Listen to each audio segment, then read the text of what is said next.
Hey everyone, and welcome back to my channel, Skool. How are you all getting on out there, guys? Much anticipated live stream, guys. Absolutely delighted to welcome you back to my channel. Smash the likes in this video for me. Subscribe to my channel if you haven't already, and make sure you comment in the comment section, guys. Let me know what you think. I'm also a monetized YouTuber, so if you want to donate a little bit of cash, please do. I'd appreciate it. $1 or two is grand, a pound or two is grand. It's all good, guys. So yeah, where do I start? I've got a couple of guests coming on. All right, Ja is going to be coming on. A gooner living over in the United States, so he's going to tell us all about how he started supporting the club, this, that, and the other. He'll be coming on around 7:30. I also got in touch with other people to come on, so maybe they can drop in on the stream. Yeah, so that's not a problem.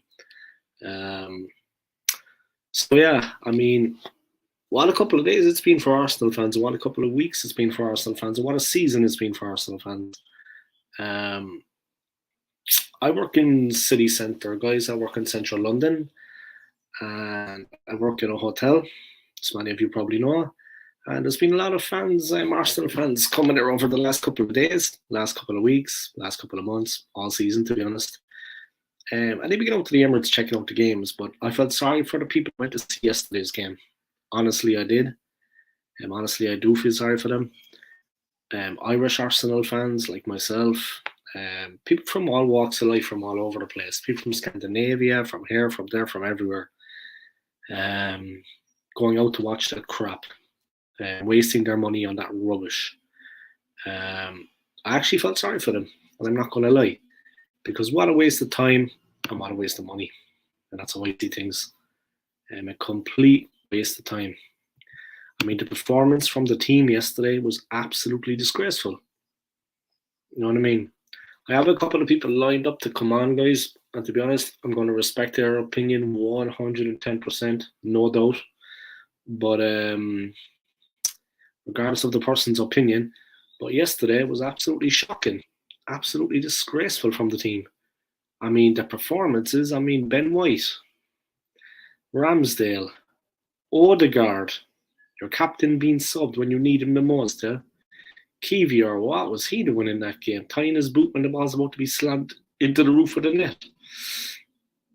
Honestly, it was one of the worst performances, worst moments I can remember supporting the club. I mean, it's 19 years since we last won the league, and this was the best chance we've ever had, and we completely bottled it. Everything was going for us. We had it in the bag. On the 1st of April, we were 8 points clear.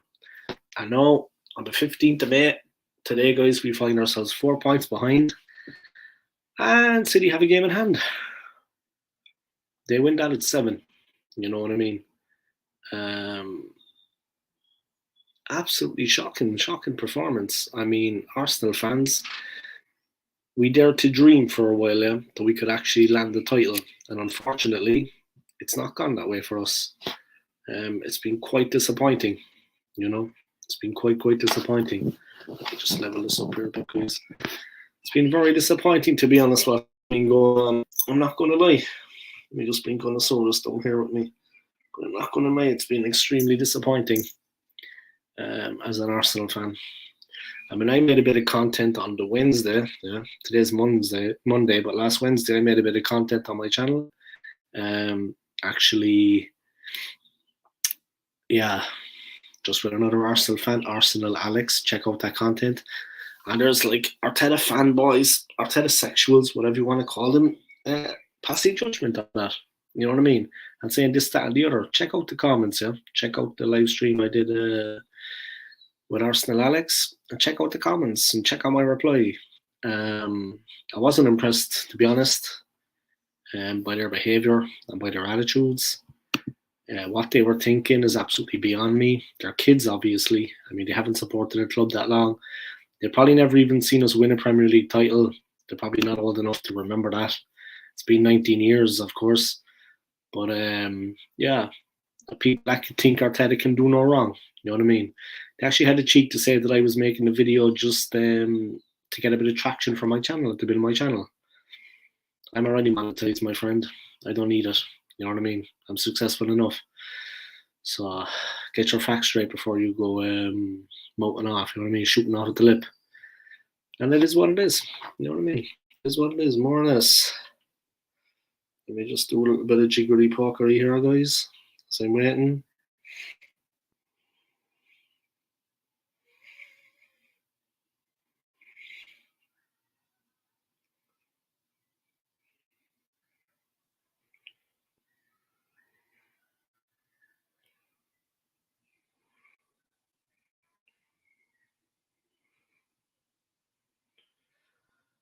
And yeah, that's basically it.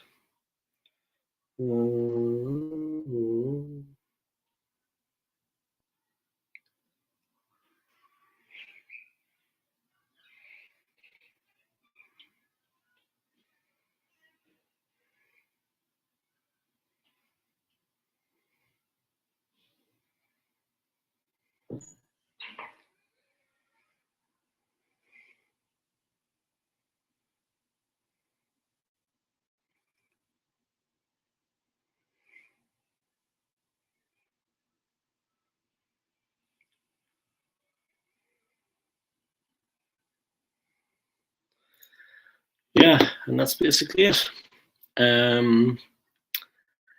Just send down a bit of information there to a couple of different artists that I was live.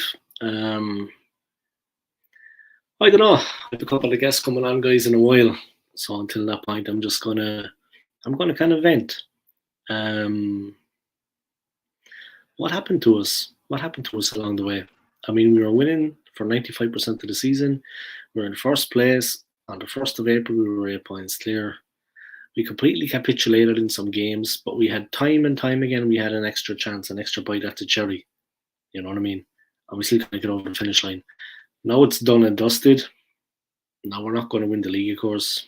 Manchester City have got it wrapped up. Of that, there is no question. But mathematically, there's still the outside chance that Arsenal could win it.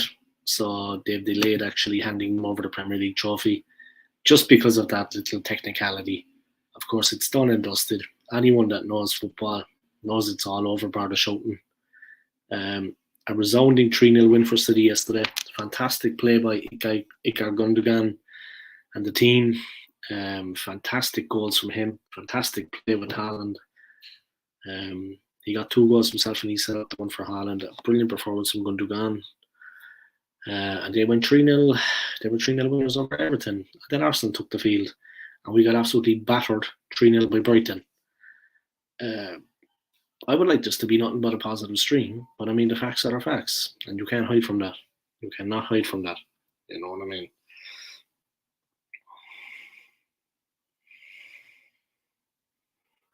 You can't hide from that. You know what I mean?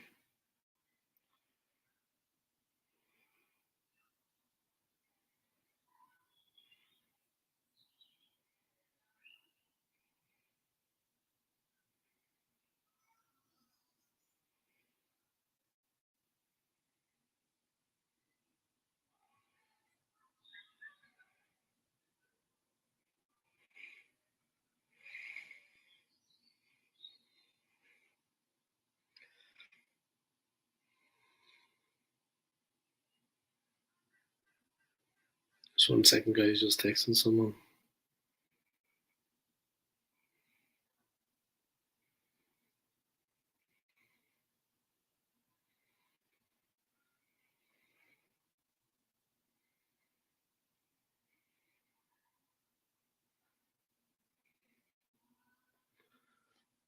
Let's see.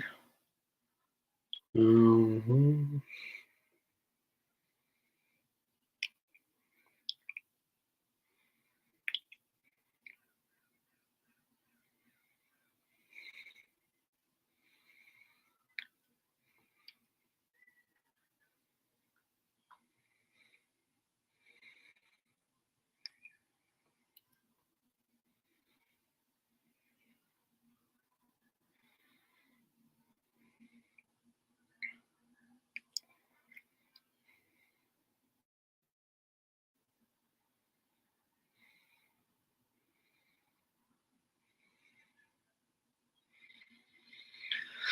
But yeah, guys, I'm going to look at the highlights of the Arsenal game there. I'm going to talk through a little and then come back to you. But one a very, very disappointing performance for Arsenal, no doubt about it. Really, really disappointing stuff. Yeah, what can I say? It got pretty bad there at one point, and we got absolutely stuffed, of course, in the match. But let me just talk through the highlights there, guys. Talk a little bit about it and see what was going on until my stream really gets going. All right.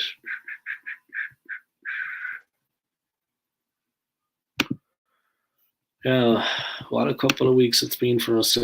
We went from possible championship winners, title winners to nearly men, all in the blink of an eye. Sad enough stuff. A real pity. But it is what it is, I suppose. It is what it is. You know what I mean? That's the way it is sometimes. That's the way it works out. Not much you can say about it. So let me talk you through the highlights, guys, of what went on in that game. The main bits. Arsenal's application to Brighton. I mean, we got absolutely stuffed. I'm going to have, of course, I've got a big list of things I'm going to talk about, guys, as soon as I have my guests come on. But yeah, it's going to be interesting. A lot to talk about, a lot to discuss. Trust me. Just going to talk through the highlights of what happened, guys.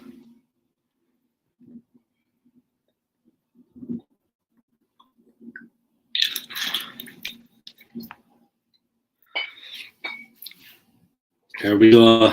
This is what was going on.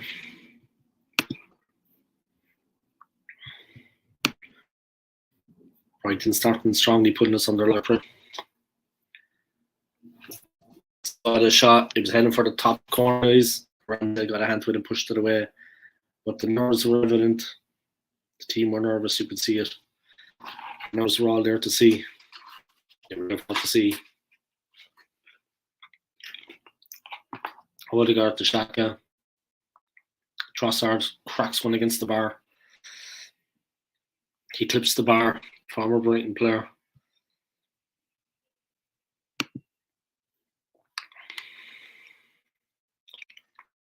Within 12 yards of the goal and pulled the trigger.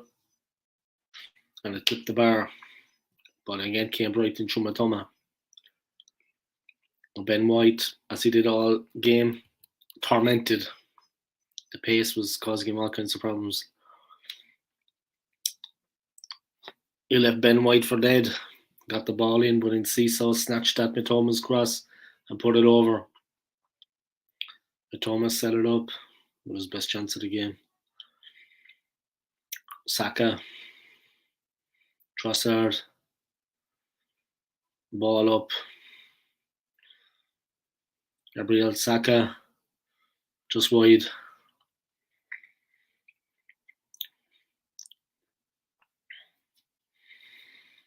Thunderous effort from Saka. Mitoma again. Destroying Ben White.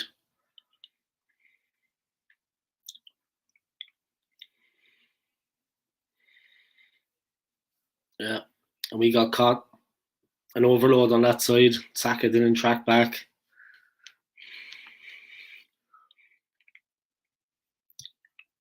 We got the overload on that side. Ben White was left for dead.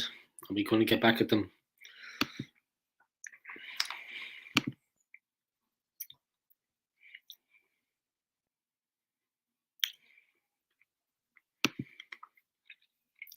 Reece Nelson with a chance for Arsenal, guys. He played fantastic in the game. You'll see my player ratings. He actually got a 7. He got the highest, but we're going to go through that later. Mistake by Trossard. Let Brighton in for the goal. Trossard gave the ball away.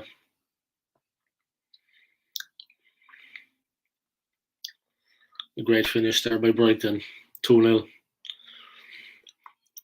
And again come Brighton. Racing through.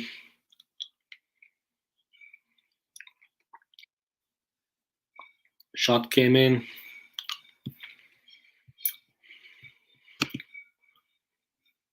All right, guys. 1 second.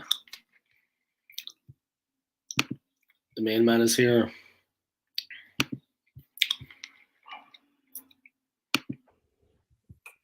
Hey, how are you, man? You good? How you doing, boss? I'm good, man. How are you? How are you? I'm good, boss. I'm good. I'm good, man. Thank you for joining the stream, man. Thank you for Of coming on. I course, appreciate it. of course, of course. Anytime. Let's see.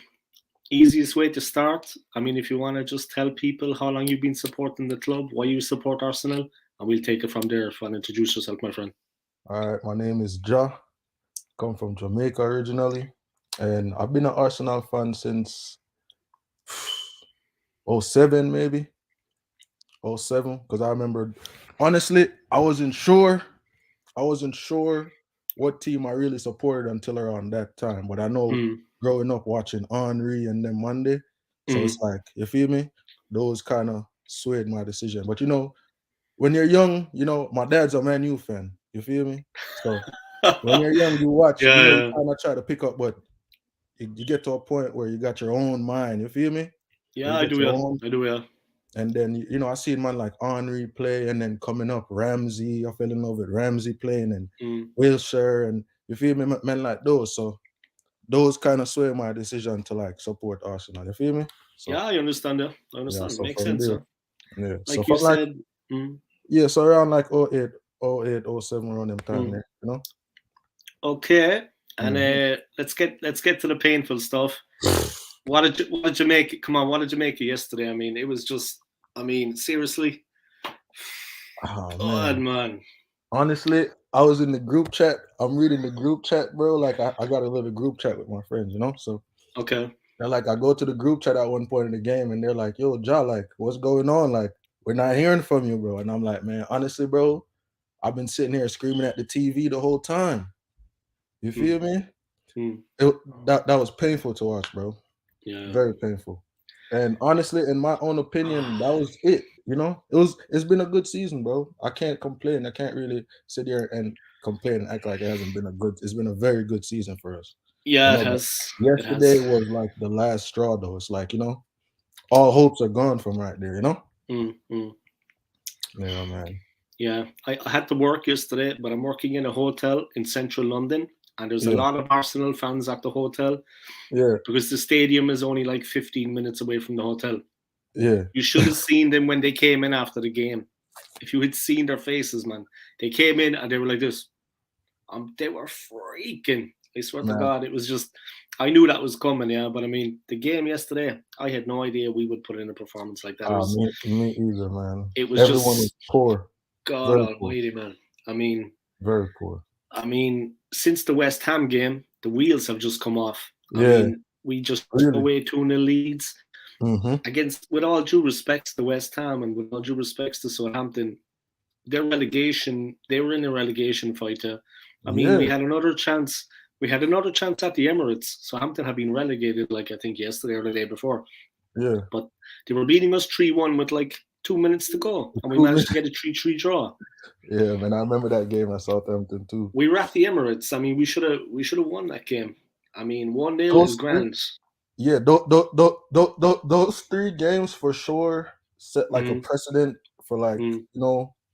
for teams to like see us as like food, really. You get what I'm saying? Yeah, yeah, yeah, yeah. So if we perform well in Sitting those ducks. games too, we would have been. We was what 8 points clear at 8 points clear. First of April. First of Yeah, April, we were 8 points clear. Now we're four yeah, behind, and City have a game in hand. yeah. 1st of April, we were 8 points clear. I mean, we had it in our own hands. We did the hard work, and then the Sad, man. team and the team again. They do the usual thing. Yeah, okay, they lost yesterday.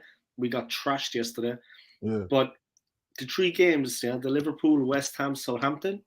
yeah. Okay, Liverpool is Liverpool, Anfield is Anfield, but West Ham, Southampton. Well, West After Ham, so that, yeah, we beat Newcastle and we beat Chelsea. I mean, come man. on, like same thing, man. Always. Sad, So, brother. do you think the league is over? Yeah, you think there's no chance? I mean, mathematically, we still can do it, but we just gotta pray, hope and pray that Mm, mm. Chelsea beat City and who else they play. Fuck, who else do they play? We just gotta They pray have to that play Chelsea. Brentford. Brentford is the last Yeah. match. Oh, Brentford. We just got to pray Chelsea and Brentford Brentford are difficult.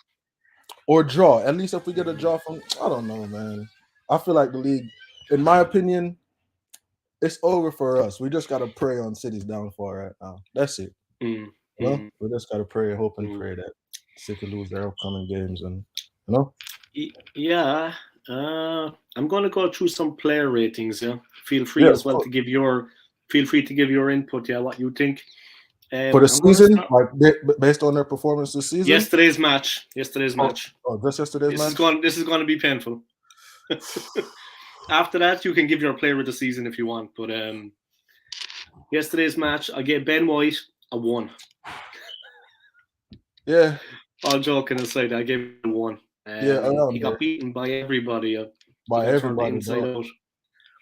And even he got turned inside out all game. Yeah, even one point, Saka was dropping back too. Saka had to come and drop back and was dropping back and coming to help him. I was trying to cover it. I gave the defender Kivior a 3. Yeah, 3, 4, around there. He's new, so like I can't really, you know, I can't really give him too much stick because he's new to the club. So I gave Gabriel, I gave Gabriel a 4.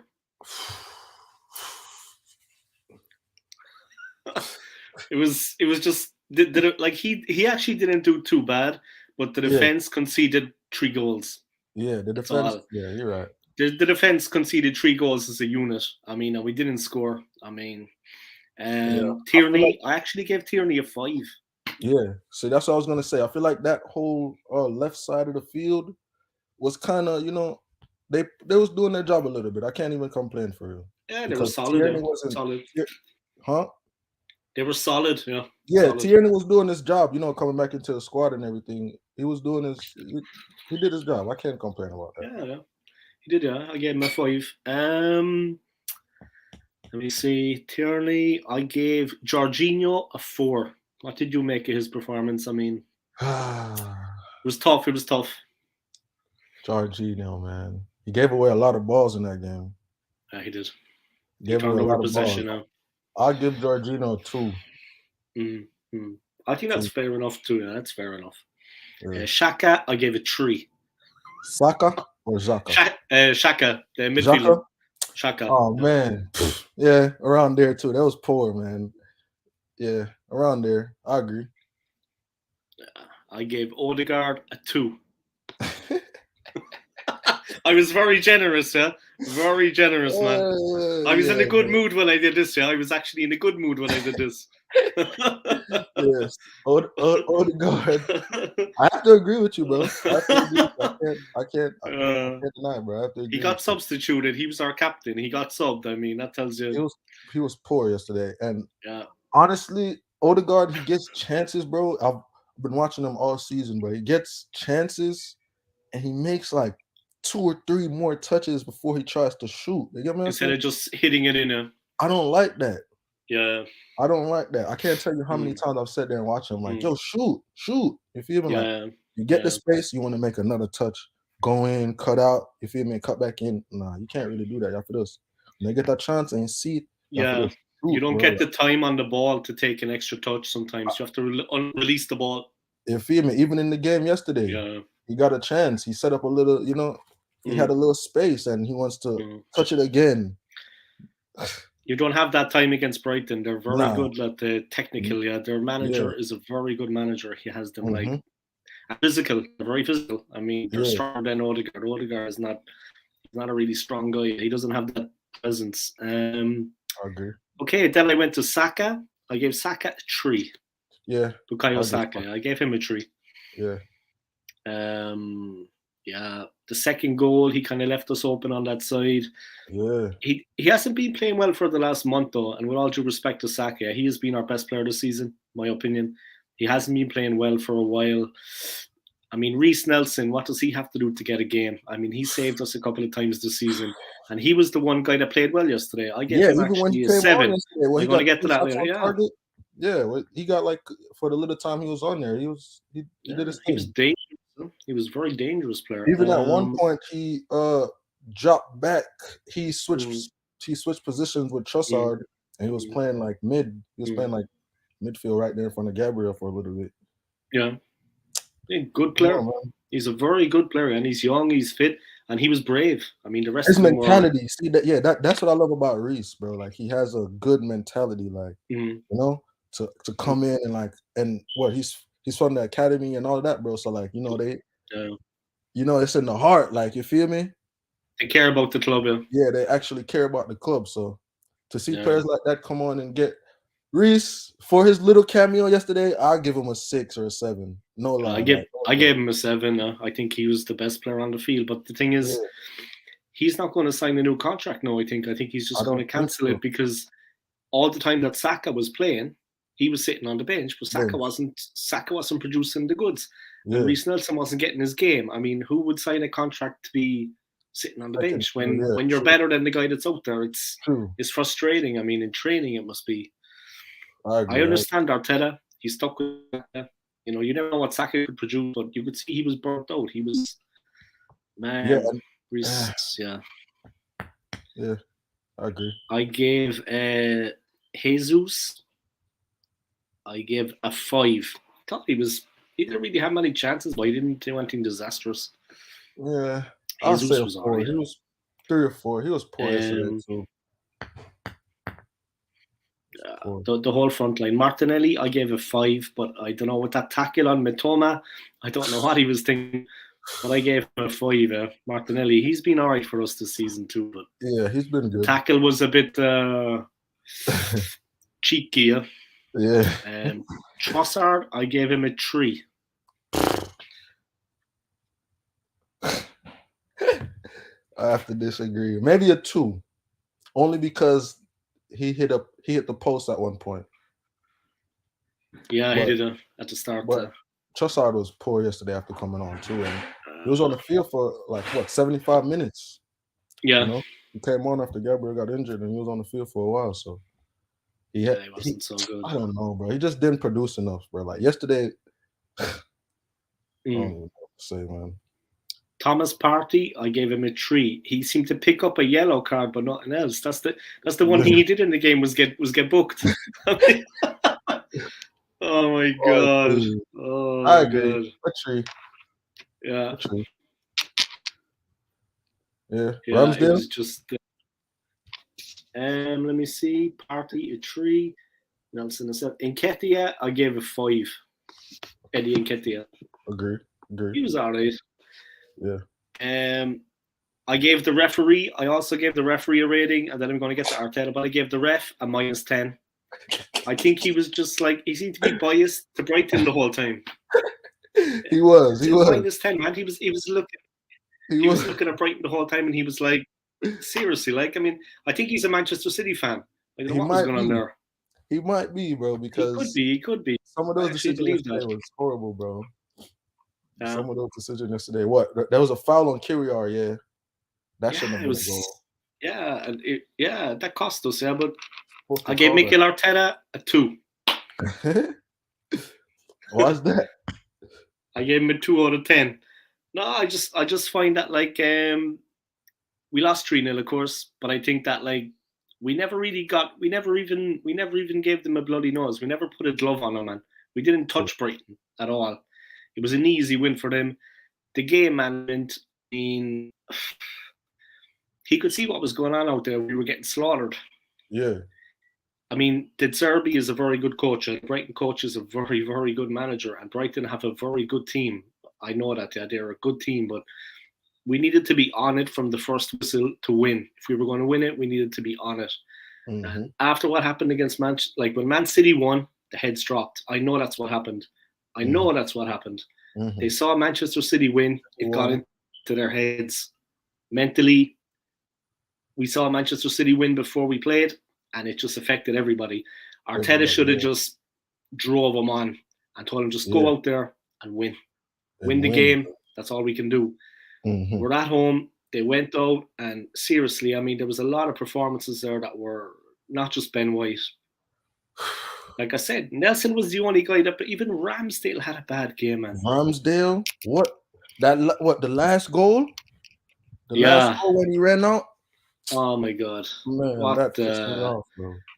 and I mean, he made it easy. Like, we made it easy for Brighton and we made it easy for Manchester City yesterday. Yeah. I mean, they were probably laughing at that. Like, all seriousness. Like I said, he patted the ball down. Of all the places to put it, he put it straight back out there into the play, and the player was like, just snapped it into the back of the net. And okay, the game was over at that point. The game was over, but it didn't help.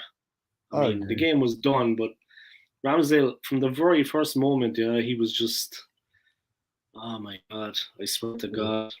As well with Arteta, he picked up a yellow card. The ref actually gave him a yellow. I don't know, did you see that?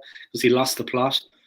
But he took off Xhaka and Jorginho, and he left Thomas Partey in the midfield on his own. I mean, we were getting stuffed at that point, and we needed the two of them, like in tandem. He left Partey in there. He took off Jorginho and Xhaka. How were we meant to? I mean, they were already on top. We only had one guy in central midfield, and it was like, I've been seeing talks about him playing Smith Rowe in that position in training. But yeah, he hasn't played all season really, Smith Rowe. I mean, he hasn't featured. Let me just check this comment here from Arsenal Forever. The biggest bottle job in the history of the Premier League. They definitely bottled it. Yeah, I mean, we can't say otherwise. But what I have a problem with is as well when the team went out. Like I said, the Manchester City result. Yeah, they won 3-0. Okay, that's going to be the thing. Yeah, but when we go out there, give absolutely everything. I mean, who cares about the Mercedes? Who cares about the beautiful wife? Who cares about the apartment, man? You want to win. You know what I mean? Gotta go out there and fight. Bro. I don't know. They just went out and they went through the motions. They went through the motions. I mean, you'll always get the Rolex. You'll always get the car. But always. A player's career is actually short. A football player's career is short. I mean, they should have given everything when they were out there. I mean, maybe that was the problem. Maybe someone should have been sent off because they were going out there and they were just passive, very passive. Too soft.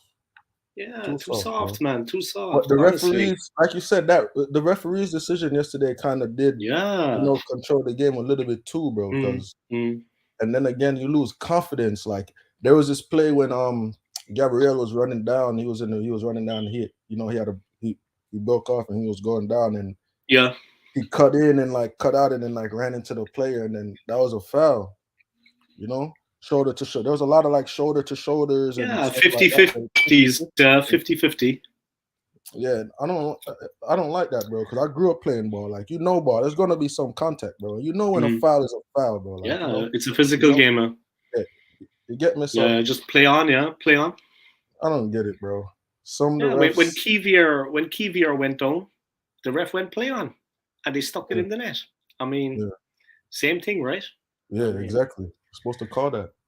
Yeah, you're supposed to call that. I mean, it was just from one thing to another, man, all the way through. But the team as well were off it, man. And then what's the point of fucking VAR, bro? They didn't use it.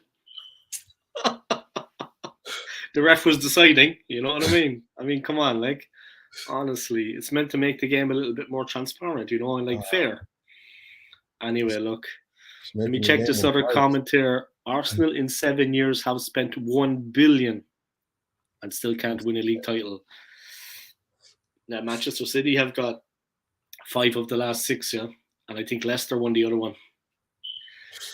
Manchester United are in trouble too, Liverpool are in trouble. Chelsea are gone to pieces. Like, I think this season was our best season, our best chance. Next season, they're all going to be kind of back on it. Yeah, back on it. It's going to be difficult for us. So. This football club addresses failure as a success, and so do certain Arsenal fans. Well, none of us do here, but yeah, I hear what you're saying, man. I did a collaboration with Arsenal Alex. I don't know if you know this YouTuber from London, but I did a collaboration with Arsenal Alex a few days ago. After I did that, I had a couple of comments in the chat afterwards, which I respect everyone's opinions. Yeah. But I mean, a lot of these fans are, and maybe they're 15 or 16. That's cool, yeah, I get it. Yeah. So I'm being peaceful with them. Yeah, I'm not going to start trouble. But honestly, I mean, of course we were going to be annoyed about certain things and the way things have gone in the last couple of weeks. And they don't seem to think that there's a problem. I mean, there are problems at the club. every club has problems, but you have to kind of be realistic too. And like I said, I respect everyone's opinions, but when you make a video and you give your comments and it's on your own channel and someone comes in there disrespecting you, it's there's a right way and a wrong way of doing it. That's all I'm Yeah, gonna say. I think you can understand Arsenal fans being a little bit.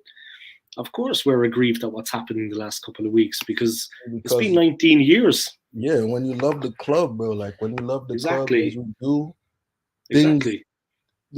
certain things put you through emotions. You get me? I'm saying you Mm, feel it. mm. You feel me like it's your own self, like it's your own body. Yeah, You of feel course, me of like course, it hurts. It of hurts certain course. things, bro. So like, Yeah. And we were all trying to keep calm over the last couple of months, even though we were mm-hmm, top of the league. I was trying to keep mm-hmm, level, nothing's won. But in mm-hmm, the end, you do get kind of into it, and then all of agree. a sudden, it was done. You Yeah, know what I mean? I It's agree. I completely agree. under control. Here we go. The next comment: the seagulls have stolen the fish. All right, we know what that's about. They were saying Arteta was saying we have bigger fish to fry. Yeah, we have bigger fish to fry. So we got beaten in the cup competitions, and they were saying we have bigger fish to fry. Speaking of fish to fry, yeah. But now Brighton are the seagulls. They've stolen the fish. We don't have any more fish. Sad man. Caicedo was outstanding yesterday. We have to sign him in the summer. We tried to get him in January. We tried him last summer. I mean, this guy is an absolute monster. I He's, mean, he he's had Partey for breakfast. He had Odegaard for dinner. I mean, he was looking to shoot from the halfway line. oh my god. He was looking at the goal and he was looking. You could see he was thinking about it because there was no one to stop him. There was no Yeah, one to stop him from moving forward. I yeah. don't know, man. Seriously, Caicedo, he's a baller, bro. brilliant Absolute player, baller, bro. magician. Mitoma, Yeah. Mitoma is, man, what a player. Just Oh ask Ben man. White. Um, one of the things though one of the things that wrecked us too was Saliba. I mean, his injury oh my when he god. went out, man, the defense was just, you know. And then That we did started playing deeper. We were playing deeper. We had to defend a bit deeper because he wasn't there. When he was yeah, in the defense, we were able to push on for and we were able sure. to press. Yeah. It wrecked everything, man. But they should have bought someone in January, or we had no For sure. backup. We had no backup. Like respects to Rob Holding, he did his Yeah. best. He's not the one at the club. He did his best. Honestly, he gave everything. But he's no Saliba. Saliba's like a general back there. As soon as he Uh got injured, man, it was just we were done. We that were done. Saliba Gabriel partnership Uh, that held us up the whole season, bro. I'm telling you. yeah, yeah, Telling you. And then that gives, Ben White some confidence too playing in the back. yeah. Of And then course, like, yeah. you know, The but goalkeeper, the exactly. goalkeeper, And you we're know, able to press from the front, knowing that we have a bit of protection at the back. yeah, Whereas as soon as Saliba got injured, we started sitting a bit deeper, and we couldn't counter attack quick. We yeah, couldn't we get the ball couldn't. forward because we were sitting deep. Yeah, It was just things just fell apart. I don't know. sad man, it's sad, very sad, boss. Do you think we're going to buy Declan Rice? And do you like that player? Do you think he's a good player? Yeah, I rate Declan Rice. Mm. But that price tag, I don't know, man. I feel like we can go and get. I don't know, man. I feel like if we can get a better deal for Declan Rice, or if the club's willing to actually spend some real money this transfer window, Mm. we can go for Declan Rice. We can go for another good CB, and maybe I don't know. Like I would, I want to see somebody other than Nketiah coming off the bench as a striker too. What do you think?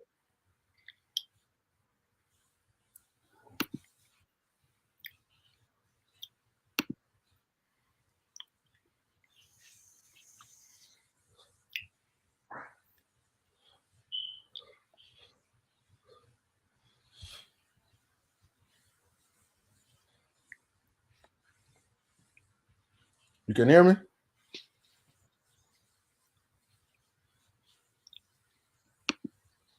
You can hear me, boss?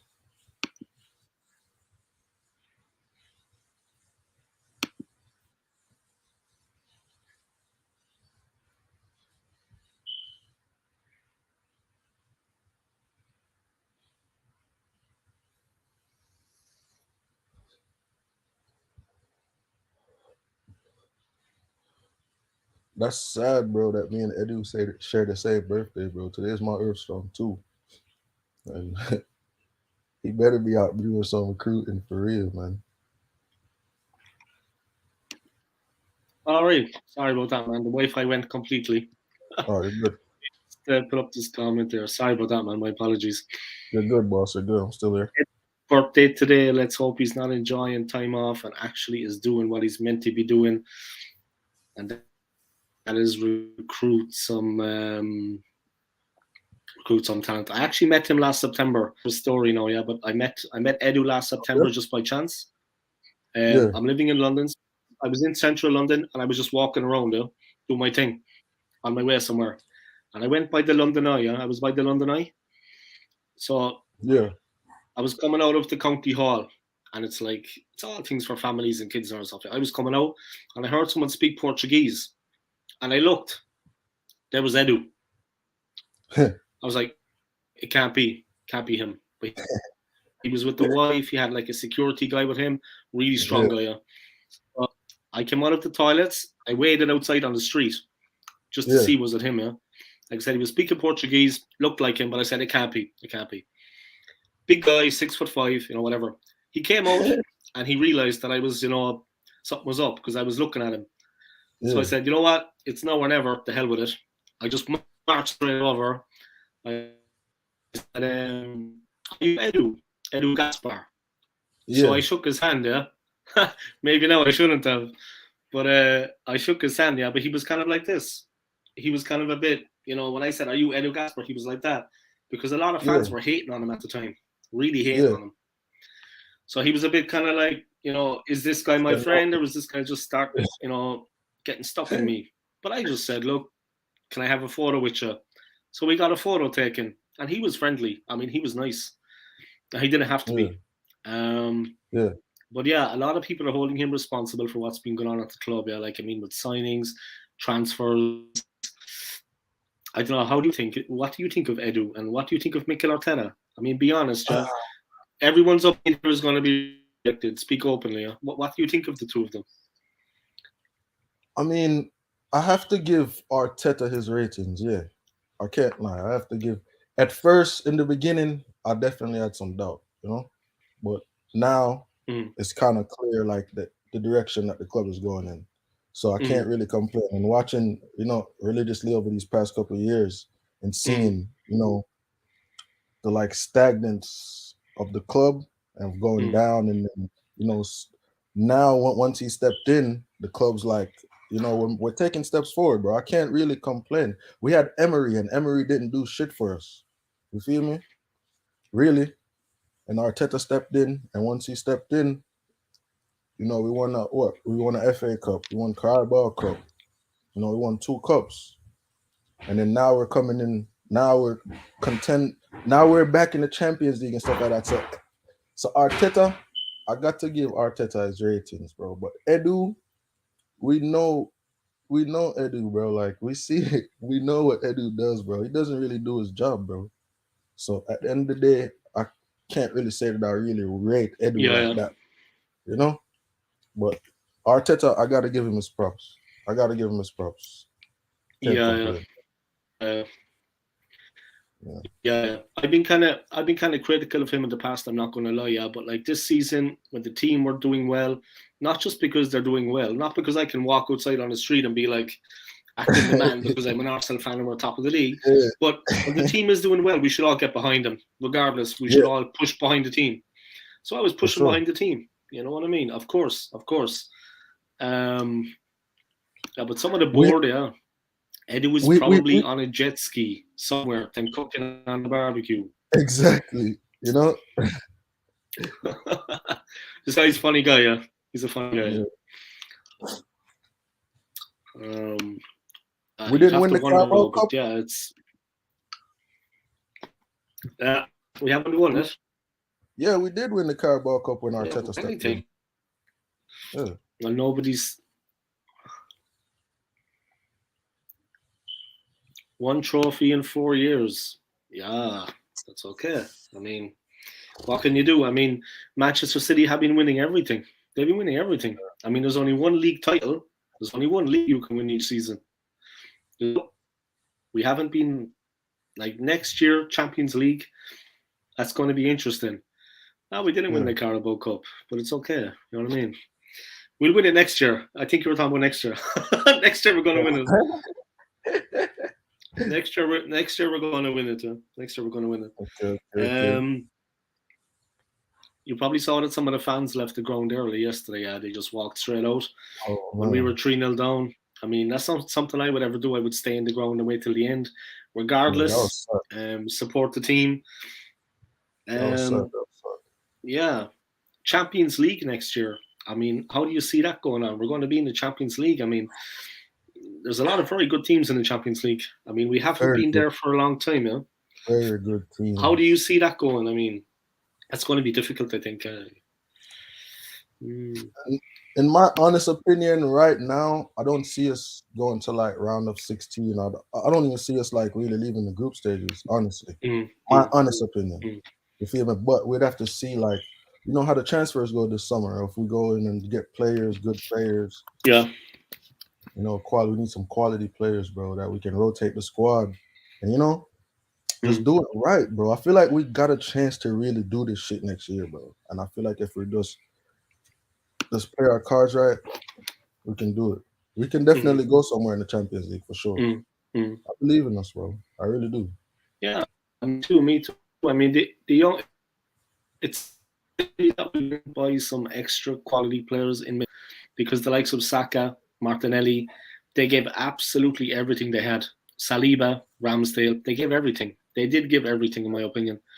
If we had that, Manchester City, they have two teams. Manchester City have two teams. Let's be honest. Two solid squads. We just, they have two solid squads. They do. They can field two different teams.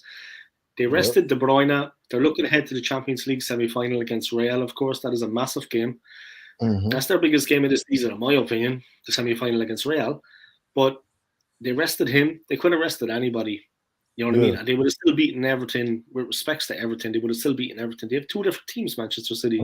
We had a couple of extra players just strengthened because Saka, Martinelli, Odegaard also at times, Partey, they gave everything they had. Saliba, they gave it everything.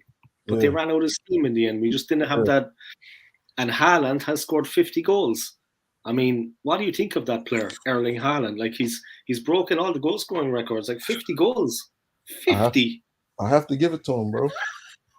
I have to give it to him. You know, we talk about like Mbappe and players like that, and you know, young players like that. But Haaland, bro, we have to give it to him. He's doing so much right now. He's doing a lot right now. Yeah, he's just. And it seems so easy for him, you know. So like players like that, you know, like when we saw Messi coming up and stuff like that, it's giving me the same feeling, you know. It's giving me like this player is going to be crazy. Yeah, it's true. Yeah, it's true. He's a special player. I mean, he's physically he's perfect as well. He's the right height. He's a big guy. He's strong. He's quick. I mean, he's good in the air. He's good on the ground. He's got the physical side. Right foot, like left foot. 5'6". He's a handful. He's a handful. Yeah, fantastic player. Yeah, we have to respect the man. I mean, he's a brilliant. And he plays fair. He cheats. A brilliant player. Yeah, I have to give it to him, man.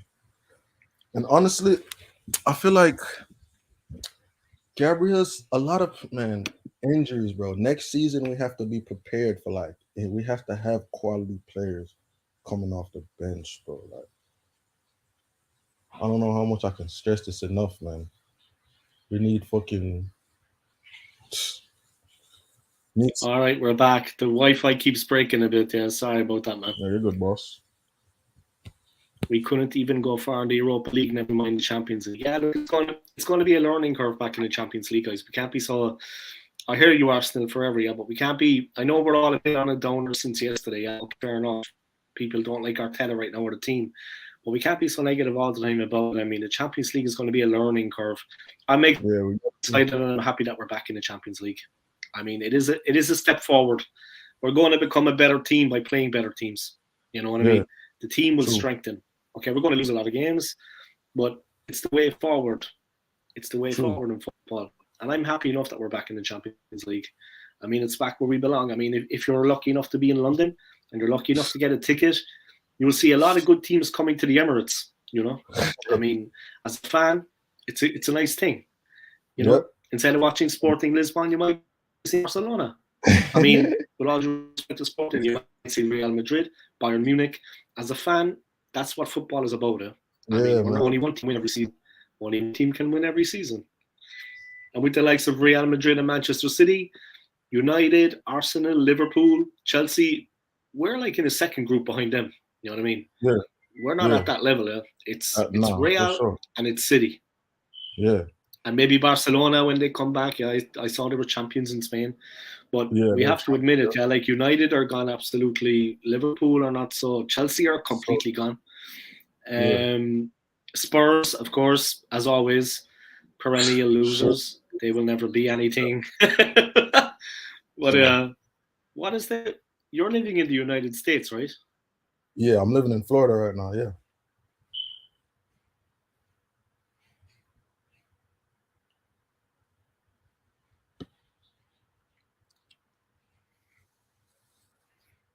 Mm-hmm. Yeah, I'm living in Florida right now.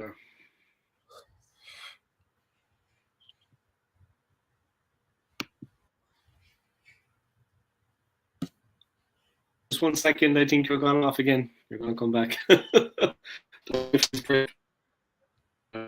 Good, boss. I'm still tuned in anyway. Good, boss. You're good. You're back. You're back. Sorry, man. The Wi-Fi keeps breaking. But you're over in the United States, right? Yes, I'm in Florida right now. Yeah. Yeah, you're in Florida. I've been to Florida 4 years ago. But what is the feeling about Arsenal there right now? I mean, what is the feeling of the English Football League? I mean, yeah, it's a lot of people. I'm sitting here converting. I got a lot of people watching football right now. I got a lot of people watching football right now. But you're converting cool, people, is it? Yeah, of course. Make sure you tell them about my channel. Yeah, make sure you tell them about my channel. I got you, boss. I got you. I need 6 subscribers, and I've got 1,700. I need 6. Yeah, you need 6. Then I only have I need 6 people to subscribe, and I'll be at 1,700. But it's cool, man. Yeah, I was at Florida. I was in Florida 4 years ago. I liked it. Yeah, where in Florida did you go? I went to Miami and I went to Orlando. Yeah, I'm in Tampa right now. Tampa, yeah. My ex-wife. My ex-wife was from Venezuela, so she had a sister in Miami, Upper East Side. So then we visited. It was a guy here from Orlando, actually. Cyborg Ninja, big up from Orlando. Yeah, big up to you too, man. How are you getting on? But yeah, I liked Florida. I have to say, I wasn't in Tampa, but I liked Florida. What I saw of it. Yeah, Miami is a tough town. I'm not going to lie, in my opinion. Miami is a tough town. There's some guys going around Miami, and I definitely would not mess with them. Yeah. But Miami is Miami. But I liked it. Man. I liked it. And I liked Orlando. I liked it. And I found the people to be friendly. The weather is fantastic. Yeah. We were there in like hurricane season, but luckily the hurricanes passed on. Yeah. But it was an interesting experience. Beautiful women over there, man. Beautiful women. Women are very, very. I like it, man. There's a lot of Hispanic, Latinas, beautiful black women. I mean, Miami Beach. Miami Beach is Miami Beach. It's beautiful. I mean, I've had the pleasure of being on Miami Beach, so yeah. But I was with the ex-wife, so I couldn't, I couldn't do anything. I had to keep my eyes on her. Not be looking. You better not even look, bro. Otherwise, you're women, man. Yourself, you'll be dead. Sleeping on the sofa for 2 months. You'll be sleeping on the sofa for 2 months. If you're lucky. If you're lucky. That's if you're lucky. Yeah, for real. There's a guy here says he fishes in the Tampa area. It's a small world, huh? Oh, yeah? He goes fishing in Tampa. Oh, yeah, man. That's cool. That's dope. Yeah, man. Clearwater Beach. Like Clearwater Beach and places like that. But even when they even before the season started, they did preseason and stuff like that, and they were in Orlando. I went to go watch the games and stuff like that. There was a lot of fans out there. It was good. It was nice, bro. And I watched them beat Chelsea, watch them beat the Orlando team. It was wonderful. It was my first time first time seeing the team play in person. You know, I've never been to Yeah, London. of I've never course, been it's to far. UK. It's far. Yeah. Yeah, so to watch them in person was just one of the best Exciting. moments. Yeah, a nice time for you. Yeah, the good weather, watching the team play. Beautiful. Exciting, right? Exciting. Yep. I've seen them in the Champions League.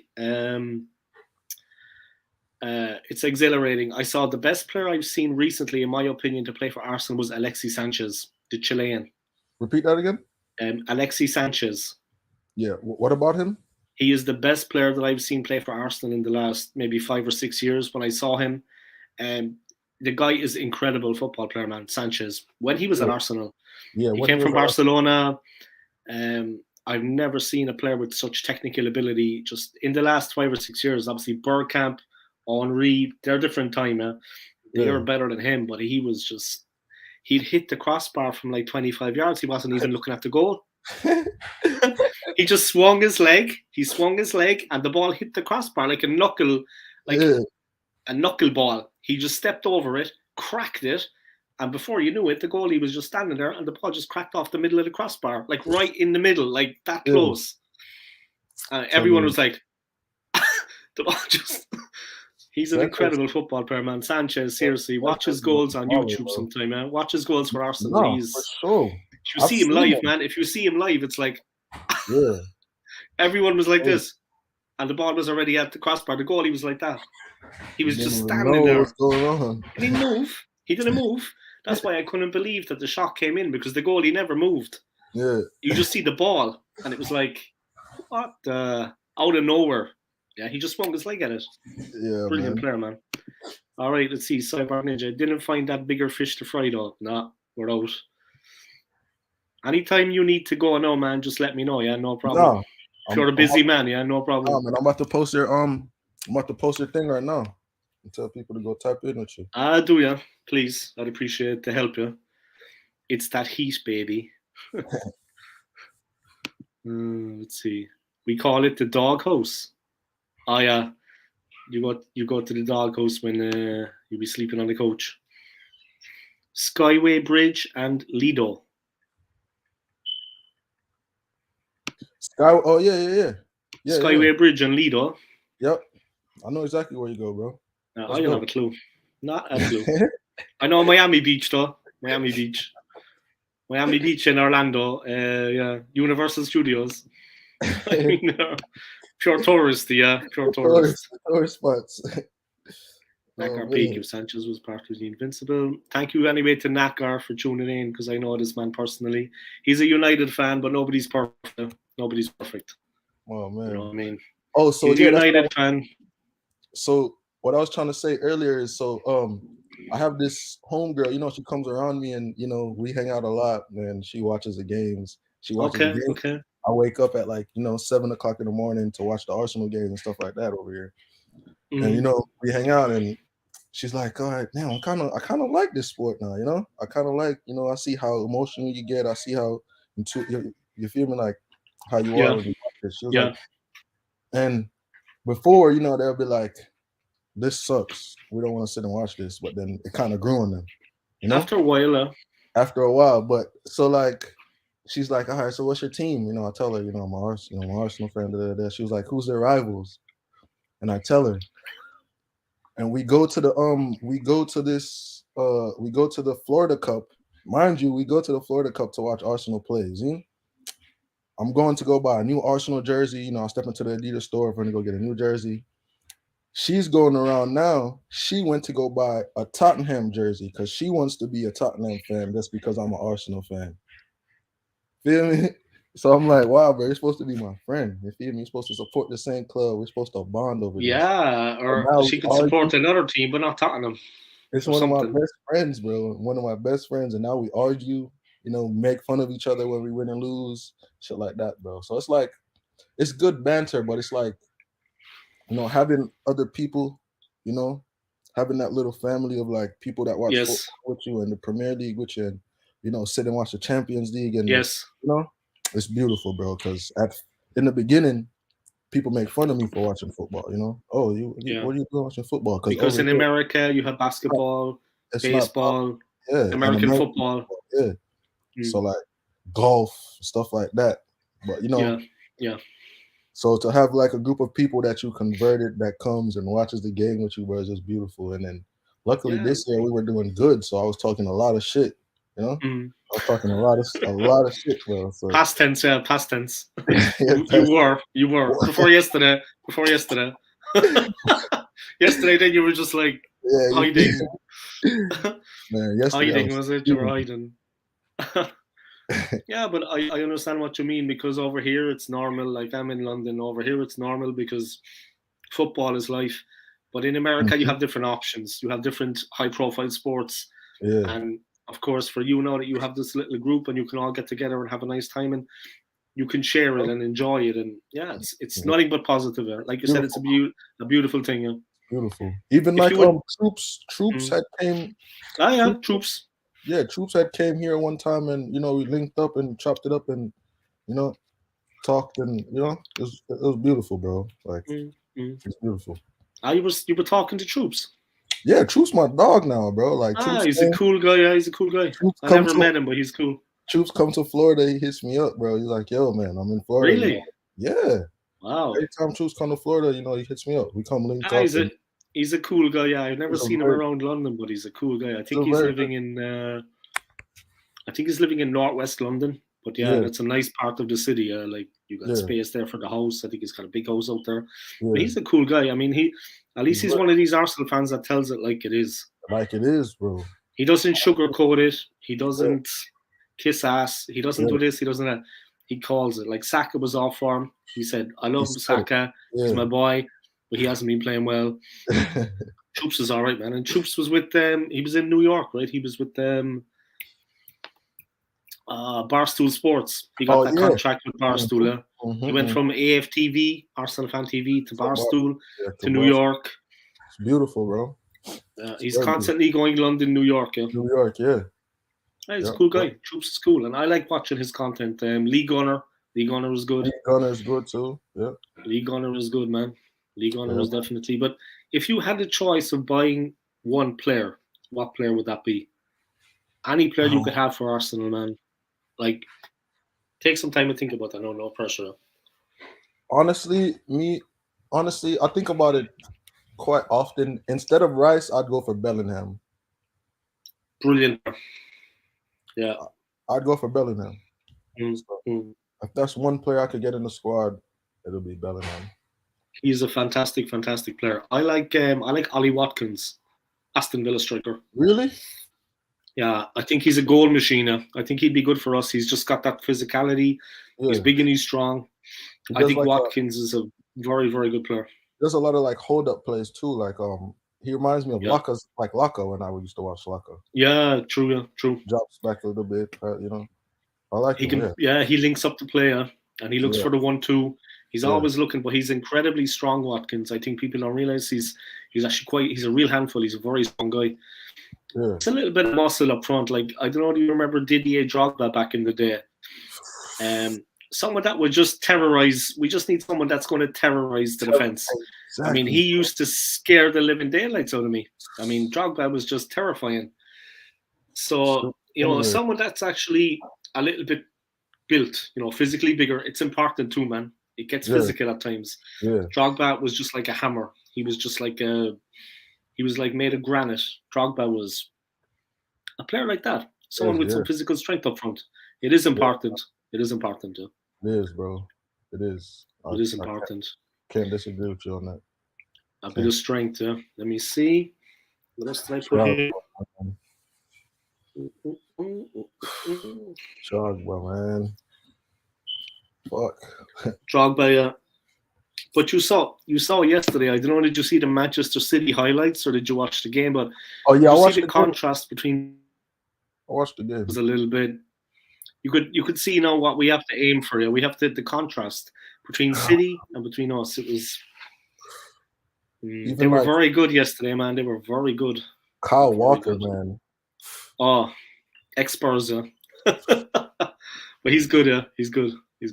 Yeah, Kyle Walker is good. He had a brilliant Gundogan. Oh my God. Brilliant goal, man. The free kick in as well. That goal he scored, the first one, crazy. like how he improvised. and like that and you always tell by the goalkeeper. Goalkeeper never moved.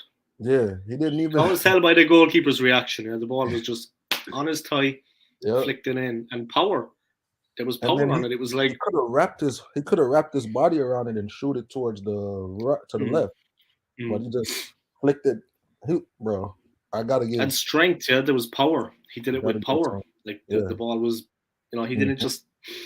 There was a certain amount of power behind it. He was Yeah. strong. Yeah? I was when I saw the highlights, I was like, oh god, you know what I mean. After Yeah. for a while, I thought we had a chance, Yeah. like that Everton might, but then City just opened up. The wing play, man, the wing play. Yeah, I did Oh have a god. little bit of hope after watching the last Mm, Everton game. mm. Yeah, because they who did Everton beat? It was uh, Brighton, Brighton, Brighton, right? Yeah, Brighton. 5-1. Yeah, 5-1. Oh my god, bro! Like after watching that, I was like, yes. Who they played Yeah, next? City. All right, let's see what they'll yeah. do. I was worried as well though because I knew that Brighton would come back with a performance. So like, I said the next game they're gonna. Oh, I yeah, say, oh no, bad, bro. because they lost 5-1. They were angry going into the game against Arsenal. Yeah, they were Yeah. like, we're going to show what we can do. And I was like, oh no, Mm-hmm. that is what it is, man. It is what it is. Yeah, I don't but know, man. yeah, the league is gone now anyway. We're not going to win the league. We've had the Champions League next season. Yeah, We need to buy players in the summer. I mean, we seriously. we need to buy players. We should Yeah, we need to a buy. lot of It's players. disappointing, man. Marquis. What do you think about Marquinhos? I like him. You like him, right? I think he's alright. I Yeah, think he's a good enough player. I feel like a lot of those players that we send out on loan, like You should Lakonga, take back, yeah, like but Marquinhos though, like Sambi, he was good for a while, bro, and he was okay for a couple games. I got to give it Yeah, to it him. was okay. He's just too slow, bro. Like we need players that's more like assertive on the field. Like we need players that's assertive on the field and like confident too. Yeah, Guendouzi was a good player, but we gave him to Marseille. But he had problems with Arteta, all the time. Guendouzi, man, that was so sad, bro. Great player, great player. Guendouzi. Somebody that has a bit of fight in him. He's a little bit volatile, like Xhaka, but it's okay. Yeah. Sometimes it can be a good thing. Yeah, we don't have anybody now that's kind of. Odegaard is passive. Saka is passive. Martinelli, Yeah. We need players. So, do you think Xhaka should leave?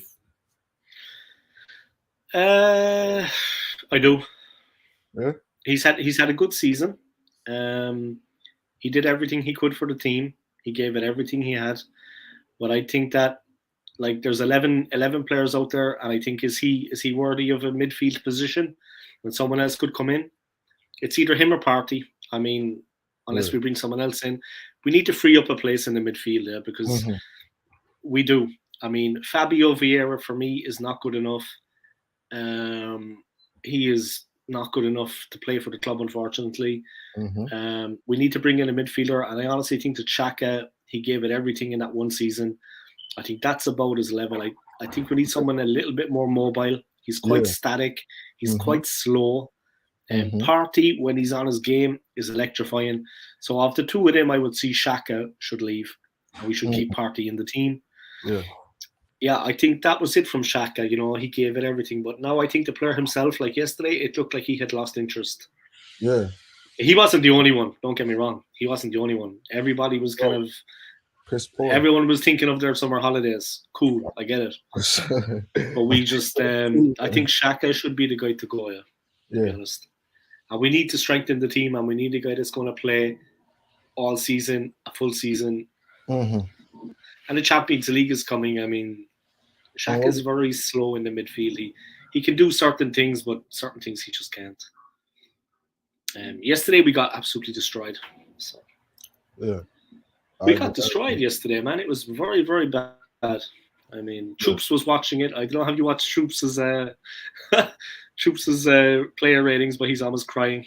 You should probably watch that and have a laugh, and then text him or something like. Yeah, I haven't watched the recent one. I'm gonna go take a look later. Yeah, man. It's Fucking. quite yeah. He's What do you think? Do you think that Pepe can come back and fight for a spot in the team or what? not a fan of his. I have to say. No. I don't like him as a player. Huh? But the thing is as well, to be fair to him, he didn't actually get a proper run in the team.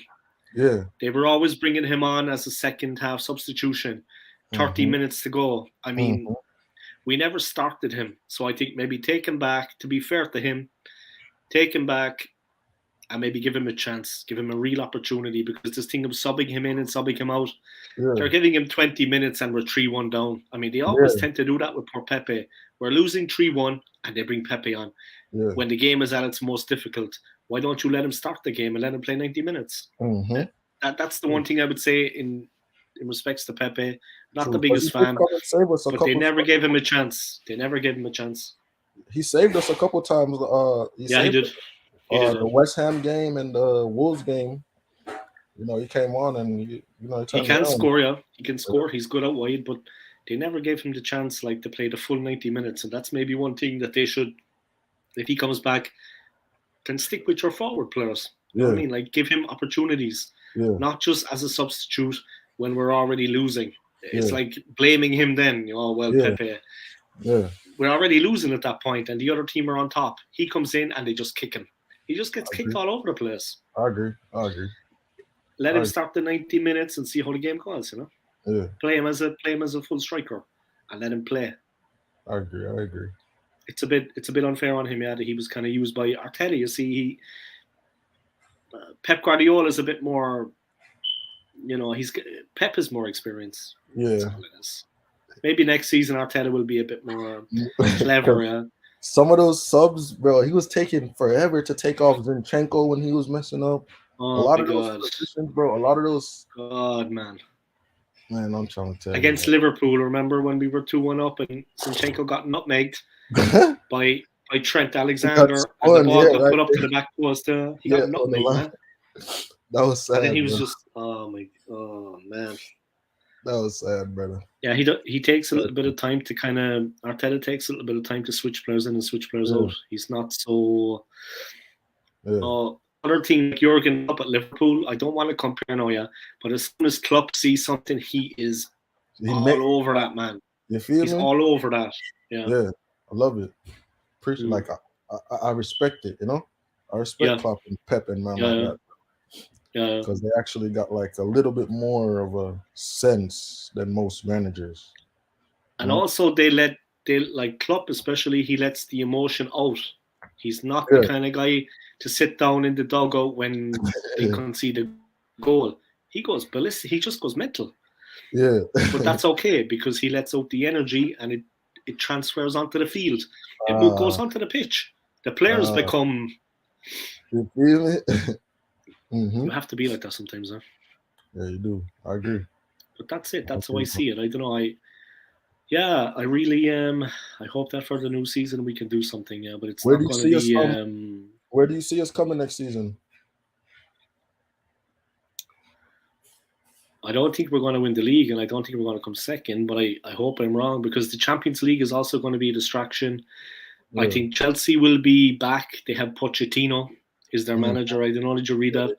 Yeah, Chelsea now have got the services of Pochettino. He is a fantastic coach, brilliant coach. United, I think, are going to be that little bit better. Man City, of course, will be where they normally are. Liverpool are going to be a little bit. I think this was the one season where Chelsea slipped, United slipped, and Liverpool slipped.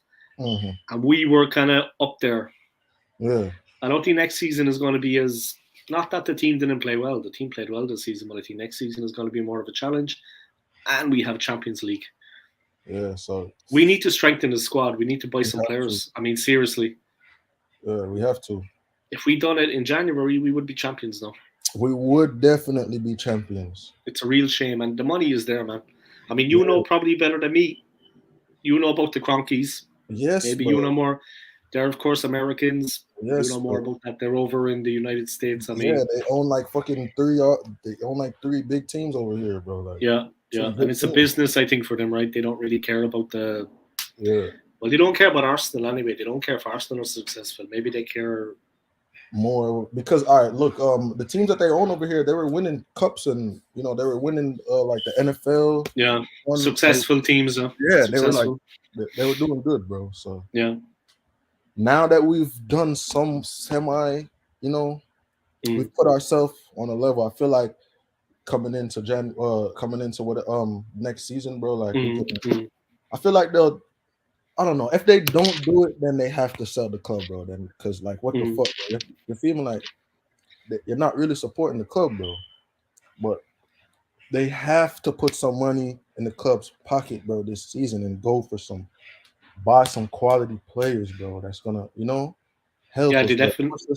Push us over the line, like you know. Yeah, we need that. The thing is though, with like Chelsea back in the day. I mean, Chelsea, for example. Okay, they got into trouble at the end with Abramovich, but when he was owner, he was in the changing room with him. He Yeah, was hugging him before the Champions League final. He was patting him on the back. yeah, He was involved. fully behind him, fully Yeah, involved, and he literally went to the manager and said, "Tell me the players that you need mm-hmm, to make the team successful. mm-hmm, Give me some kind of list. The money's there. mm-hmm, We'll buy the players." mm-hmm. He turned them into and he did things at the training ground.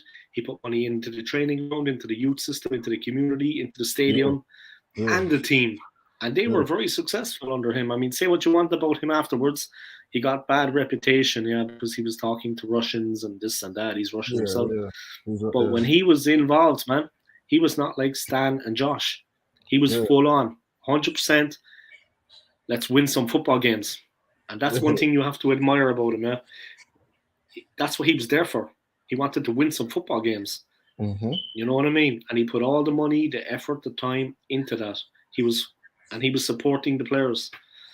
That's Yeah. what we need, man. That's what we need. I mean, it's All right, it's only man. one team to win the league every season. It's been 19 years now, and we're not going to win it this season. City are going to win it now. It's done. Yeah, It's done. it's done. It's done. I don't know. It's done. I don't know, man. Oh man. There's a lot. I have a lot of YouTubers following me on this, but I still think that they're all so angry. They're not coming on. Yeah. Seriously, man. I mean, serious. I was contacting a few of them earlier, to see maybe do they want to come on for a while. Yeah. I think they're like punching the wall. So I think Yeah. maybe next week they'll stop putting their fists through the TV. Seriously, man. There's some Arsenal fans over here. They're gone crazy. What happened recently. Yeah. I you can't you can't wrong them though, bro. Like No, like no. And they're living in London too. They're living in London, a lot of them. And you have Chelsea, you have Spurs, Crystal Palace. So when they go outside on the street or into the pub, there's banter, It's a lot at of work. You go to work, it's the same thing, yeah. Home. Yeah, on the bus, on the underground, you see someone with a Spurs jersey. It's like I was working. I work in a hotel, so I was working maybe a month ago. Yeah. And I came back from my break, and I went in behind the bar, and there was a Spurs fan outside the bar, and one of the guys working with me, he's a United fan. And they weren't aware that I had come back. Yeah, they didn't know that I was there. I heard them talking. You know what they were saying? Arsenal are a late goals team. And they were almost jerking each other off. Yeah. You know what I mean? By the bar. I'll keep it clean now because I'm on YouTube, yeah? So I get banned. Okay. But they were almost, the two of them, I thought they were going to kiss. Yeah. And they were saying Arsenal are a late goals team. So I came up behind the bar and I said, they didn't even know I was there. I said, Arsenal aren't a late goals team. I said, what are you talking about? And both of them were like this. They don't know what to say now. What are they talking about? We won against Bournemouth with Reece Nelson goal. But that would be perfectly fine for Spurs, and that would be perfectly fine for United. We are not a late goals team. We were scoring goals all through. Through and through. That was only 2 or 3 games that we, Yeah, we got a last-minute winner, Arsenal, a late goals team. What are they talking about? With Alex Ferguson and Manchester United, he used to be looking at a watch. He used to play like 15 minutes extra time. And he would literally be looking at his watch. He had his own watch, not the referee. And he was to the referee like this. Yeah. Come on, I mean, they weren't the late goals. They won half their games with a last-minute goal. Yeah, with last-minute goals. Oh, I've seen that the Ferguson doc. You're right. Ferguson, huh? Yeah. You saw his documentary? Yeah, it was good. I haven't seen it though. Ever I don't seen it? like that guy at all. Yeah, I do not Yeah, like that guy. If there's one person I don't like, man, it's him. yeah, He is scum. Anyway, in my opinion, he was just an absolute horrible person, man, when he was manager. yeah, And his players were Rooney, yeah, Tugs. I don't, you know what I mean? yeah. United for me were just, and the arrogance, man, they were like this. Seriously, man, seriously, no. I mean, United for me are just. I used to date a United fan, a girl, Oh man, and that didn't last very long. yeah, No, no, no, no, no, no, man. no, no, no, no, no. I've seen who was it? Roy Keane came out Ah, yeah, to give him a bit of a stick, you know. He yeah, was yeah. saying, Roy Keane, he's saying that yeah, good player. He was saying that Ferguson was a bad person as well too, you know. Yeah, vicious, vicious. Yeah, But he knew as well how to win because I mean, when the player wasn't doing it, the player was benched. There was yeah, no such thing as like with Saka, yeah, well, let's play him. yeah, Ferguson was like, well, he's not playing good in training. He's not coming. He's not on you know what I yeah, mean? He was just won it. Even at the end with Roy Keane, they had a big fight. They had a big falling out, and they never spoke. And yeah. they didn't like each other so much. It's you have to be like that sometimes. I mean, it's if we can win the league, man, it would be brilliant. But now this season, it's next season. I hope. I mean, it's been 19 years. I hope for the fans now, like the new generation coming up that support Arsenal, that Mm-hmm. 1 year they will get to see us as champions because I can Champions, remember yeah, when we won the league. I can remember when we did the double. yeah. I would like for the younger fans to actually have a bit of, To have that feeling as well. Manchester City are just, they've got so much money. It's just the domination is just like, man, seriously. Yeah, man. What are we going to do, man? What are we going to do Crazy. as Arsenal fans? And Arsenal fans are actually, I always say to people, maybe I'm a bit biased, but they're some of the best fans you'll ever meet out there. Nah, I have to agree, bro. Decent people, man. Decent people. We are like, I mean, and we're Yeah. not full short of ourselves. Yeah. I have to agree. Completely. We're all right, we're all right. Because the Arsenal fans that I meet, like even when I go to this place called Cinco out here, it's called Cinco Soccer. It's 5v5. Mm-hmm. You see some people with Arsenal jerseys on. And, you sit and have a chat. Talk about the season, and it's like it's a good feeling, bro. It's not like they're good people when you play with them and you sit there and speak with them. Have a beer, stuff like that. Yeah, they're not arrogant. Yeah, you see what. Now I have friends that are Chelsea fans and they're stuck up. Yeah, they have this attitude. Yeah, they have this you feel me? belief. Yeah, bro. I don't like that. I don't like that. Man. They were giving us some of their old players that they didn't need anymore. At certain points, and United as well were doing that. We became. Yeah, Chelsea were, of course, they won the Champions League. They were the first London club to win the Champions League. Mm-hmm. Then they had a couple of league title wins. Mm-hmm. They were very successful, and Arsenal we won a couple of cup finals against them, but we didn't really kind of win the league. And yeah, I live close to Chelsea. I'm not living far from Chelsea. I pass the stadium every day, and the funniest thing I find when I pass the stadium every day is I see some of the players from time to time. Yeah, you see them going to training. Yeah, but when you pass the stadium outside on the street, on the main road, not inside the stadium, on the main street, they have Chelsea, a big banner, with different players. Pride of London. It's been a while since they were the Pride of London. This season, they are not the Pride of London. This season, Arsenal are the best team in London. Mm-hmm. But outside the stadium, Chelsea, Pride of London. Pride of London. Big banner hanging off the light post. And I'm like this. Yeah, Pride of London. And okay, have a low checking out the stadium. I pass right by the entrance to Stamford Bridge. They have a lot of fans. Yeah, but I mean, yeah, they're not the Pride of London anymore, and they're definitely not the Pride of England. The best team in England are Manchester City, and they will be for the next 5 or 6 years, I'd say. Yeah, I agree. Manchester City are the team to beat. Chelsea are nowhere, man. Trust me, they're nowhere right now. City are so much above them. They're so much above everyone. For sure. Yeah. For sure. Yeah. And they've spent a lot of money this season too. They've spent a lot of money this season. They have. And they might have been in trouble with financial fair play, but now that seems to have gone quiet. I don't know what is happening with that. We're being investigated, but now they seem to be safe. I just can't. I just can't understand it. Let me just check here. Neither, man. Just 1 second, man. Just texting somewhere. What's that? You're vaping, huh?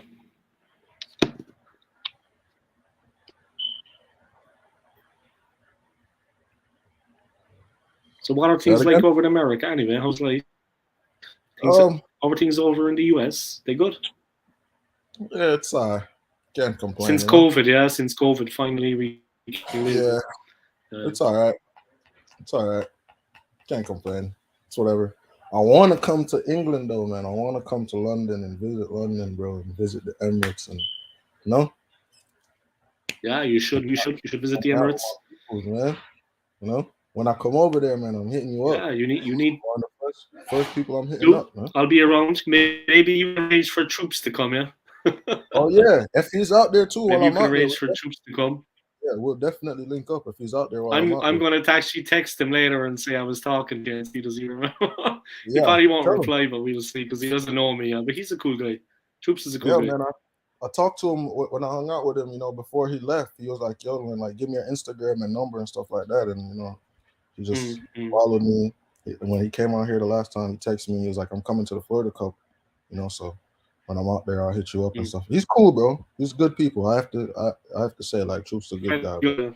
He's friendly. He's friendly. Stand up guy. And he's a real fan. Yeah, he's decent. He's decent guy. Yeah, family man, wife and kids. He's decent guy, man. At least he's a real fan. Anyway, things that need to be spoken. And he's done well on YouTube. I mean, he's a cool guy. I like him, and I like watching his content. I'm not going to lie. Bro, he's funny. He's funny. I think he's funny.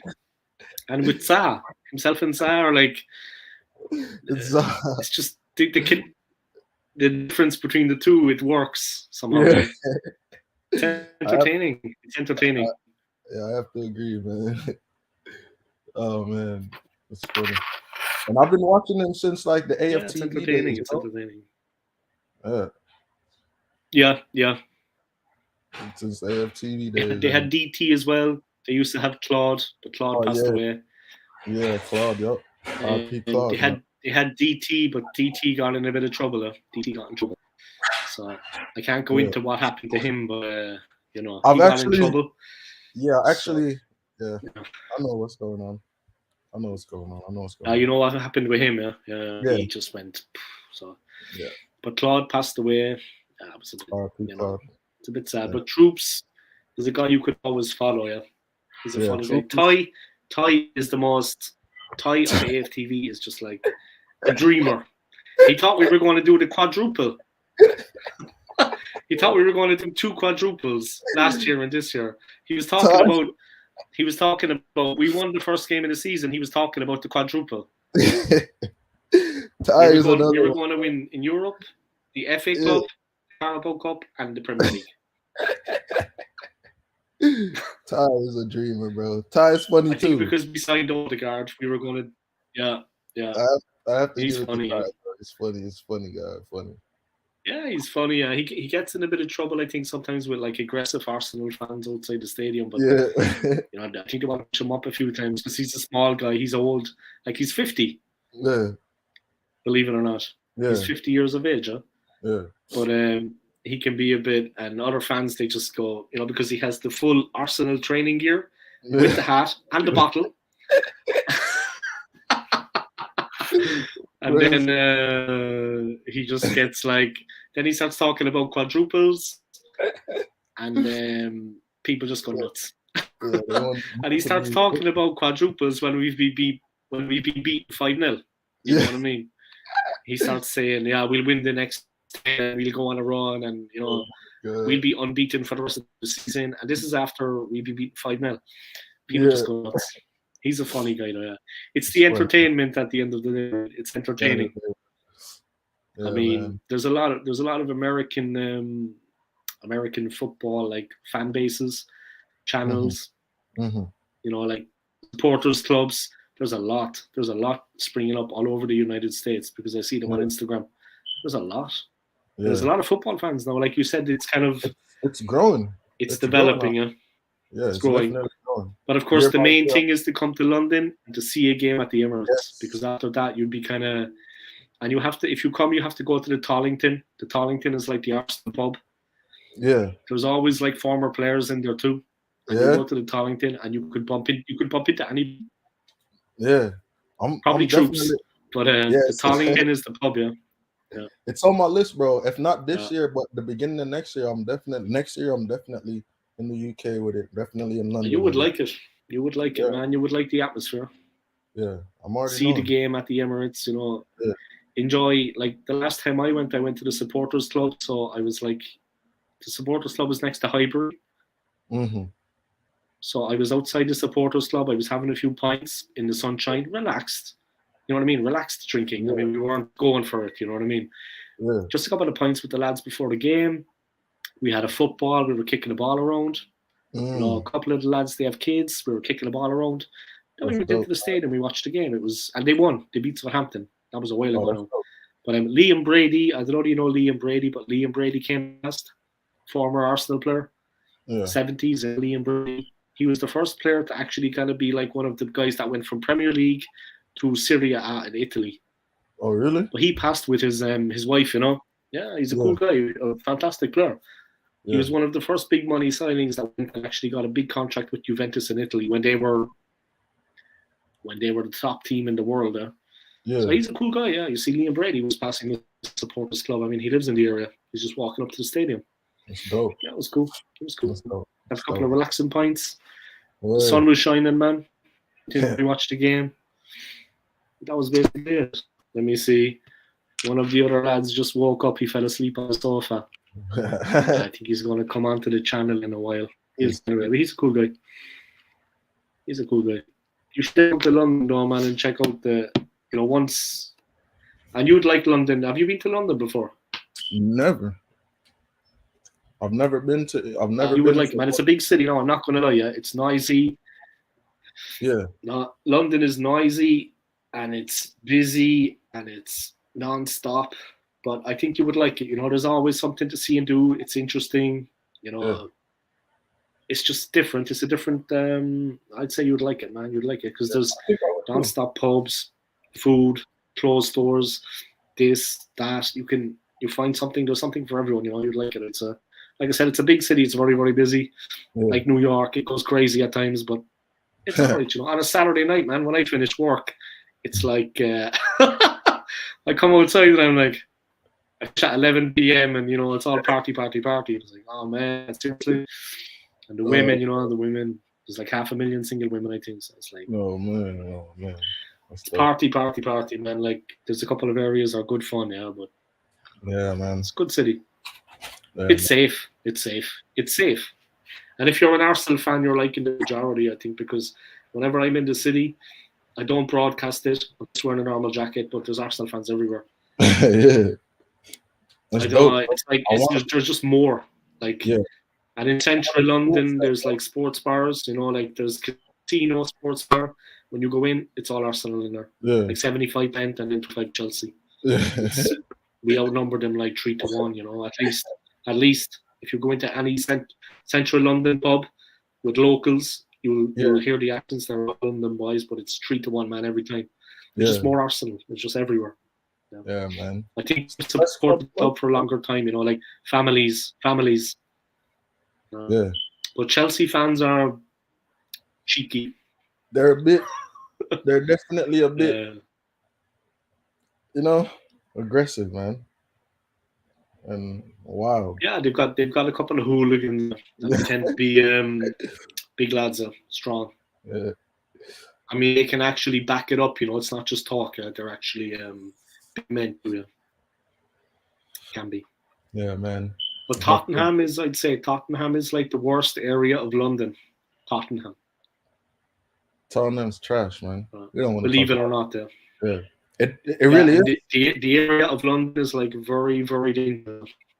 Yeah, man. Seriously, big time.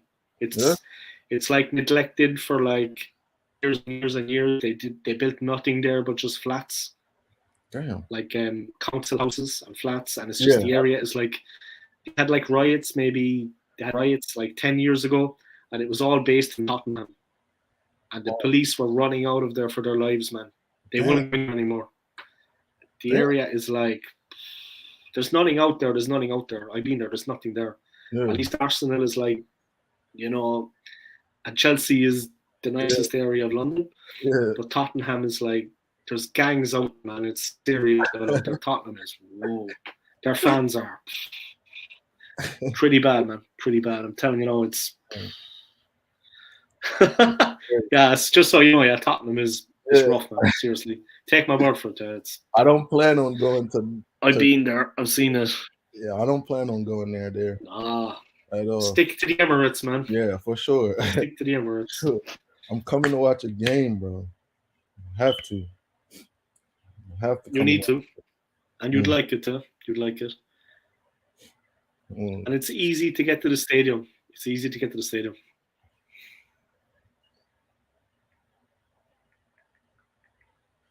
You walk there? Or you take a bus? Just 1 second. What's that? Do you walk to the stadium or you take a bus, or is it like really it's not that far from you, right? How do you get there? Very easily, my friend. We have the underground there. So there's the underground. Mm-hmm. You have 3 stations. You have Holloway Road, you have Finsbury Park, or you have Arsenal Station. Oh. You can come from whichever side. Yeah? I normally go to Arsenal Station, and then it's just a short walk up. Arsenal Station is directly between the Old Highbury and the Emirates. Mm-hmm. So it's on the left, you have Highbury, and you have the Emirates. So when you come out of the station, you just go right. You walk up like 100 yards, and the stadium is right there. Oh, very dope. Close. That's dope. That's dope. It's very, very easy to get to the stadium. And what do the tickets look like? Like, let's say you were to buy. But it's very easy to get to the stadium. The public transportation is excellent. Yeah. Yeah. And what about like the tickets? Are they pretty decent price and stuff like that?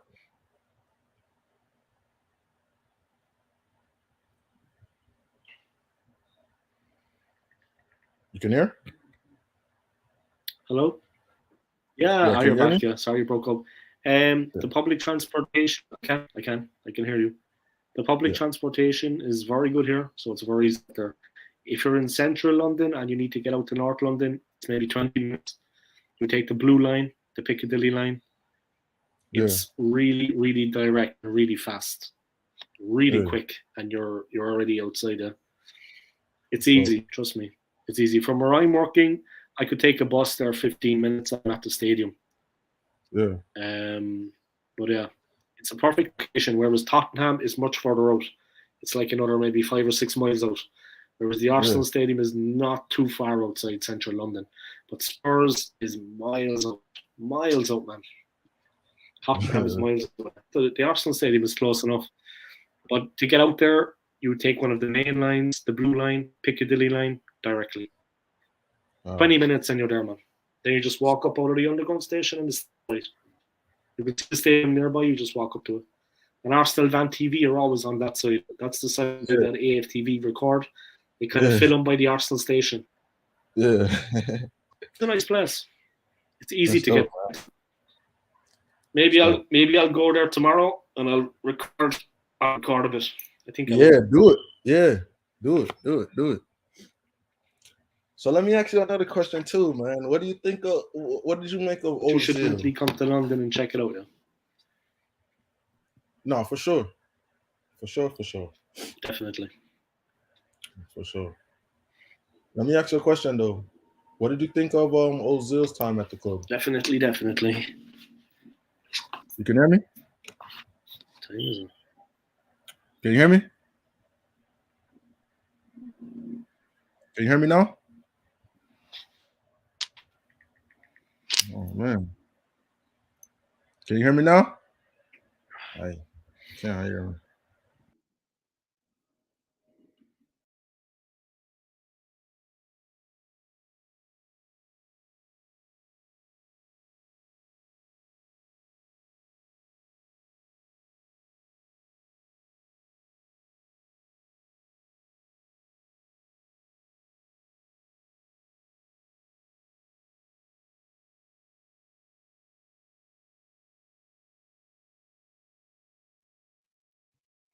All right, guys, how are you getting on?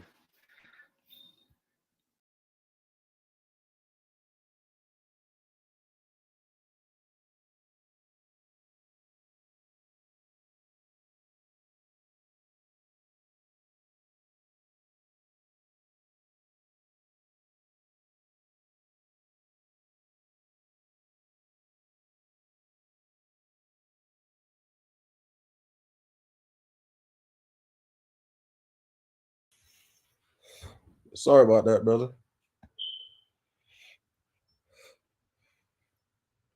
Mhm. Right, man. Can you hear me? Can you hear me now? Ah, you're back. Yeah, I can. Yes. The Wi-Fi is a bit shaky. Yeah, Yeah, kind of man. knocks off. Yeah. I It's a was little trying bit to ask slow. you, I what think did I'm you gonna make take up? a break anyway. Repeat that. I said I think I'm gonna take a little break for a while. I'm Oh, gonna drop off the channel for a minute. all right, boss. I want to thank you for coming on. I really Any appreciate it. anytime, bro. Appreciate it. Appreciate you for having me, man. I Feel me? might drop you. I might drop you my phone number later. It's just easier All to right. keep in contact. I might drop All you right. my phone number later on Instagram. We can keep in contact easier. I appreciate you giving your time and coming on. Yeah, big up yourself, man. All right, brother. Big up. Come on, you gunners. And keep the faith, huh? Keep Of the course. faith. Of Keep the course. faith, man. Of course, my boy. Of One day course. you'll be at the stadium like this. One Yeah, day you're going to be man. like this at the stadium with all your brothers and sisters, man. There'll be no United fans, no women Nah. supporting United. That won't happen. Yes, bro. I appreciate you Or having me though, bro. Tottenham, sorry, Tottenham. There'll be no women Nah, supporting Tottenham. they're All not right. invited. Enjoy the rest of your day, yeah? All right, brother. Appreciate you. Bless. Take care, yeah? All right. Thank you for coming on, yeah? Of course. See you later, man. All right, boss.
Hey guys, how are you getting on? I just took a little break there.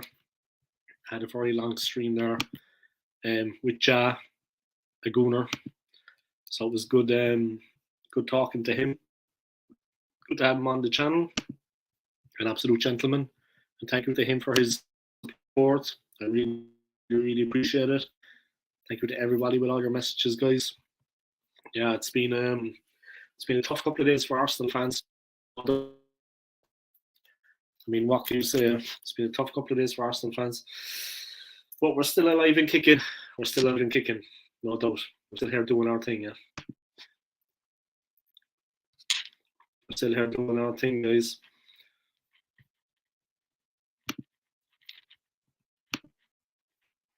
Should have another guest coming on in a while, possibly. So I'll just check about that.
There we go.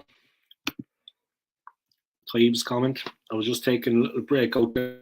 10 minutes. I've been online there for like an hour and 40 minutes. Thank you to the main man, Ja, for coming on. I appreciate it. Coming on my channel and giving your opinions and your views. Sorry, it was a little bit quiet one for you, Ja. A lot of the Arsenal fans are still licking their wounds after yesterday, my friend. An absolute disastrous performance. You know what I mean? But there you have it. It is what it is.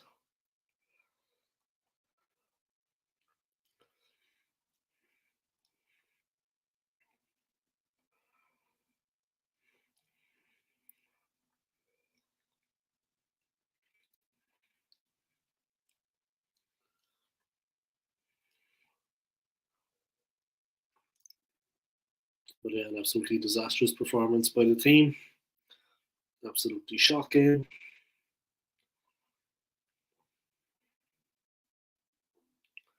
But yeah, what it is, guys.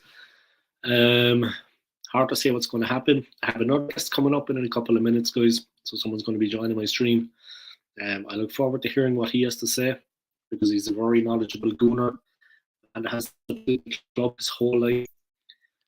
But yeah, thank you to Ja for coming on from Tampa, United States. I appreciate you giving your time to come on and talk football. The first of many, my friend. And next time you come over to London and check out the football, go see a game and see what's going on. Yeah, go see a game and see what's going on. So thank you also to Tai for tuning in. Keep well. Still believing that's in their damn dreams, but bloody bottle jobs. Yeah, I wrote it. It's been a tough couple of weeks. Being an Arsenal fan, no doubt. So yeah, I want the next guest to come on, guys. Let me check out what's going on. Still tearing it up.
All right, how are you getting on, man? You're live. Just to let you know, you're live. Yeah, I've been watching. Don't say anything bad, yeah? You're actually live. The whole world's you. Yeah, I'm okay. Just in case you think you're not actually on. No, I just did an no. hour and a half stream there, like an hour, 40 minutes, 45 minutes. I just came off for a couple of minutes to, Can gather you my hear me all thoughts. right? It's been an absolutely energy sapping. Yeah, perfect. Brilliant. But yeah, it's been an absolutely energy sapping. But I can hear you good, man. I can hear you good. Brilliant. What you got All for right. me? What have I got for you? Where do I start? Dangerous question, honestly. Dangerous question. Don't be asking that. Well, no, Yeah. it's over now. Where do I start? Yeah, unfortunately it is. Yeah, unfortunately it is. Uh,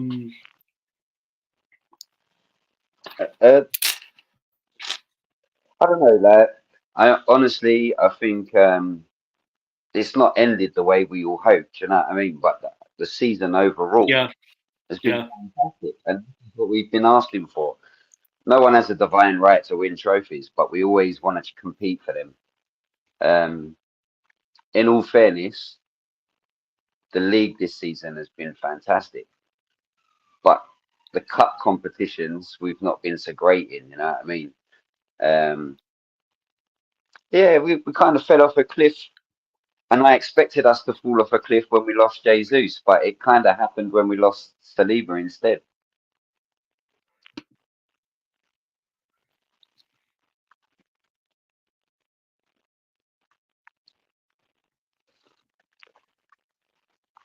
You there? yeah. Okay, maybe it's a little bit better now. Yeah, I had to change. I was just changing the Settings. Wi-Fi. Now it's a little bit better. It kept breaking up, and the sound was going. No, it's good. No, it's good. Yeah, now you're much better. Yeah, because I was watching. Oh, I forget his Yeah. name. The Okay. other fella from America. Yeah, I was watching Ja, these two. Jaya. Yeah, You have two yeah. different here. Yeah, we have two different Wi-Fi's for the house, so it's like I'm kind of switching between.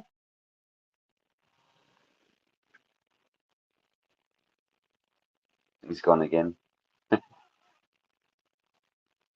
Ah, come on. You're back now. You're back now.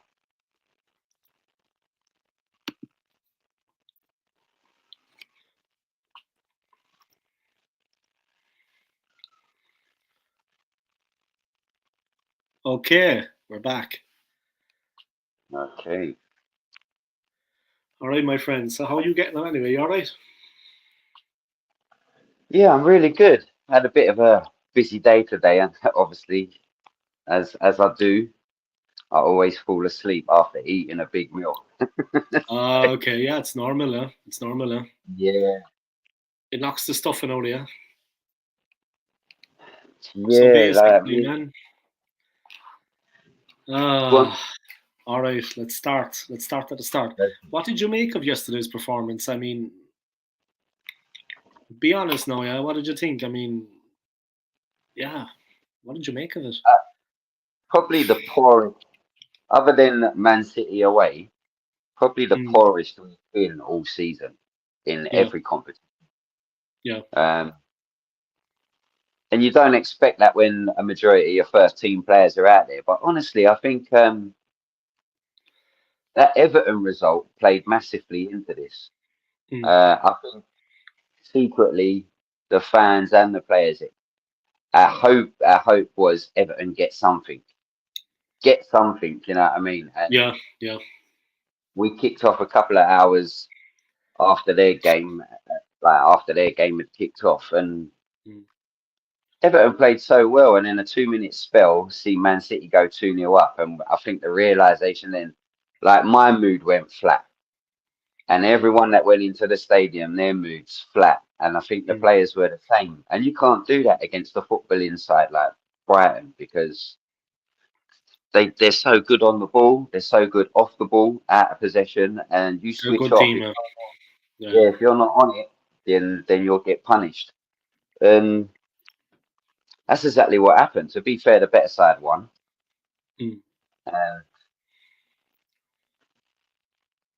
and yeah, the better side won. And I just think, yeah, that first result of the day at Goodison played massively into it that we just couldn't get back from. We couldn't get anything going. And I do say that there's been a lot of criticism about Zinchenko over the last month or so and his performances. But when he's not in the team, KT can't do what he does. So when he's not in the team, it affects our midfield and the way of playing against a team like Brighton, the way they play. If Zinchenko ain't in there, we're going to suffer. And we see it. We see it yesterday. We didn't dominate the ball as much, you know what I mean? And as much as I don't want to lose KT, I just think you've got to find, you know how Pep started playing John Stones? Yeah. Rather than using inverted fullback, he has Stones join the midfield. We had to find another way. Without Zinchenko, he's not always going to be fit. So he might be suspended over the course of next season. So we need to find another way of playing without an inverted fullback. So it might mean one of your centre backs join the midfield.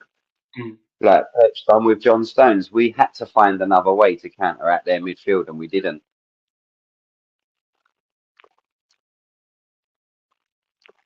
What Wi-Fi are you on now? Eh?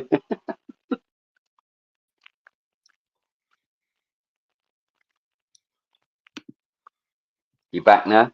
Back, sorry. Honest to God. That's all right. How many times? It might happen again, yeah, so don't be cursing me. I'm not.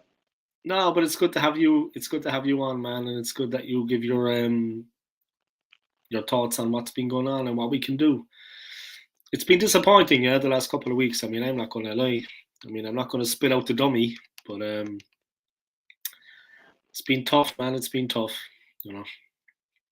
No, of course, but then, like, in all fairness, where we want to be as a club, as fans, where we want our club to be is where Arteta's put us in the league. Right, the other competitions aside, at the minute, this is what we demand is to compete. And we've had one season of it, and there's going to be times, I reckon we'll be competing on at least 2 or 3 fronts every season for the next 5 years. And there's going to be times where we're going to fall short, whether it's injury, form, you know, suspension. These things are going to happen. And you, like I said before, no club has a divine right to win any trophies, but you've got to put yourself in and amongst it. And I think that's what we'll do over the next 3 to 5 years. We'll be competing for, I'm hoping, the Champions League, but I expect to be in and around the Premier League, which is getting even harder now. Yeah. But yeah, like, as long as we stay on board and we stay as a group, especially inside the stadium, as long as we all back our manager. I know there's a lot of people that want him out now and they can't see the progression under him. And I just think changing manager is such a wrong thing to do. It's the first time in years we've been playing this kind of football and even competing at this level in the Premier League. To change the manager means another manager comes in, doesn't fancy Ben White. That's 50 million down the drain because at the moment, you know, that's looking like money well spent. But if you have, I don't know, let's say a Conte in charge, you end up looking like an Eric Dyer, and that's what we don't want. So, and it'll be too many changes at once. I think Arteta is doing such a phenomenal job, especially this season. And I see him, the players that he signs, the amount of in-depth that they go into personality-wise and everything to do with the player, much like Pep and Klopp, you know what I mean? I just see a couple of missing chinks to the armour, you know, for competing for the major ones. And I'll be honest with you, I'm not bothered about the FA Cup, and I'm definitely not bothered about the Carabao Cup. I see that more for our youngsters, the Carabao Cup, to introduce them into the first team squad. And Yeah, sure. In and Yeah. But the FA Cup, as much as I love it, you know what I mean? I want to see that put on the back burner with the Carabao Cup in order to compete for Champions League and Premier League football titles. That's what I want going over the next 3 to 5 years. Because everyone else who's quick to say Arteta out, if all he wins is FA Cup and Carabao Cup over the next 3 to 5 years, they're still going to want him out and still say it's a failure.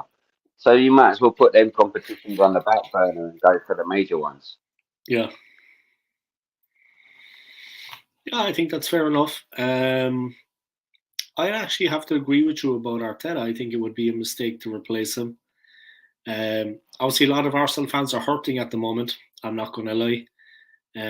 I'm more level-headed, pragmatic, but a lot of Arsenal fans are obviously raging at the moment that we went from 1st of April 8 points ahead to this point being 4 behind, and obviously the league is lost now. The league is lost. It's a pity the way we just capitulated over the last couple of games.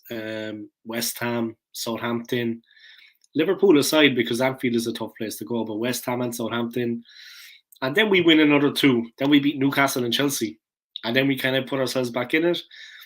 And yesterday was, I mean, the performance, man, was, man, seriously. I mean, I think the fact that City won yesterday and they played ahead of us, they played first. I think it kind of had that effect on the team.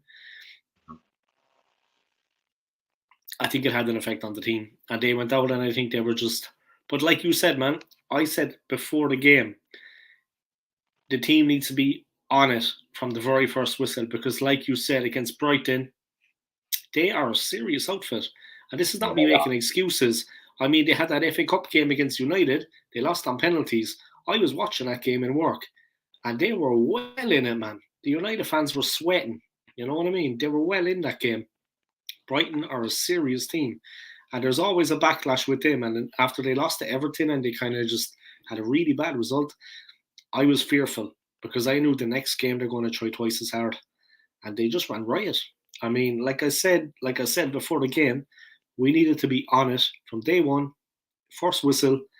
Otherwise, they're going to turn us over, and that's what happened. I mean, for me though, the loss of Saliba kind of at that point in the season when that happened, that took its toll on us too, yeah.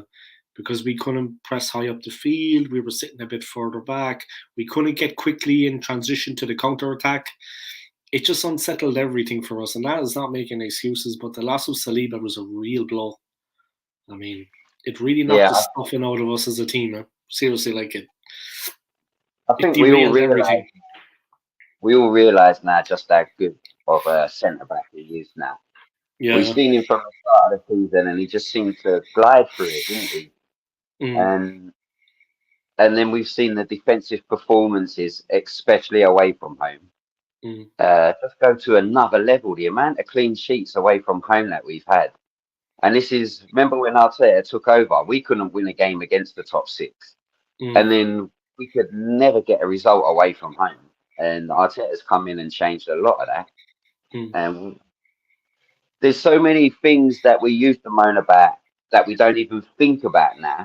So Arteta doesn't get the credit for them no more, you know what I mean? And I think step by step, I know it's gone from process to phase 3 or 5 or something. And the project. Yeah, it's a project. I get it. It does seem very laughable and easy to hammer them with. Yeah. But in all fairness, when you listen to Arteta, every step of the way he's done it. You know what I mean? He's doing whatever he wants in these phases. He's getting the team to where they should be. And I get it. It's disappointing not to win the title, but like I was saying, over the next 3 to 5 years, you're going to compete for these 2 major competitions, and we're going to fall short. And we might fall short a couple of times, but the more you put yourself in contention, the more chance you've got of actually winning one. You know what I mean? And I do think we'll win one. Definitely, another thing that's going to help us is that we're going to be playing a different caliber of opposition in the Champions League. Okay, it's going to be difficult for us at the start, but the team will improve because week in, week out, we're going to be playing better teams in the Champions League. Different caliber, and we will improve. We will get stronger. Maybe now with the promise of Champions League football, we can get a couple of extra players to come in. You know what I mean? We could do with strengthening. We could do with a couple of signings. I mean, yeah. I honestly, now it's about balance as well. So unless he's going to be ruthless with signings, like people he's just brought in, I only see us getting one midfielder in the summer. Yeah, I Declan I did Rice. hope, yeah, I think it's pretty much nailed on that he comes in. But I would have loved a Casado. You know what I mean? And I wouldn't say no to him. But I think adding Jorginho in January when we missed out on Casado, I Mm, just if you bring another one into that party, and look, I would love nothing more than them two to come in and then be a bit ruthless and maybe mm. get rid of, rather than lose a Shaka or a Jorginho, rather get rid of an El Nini that we give a 1 year extension Yeah, to yeah, when he's injured. I just don't of see the course. point in that. But I do like the links to João Cancelo. So I think him and a Declan Rice gives us, João Cancelo gives us that option of the inverted fullback again when Zinchenko is not fit or available. And Rice, brilliant backup to a Thomas Partey or Mm, even a Granit Xhaka. mm. So I think he can play both roles. But I do think we're missing. I do think we're missing a goal getter. Yeah, You know, we need yeah, a bundle of goals. definitely. And then it's hard to take Gabby Jesus out of the team as well. But if you offered me an Osimhen, I'd really love that. You know what I mean? But I don't see us getting all three. I think we'll get someone to compete with Mm, Bukayo Saka on the mm. right as well. I think we're getting Yeah, that done. yeah. We could do definitely with a goal getter, but definitely from my point of view, I was happy to see when the team was playing well. Other players were coming in with goals, like Ben White scored against Bournemouth, then Thomas Partey scored, then Reece Nelson hit the winner. You remember that game at the Emirates? Yeah, Everybody chipping in with a couple of goals. But when the team is playing well, the confidence is flowing and the opportunities are coming to different players who are in advanced positions. And that is a sign that we have developed as a team because we weren't like that before. It was not like that before. We've definitely stepped up a bit. The performance yesterday was, man, seriously. Say no more about it. I just want to forget about it. But luckily, I was working, so you know where I work in a hotel. Yeah, it's central London, and it's the closest one to the stadium. So all the cool. Arsenal fans were staying at the hotel. Yeah? Some Irish guys were staying there. There were some guys from Scandinavia. You should have seen them when they came back to the hotel after the game. By they had faces. It looked like a slapped ass. They were like Yeah. this. I just looked at them and I said, "Say no more." You know what I mean? I didn't know I'm an Arsenal fan. All they did was sit down, have their dinner, and drink. Just And good then the though, isn't it? highlights came on the TV because it was a match of the day, and they were like this. I don't even think the most optimistic Brighton fan would have predicted 3-0 before a ball was even kicked Oh, yesterday. So not conceding, and it was easy for them actually. To be honest, it it was was one of easy them enough. shell-shocking performances. But Uh, this is what happens when you're not on it 100%. And mm, this is what it means to go for a title. You have to be on it every yeah, week in, week out. You know what I mean? You cannot afford to even slip 5, 10%. You can't mm, afford to carry one or two players in that 11. Everyone has to be on their game and do their own jobs. And I think I keep touching on the Zinchenko not playing. You know what I mean? And I think going forwards, we're always under Arteta. We're gonna have to have an inverted something, whether it's the fullback, whether it's one of the centre backs. I remember when I first started getting into football, and a few years later, Ruud Gullit come over from Italy mm, to join mm, Chelsea. And when he started to play in the Chelsea team, he used to play the old sweeper role, which is mm, derelict in football these days. You know what I mean? There's no sweepers, but it might mean just tweaking the system, bringing something that used to work back into today's game. Arteta's got to yeah, think slightly outside the box and see where he goes with it. But that yeah. that Manchester midfield City, yeah, that midfield mm, yesterday didn't click with bringing the ball out from the back, and that's where Brighton suffocated us. yeah, Easy to turn yeah. And things Ben around. White, Ben White got completely overloaded on his side. I mean, he had his hands full. I mean, they were running at him. It was that side of it they targeted. Yeah, Yeah, Tierney's side was pretty much solid. Tierney actually didn't do anything wrong. I gave him in the player ratings of 5 out of 10. That was one of the highest I gave. But to be honest, he didn't do anything wrong, Tierney, but he was part of a back four that conceded 3 goals. But he himself did not put a foot wrong, in my opinion. Trossard, of course, lost the ball for one of the goals. Dale was all over the shop. Yeah.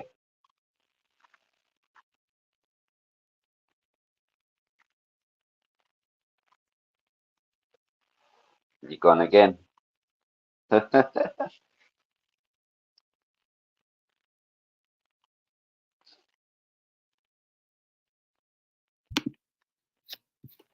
Right, you're back again. I'm back again. I don't know what's going on, but I'm back again. I gave Reece Nelson a 7 for my player ratings. I thought Reece had a good game. I thought he was our best player. No doubt. I thought Reece Nelson actually manned up. I don't know what it was, but he seemed to realise how to get at them. I don't know. He seemed to have that little bit of know-how, how to actually try to get at them. He was just same against Bournemouth when he get that goal, man. That goal came out of nowhere, and it had to be perfect. He had to hit it on the fly. It was a great goal. You know what I mean? Yeah, man. Reece Nelson, he for me was our best player, top notch, man. Big up, man. To be honest, seeing Harry come on and performed, Arteta's got to read or know his players that little bit better, that he can sense by their body language that they're not quite at 100% today. And Reece should have probably arguably started the game. I agree with that. I mean, he kept sticking with Saka. I understand. He has been our best player in Bukayo Saka.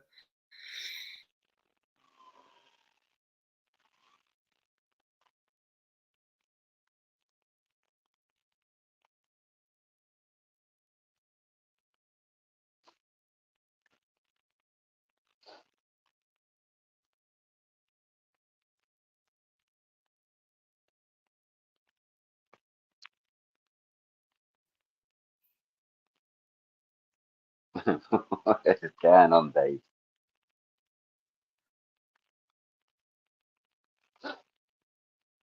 I'm coming back. I'm almost there. Back.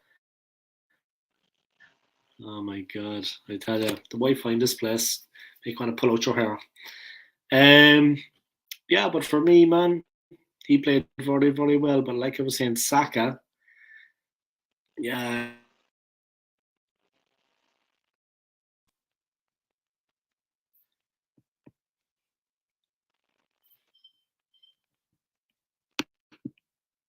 You're back again. What's it do? Okay, I'm Does back it keep again. I'm actually here. No, probably keep jumping onto your other one. It keeps. No, it just, I don't know, it's just weak. I'm after connecting to the other one now, so we'll see how it goes. Sorry if that's bothering you. It's a bit annoying, I know. But I just keep switching then. When it keeps going off too much, I go, I'll try the other one. You know what I mean? There's like one upstairs, one downstairs, but it's like, man, what was I saying? Yeah, Saka. I mean, the thing is, people were saying to me afterwards that Reece actually still hasn't signed a new contract. And if he's not getting much game time, he probably feels aggrieved that he should have got more game time when Saka went a little bit off the boil. And like I said, Saka for me has been our best player this season. He's won us games that we should never have even been in with a shoulder winning. Brilliant performances, but Reece should have got more game time. And I mean, is he going to sign a contract if he's not going to be getting more game time? I mean, he needs to be played more. Eddie had an alright season. I'm a big fan of Eddie Nketiah. Eddie did alright this season too, man. Big up Eddie. Gotta give him his props. You know, he's like, call me when you need a goal. It's interesting you mentioned them two, because them two are on my. I've had this thing, and I try not to be sentimental anymore with the Arsenal players, but it's a bit hard when you get like a Bukayo Saka come through. Like, I love him, and I love Gabby Martinelli, and Yeah. I can't not see them in an Arsenal shirt. I don't want to envision them wearing any other shirt. But Eddie, Reece, Yeah. Balogun, Tavares, Pepe, El Neni, Emil Smith Rowe, all gone in the summer for me. I sell them all. They all got to go. And you add more transfers on. Yeah, yeah. I'm not having Probably another his Jack Wilshere. ESR. Mm. Yeah, I'm Yeah, not having another Jack Wilshere. Away, he's got some value. Let's grab our chance. You know what I mean? And it's easy to do. If there is a question mark about an Emil Smith Rowe, like where does he fit in the Arsenal team now? Trossard's there with Martinelli mm. on the left. You're not going to play him on the left. It's different if you're going to say he's the backup for Saka and he's going to compete for Saka for the right wing place. Then that's the only place I see him playing. I'm not of this opinion that he can play the Shaka role. And I'm also not of this opinion that he can come in for Odegaard. Another one that's on that list for me is Fabio Vieira. I just don't think he's going to cull it in the No, Premier League. yeah, no, Um, no. He needs to go, definitely. I agree with that, yeah. But ESR, yeah, tough calls have to be made, yeah. There's it's definitely tough, but players this is have to why I be say I don't shipped want out. to. So. Yeah, it's why I don't want to have sentimental. I don't want to be too sentimental with the players too much no more because Mm. it's football. As soon as I put one of their names on the back of my shirt, they go. And funny enough, Emil Smith Rowe is the last one I got on the back of my shirt. You need to So put your own name on the back. Or you know who you should put on the back and who will never leave the club? Pointer. Gunnersaurus, man. Yeah, maybe. Like he will always be a player. You can just put him on the. You know what I mean? He's just chilling here next to me. But you should put. He's still in shock actually after yesterday, so I have him just kind of I have him on timeout there now. He's not watching football. He said ever again, but I know he'll come back. I know he'll come back all right. He had an awful shock yesterday. He was expected. As you can see, he's the good looking one, but he was no, but he's in a bit of shock now since yesterday. I'd say you won't be seeing him around for a while. But Yeah. Jesus, man, what a performance! Honest to God, man. Seriously, like, I'm glad I was working though, because it took my mind off things. City were good though, right? I mean, you see Gundogan's little flick for the goal, the free kick. They have been phenomenal as well the last month, 6 weeks, man. Well, to What do be you fair, make? Yeah. go on. What do you make of Erling Haaland? I mean, how highly do you rate him? I mean, how good is Yeah, he? he's the best. He's the best. The best there is around as number nines go. It is. I've heard so many people say that he makes Man City worse, and it's a How? complete myth. You know what I mean? It's a complete myth. When he scored at Everton, I think 52 goals in all competitions for the season. Mm. It's a hell of a feat to do that. You know what I mean? And First there's season times in the when, Premier League. there's times when he's got a brace and could go on and score another hat trick. The amount of hat tricks he scored this season, Yeah. and Pepper just got to sub him, take him off because he hit a brace already. The game's won. We're going to wrap him up for next game. So yeah, he's just different kettle. And so is Julian Alvarez, by the way. I think he's phenomenal as well. Incredible, brilliant player. And you remember You'd a lot actually of almost forget about Alvarez because there's so much hype about Haaland. Yeah, but can you imagine if the shoe was on the other foot? Remember when we was like, I think it was like 6 to 8 points clear, and Pep was getting all the questions about why did you sell Zinchenko and Jesus to Arsenal? Why'd you do that? Now, if that was Gunners, if we had sold 2 of our players, even though we still pip and win the league, no one's giving him any credit for the players that he's brought in. We've had Haaland's made City worse, you know what I mean? And hardly anything said about Julian Alvarez, the impact that he's had on Man City. And I think since they drew at Nottingham Forest, they've not dropped a Premier League point since. They've just gone through everyone. They've won 11 games in a row, yeah. 11 games. Yeah. What? And that's just the Premier League. They've wins. had big games in the Champions League as well for them. Yeah, of course. So you have to tip your hat to Pep and what he's done with that team, you know. It's just phenomenal. And coming second to a team like that can perform at that level in 2 of the biggest competitions in football, you just have to tip your hat to him. And you can't really, although we can be critical of Arteta and some of his team selections, you know what I mean, and feel sorry for ourselves with injuries. I still don't think with Saliba at Man City away we get a result. You know what I mean? I No. don't think that it's sometimes you just have to accept that you're not at that level yet, and Mm, but it's a step in the right direction for us mm. this season. It definitely you put things into perspective pretty well, I think, because a lot of people they're just feeling raw emotion right now after yesterday. But yeah, that's why I wanted you to kind of come on because you give a different point of view. Because I'll be honest with you, I know a lot of Arsenal fans they're boiling right now because of what happened. But you're more you've been an Arsenal fan maybe a little bit longer, or you're more kind of pragmatic. But you put things into perspective pretty well, I think. There has been a lot of improvement. Hopefully next season we can really push again. It's going to be interesting in the Champions League. I, for one, am delighted that we are back in the Champions League. It's exciting. And as a fan, I mean, I don't know if you were able to get any tickets, but as a fan, for example, for you, the fact that there's going to be Champions League again at the Emirates and that these big teams are going to be coming over, I mean, it's only positive. And like I said, with the higher level that we have to perform at, the team will improve because there's going to be serious battles in the group stage. We're going to be up against it. The team will improve. You know, like it'll be heightened level of competition. It's going to be an interesting season. Yeah, Yeah, I'm and with looking forward Chelsea now to it. having Pochettino, and with Bro, Pochettino at Chelsea now, you know, I pass Stamford Bridge every day on the way to work. And I've said this many times. I see one thing when I'm passing the stadium on the King's Road. It's these blue banners that you have hanging off the light posts with the players. Chelsea, pride of London. It's been a while since they were the pride of London. Let's have it right. This season, they are not. This season, they are not the pride of London. They're not even the best team. They're not even better than Brentford.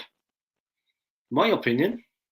You know what I mean? nah, They're not the pride of there's a big, London, by it's crazy to say there's the a big banners are dark, just offensive.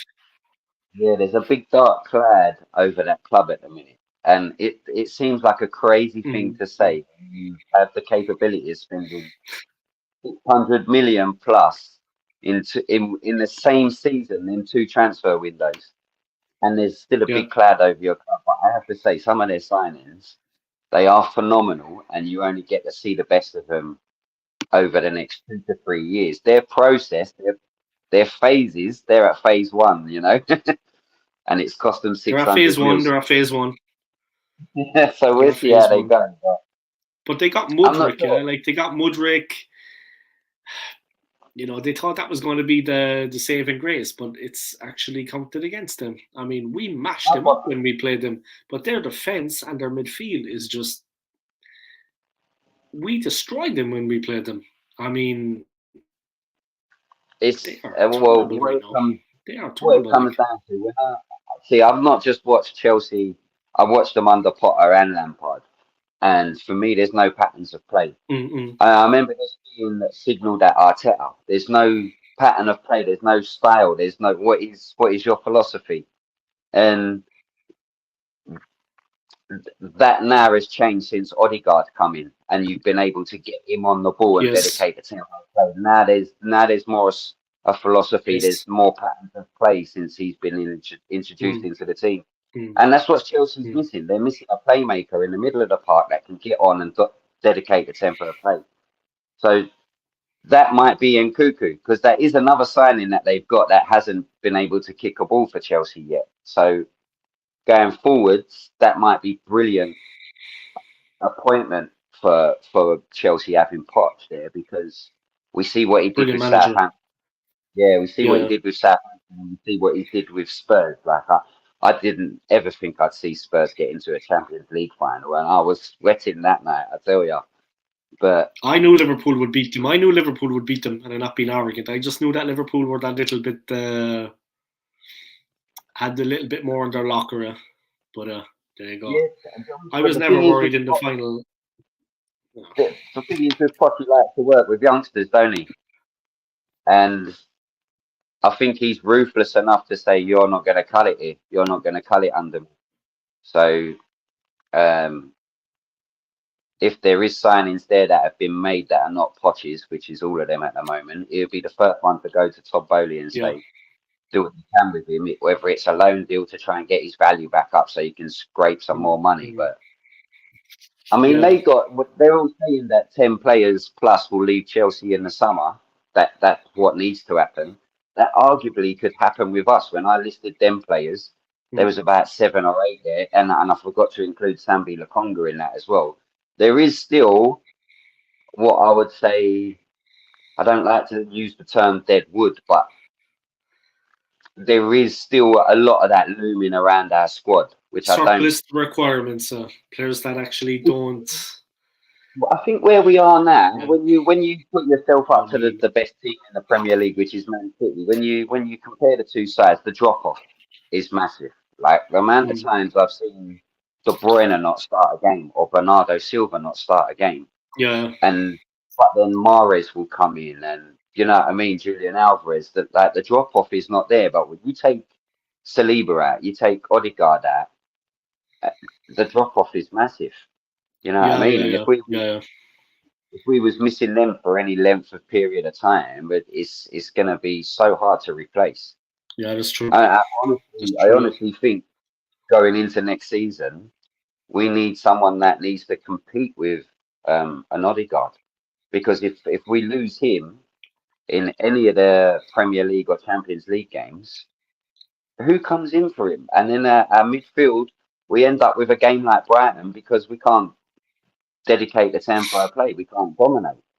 So we need better competition for Odegaard and better competition for Saka. I think João Cancelo comes in and upgrades right and left back. You know what I mean? And that would be ideal for me as a João Cancelo. And one of the two, out of Caicedo and Rice, one of them has to come in. And I'm also, if I'm going to stay on my ruthless side, I don't even think Matt Turner's a good backup. If we lost Ramsdale,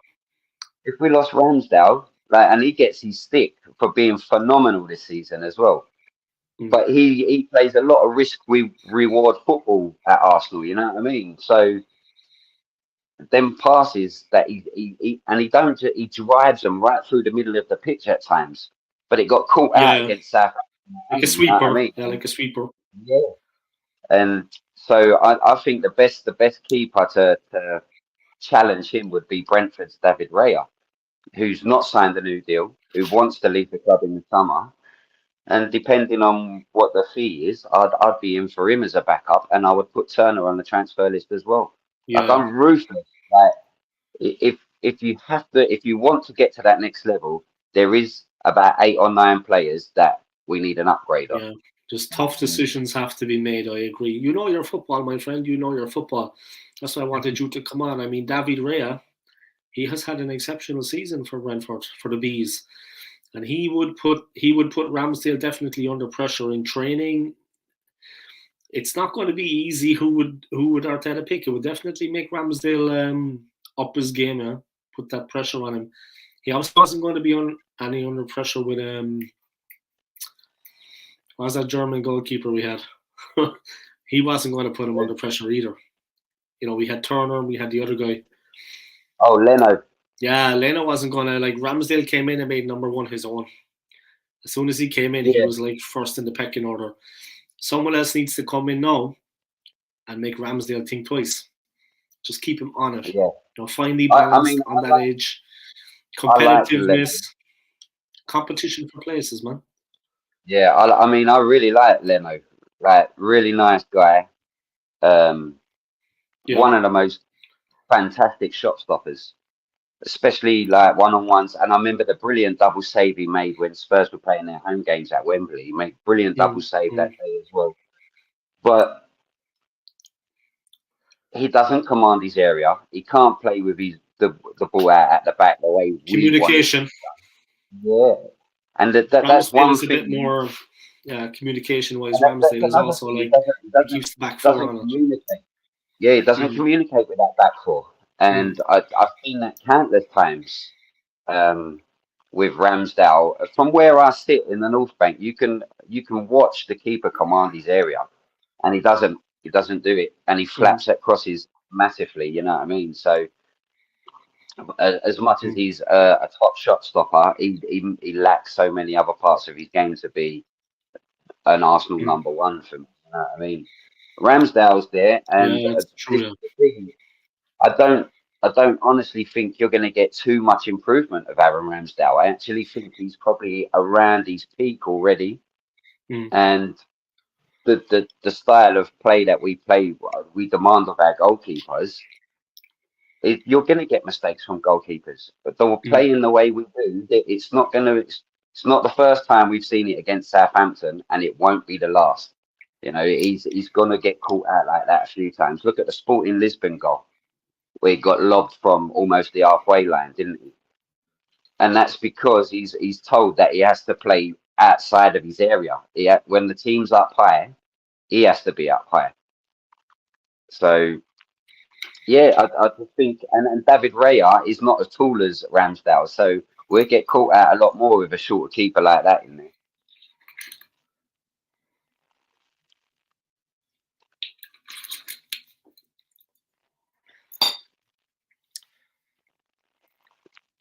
What's that? You eating? I had a sweet. I took a slug of water. Yeah, but man, the thing is, seriously, I mean, yeah, we could strengthen in the goalkeeper position. A goal getter would be good. That was the time really where we could think of next season, because this season now is obviously we second place and we've Champions League football. Yeah, I said a lot of players need to be moved on, and those hard decisions need to be made. Like Emile Smith Rowe, man, I got a soft spot for old Emile. In fairness, he's a gooner through and through. You know what I mean? Poor Smith Rowe, by player with potential, a player with potential. But yeah, these tough decisions have to be made. Like you said, as well, one of the midfielders going to go for another guy to come in, rather than Laney. You know, that's the way it is. Yeah. But we have had fun this season. Yeah, it has been enjoyable to a certain extent. No, it has. I've loved every minute of it, even the disappointments of yesterday as well. You got to love them because it you're so annoyed and disappointed with that kind of performance because of where we could have been, of what might have been. And to be fair, we was Yeah. a million miles away from that. You know what I mean? Until Arteta's come in, we've been a million miles away from that. And even I could see it. I could see this coming with Arteta, which is why I backed him in them dark days of what was it, 7 straight defeats or 6 straight defeats, no winning 7, and then we went into that game against Chelsea where Emil Smith Rowe and Saka You were the played only really one well. that was backing him up, man.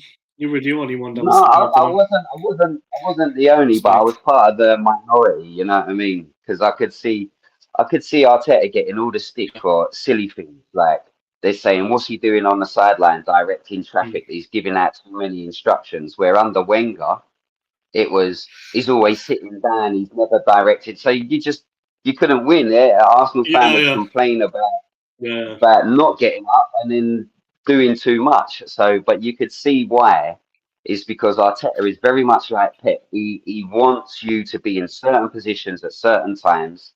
You know what I mean? Even on the training pitch, one of the they're lined out in squares on the pitch, and that is your zonal position all the time. You have to be in a certain area at certain phases of play. And it takes him, because that's his vision, it takes him to do that on the sideline, let them know that you're 5 yards out of that box. You need to be inside a bit more. And that's all he's doing.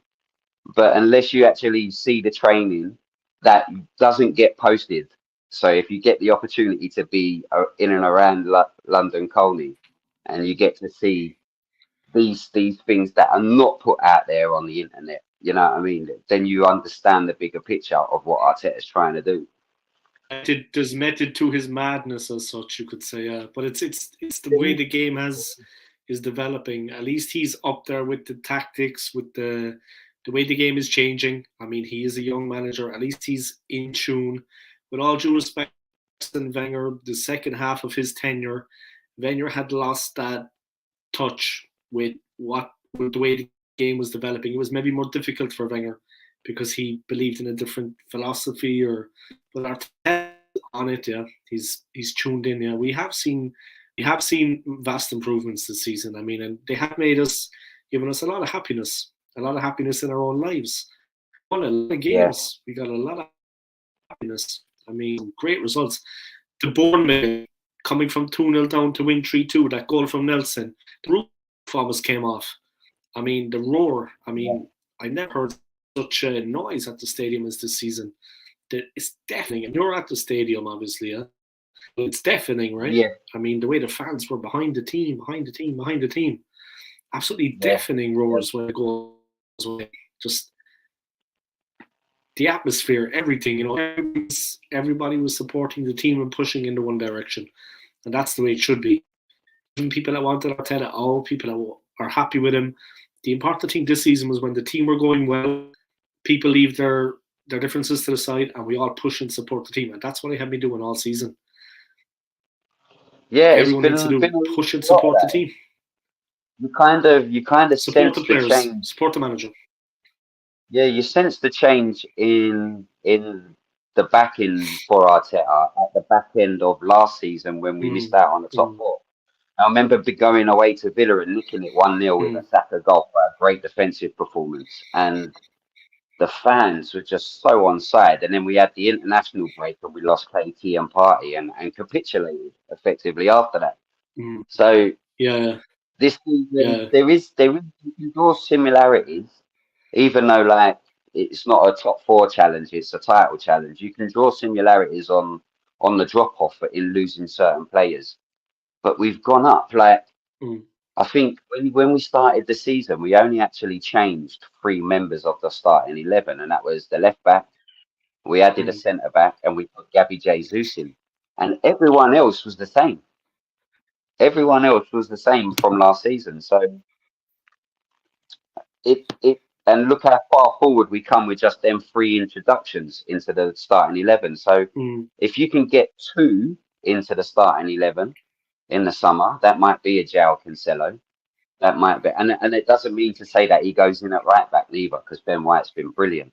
But what it does give you is an option to put Ben White back into centre back if you're missing a mm, Saliba, and it gives you the option to play KT Zinchenko or João Cancelo. So mm. it's a great move if we can get him in and over the line. I just don't think Pep would want to sell another player to Arsenal.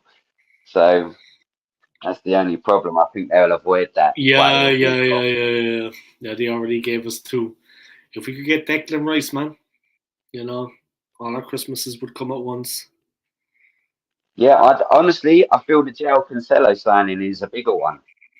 And I know everyone talks about his attitude and falling out with Pep and Bayern's coach as well. But I just think if you've got him in the team, he's that's what we need. He's probably the best inverted fullback in the Mm, world. You know what I mean? mm. So Yeah, if you can manage to get him in our team, then I think it only benefits us, especially with Champions League as well.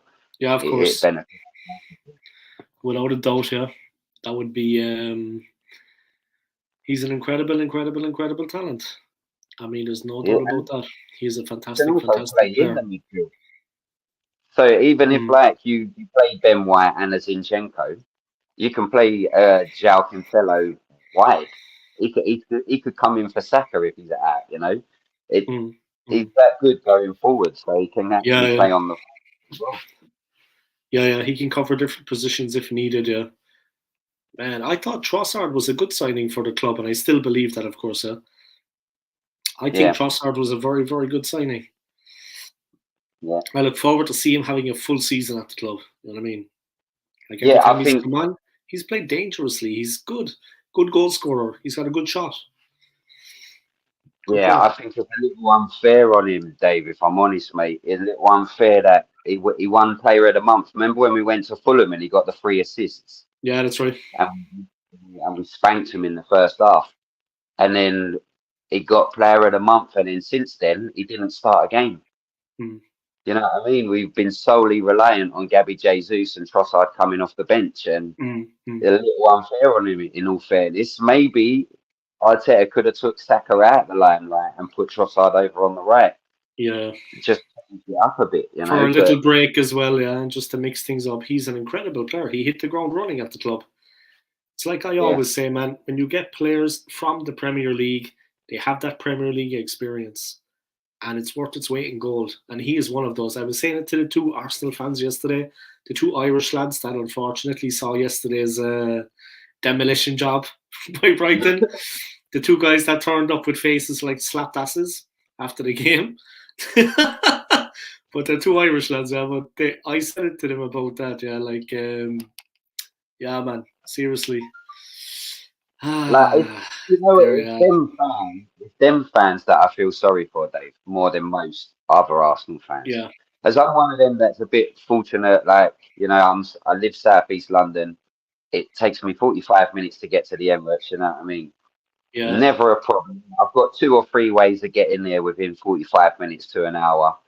And but it's them fans that have travelled, like you said. It wasn't just Irish guys. There was people there from Scandinavia that have Scandinavia. come Yeah, over for the game, and it's with the cost of living now. It's a hell of a lot to come over, and then all you then see is Brighton turn us over at the Emirates. The amount of good performances we've had at the yeah, Emirates this season, and they yeah. picked that one to come and watch.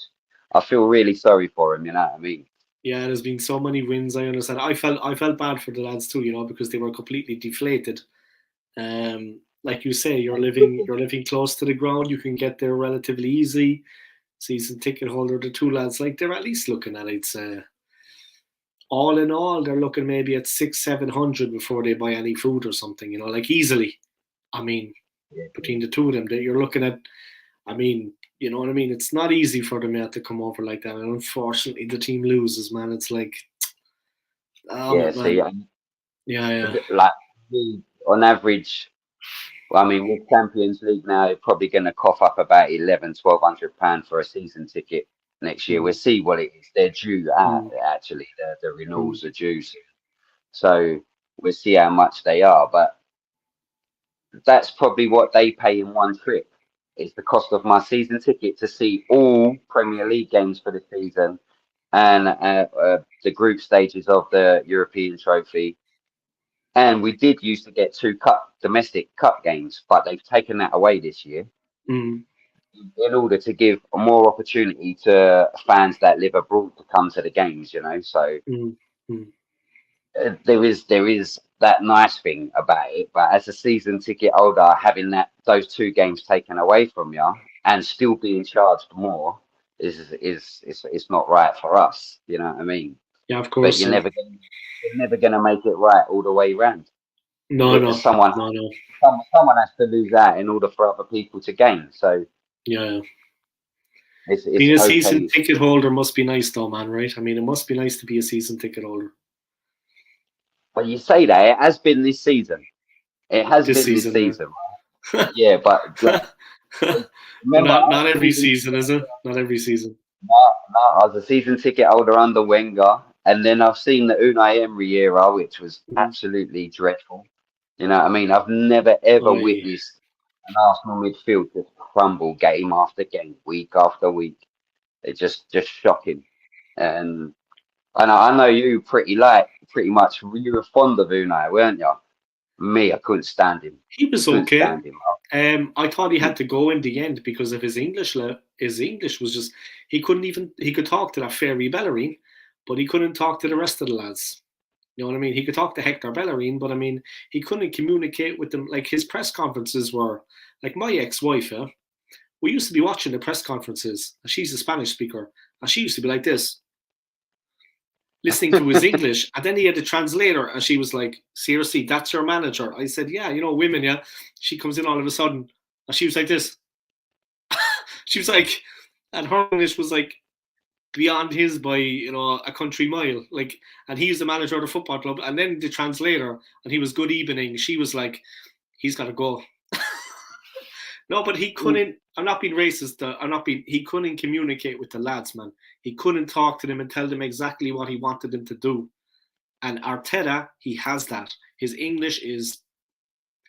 It is important, man. It is important. You know what I mean? It's like you walking in there, native English speaker. You're on it straight away. Dave, I need you to. You know what I mean? You don't have time No, to be in all, Unai in Emery, all man. fairness, Maybe they didn't give him a fair shot at the title, but like you said, for me, it had nothing to do with like his you saw a lot of language. games. You saw a lot of games with Emery in charge, Uh, so you know more yeah, than too most. many painful memories. But I How just, bad it I, was. I, I wouldn't give it. I give him a lot of credit for trying to speak English. You know what I mean? I actually give him that. I wouldn't go as far as to say he needs to go because of him trying to speak English. It's not his first language. I actually give him a lot of credit for trying so early.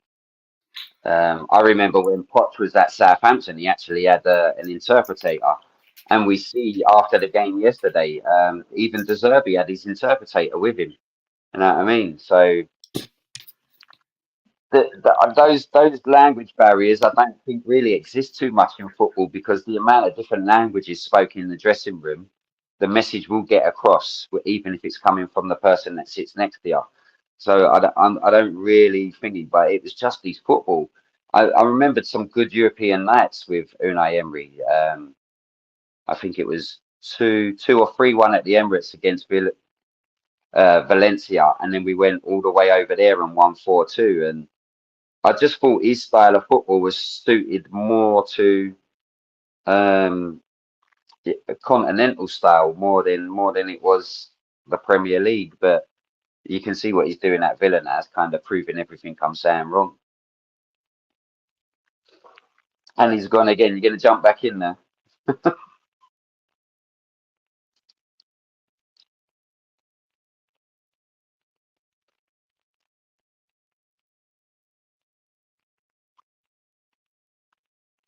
Give me 2 seconds.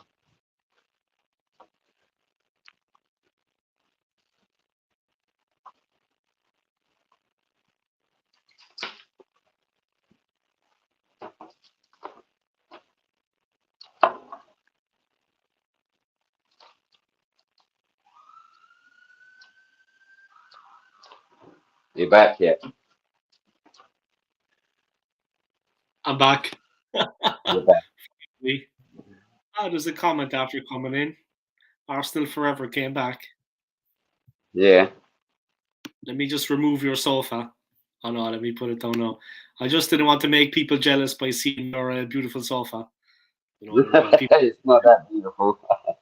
a work of art. There's a comment. Arsenal forever has come back. Thank God somebody came into the comments. I was expecting this stream to take off, like, because of what happened yesterday, but I think a lot of people are still actually like just hiding, to be honest. A lot of fans. I think they're still licking their wounds. Yeah, a lot of them, because I've been talking to people on WhatsApp and there has been no replies from a lot of Arsenal fans. I think they're just in hiding. Didn't we go Yeah. 22 unbeaten under Emery? I actually Yeah. don't know. Sometimes it depends on the luck of the fixtures that you got. Because I remember when we signed. You remember when we signed Squadram Mustafi? Yes. First 20 games of him playing at the back, we didn't lose a game. So like it's just a myth, you know what I mean? So I wouldn't. Form is 38 Premier League games, and then how well you do in the other competitions as well. Yeah. Under Unai Emery, I remember a terrible stat. Remember we was winning 2-0 at Watford. Yeah. Ended up 2-2, but they had like 31 shots on our goal after we were 2-0. Our midfield was non-existent under Unai Emery. You know what I mean? But I don't hate the guy. I'm so glad that he's doing well at Villa. You know what I mean? Unai, bye. Big up himself, man. Big up Unai. Yeah, do you know what? I think he's better for the experience himself. I think he's better for it, and that's why Villa are reaping the rewards now, because he had a little spell in England previously. Wasn't he Villarreal coach as well? Wasn't it Villarreal, the Yellow Submarine? Yeah. He's unreal in Europe with them. What is it about him in Europe with them? They beat Arsenal, they beat United, they beat them all. Yeah. They beat what is it with him in cup competitions? But you see, he can talk to the Spanish players. Like I'm saying, man, communication. Yeah. They're all Spanish lads at Villarreal. I think there was like 10 of 11 were Spanish, or at least 9 of the 11 were Spanish. He was I talking to remember them all. No problem communicating, man. at Seville, he was in the final against Jurgen Klopp's Liverpool. He was in the Europa League final. Was losing at half time, come out second half, and then I think they won it 3-1. Like absolutely phenomenal with them Spanish sides that he managed. You know what I mean? Yeah, And seriously, like, yeah, he was on it, man. I was I like, do is this think the same coach? Is this the same? And the way the I, team played, positive aggression front to back. They I schooled do think us, a yeah. lot of it is They on schooled the out there. players in the squad. A lot of it's on the players in the squad. Like we heard this thing when Unai come in. He because apparently Mikel was meant to get the job instead of Unai, and then he flew over to America and had a meeting with Stan Kroenke, Mm, and he had this dossier on every single Arsenal player, and Stan. He basically couldn't say no to him after that. He went against mm. everyone who wanted Arteta at the time and put Unai Emery in charge. And then he come in and he has like the famous USB stick. You heard it? Yeah, A yeah, USB for every single player. This is what you have to watch. You know what I mean? And yeah. sometimes I heard at PSG, he give them all out at PSG one week because he didn't think anyone was watching them. So he give every single player a blank one. So and then he asked them the next day, like, what did you think? And everyone was like, yeah. Like, I'm going to do this and do this. Smart, And he's like, smart, smart, on man. it. There's nothing on it. So it does take the players to buy into your manager. You know what I mean? Yeah, yeah. And he was a good, like you said there now, with the USB, attention to Yeah. detail. Attention to It detail. is. You It could is. see it when they played us, yeah. When they played us, I think in the You got it, Ken, Dave. detail. Okay, he managed the team, but it was different players also. But he knew how to play against us, and they just nullified our threat completely. They strangled the life out of us. Like when we tried to break out and break into the attacking half, yeah, we tried to cross the line and actually hit them and get dangerous. They just ran us down blind alleys, cul-de-sacs. There was no way. You remember that game? They just shepherded us out to the side by, and they just pinned us in, and they made a very hard, physical, robust challenge. Put the ball out. That's all the game was. That's all I remember. They were a big team too, Villarreal. I remember that they had three massive guys in the midfield, and they just made mincemeat of us. But he had the players. He had the players, and he fitted them to a role, a system that they could play, and they were incredible against us, man. I was like, "That's Unai Emery." I was like, what is going on with him, man?" Alex Yeah. in with a comment. Big up. You know Alex, right? I think Arsenal Alex. Yeah, I see you're live with the pair of you the other day. Yeah, we met up at the O2. We met up at the O2 by Greenwich, and we did a bit of content, you know. And we had fun. We went for a pint afterwards. We went for a pint afterwards, and we had a bite to eat, and yeah, we had a bit of a laugh. And the weather was good. Yeah, he's a nice guy, man. He's a nice guy. Nice guy. So, any news about your channel? No, are you thinking of making a channel for yourself, or do you want to keep that private on here? If you don't want to talk about it, it's fine. No, We can I talk in wasn't. private. Yeah, we can talk in private. No, I wasn't thinking to do any more YouTube. You know what I mean? It was just nice that you asked me to come on and give Yeah, me of views course, because you you're talk a lot a of. real Arsenal fan, my friend. That's why you're a Yeah, nice guy and you're a real Arsenal fan. I met you once, yeah, and I had nothing but just good impression from day one when I met you, man. From the first moment, you don't know me that well, pretty, but I talk straight. I'm Irish, for God's sake. But I try to be nice. Yeah, I try to be nice, but I do talk straight. But my first impression of you, nice guy, and that's all it was about it. What you see is what you get with you, man. And that was my first impression of you. From the very first moment when you tried to have your son sneak up on me from the side, and you were hiding on the other side of the street. You remember? I was like, yeah, and you came and you were a tall guy, yeah. I was like, yeah. and then you approached from the side. You're funny, man. Nah, we had a good He day that spotted day. you. He spotted you walking down from the station to the supporters club, and I was You like, saw "Alf, the run big in between Irish the head on cars." me, the big Yeah. So lost in I London, told is little it? man, yeah, run in between the cars and then jump out on you. I say, done it. Yeah, caught me good, man. Caught me good. That was a nice day out, though. We had a nice day out. Yeah, but like I said, I had a good Southampton, impression of you, man. You're a real Arsenal fan. You know your football. seemed like the right thing. I wasn't sure, should I? I'll pull out the feelers, contact a few people and see. And I said, I thought of you. I said, I don't know, Willie, but I just thought I'd put it out there anyway. Yeah, Not to no, be no, messing up your day or anything, contact me. I just said, contact you.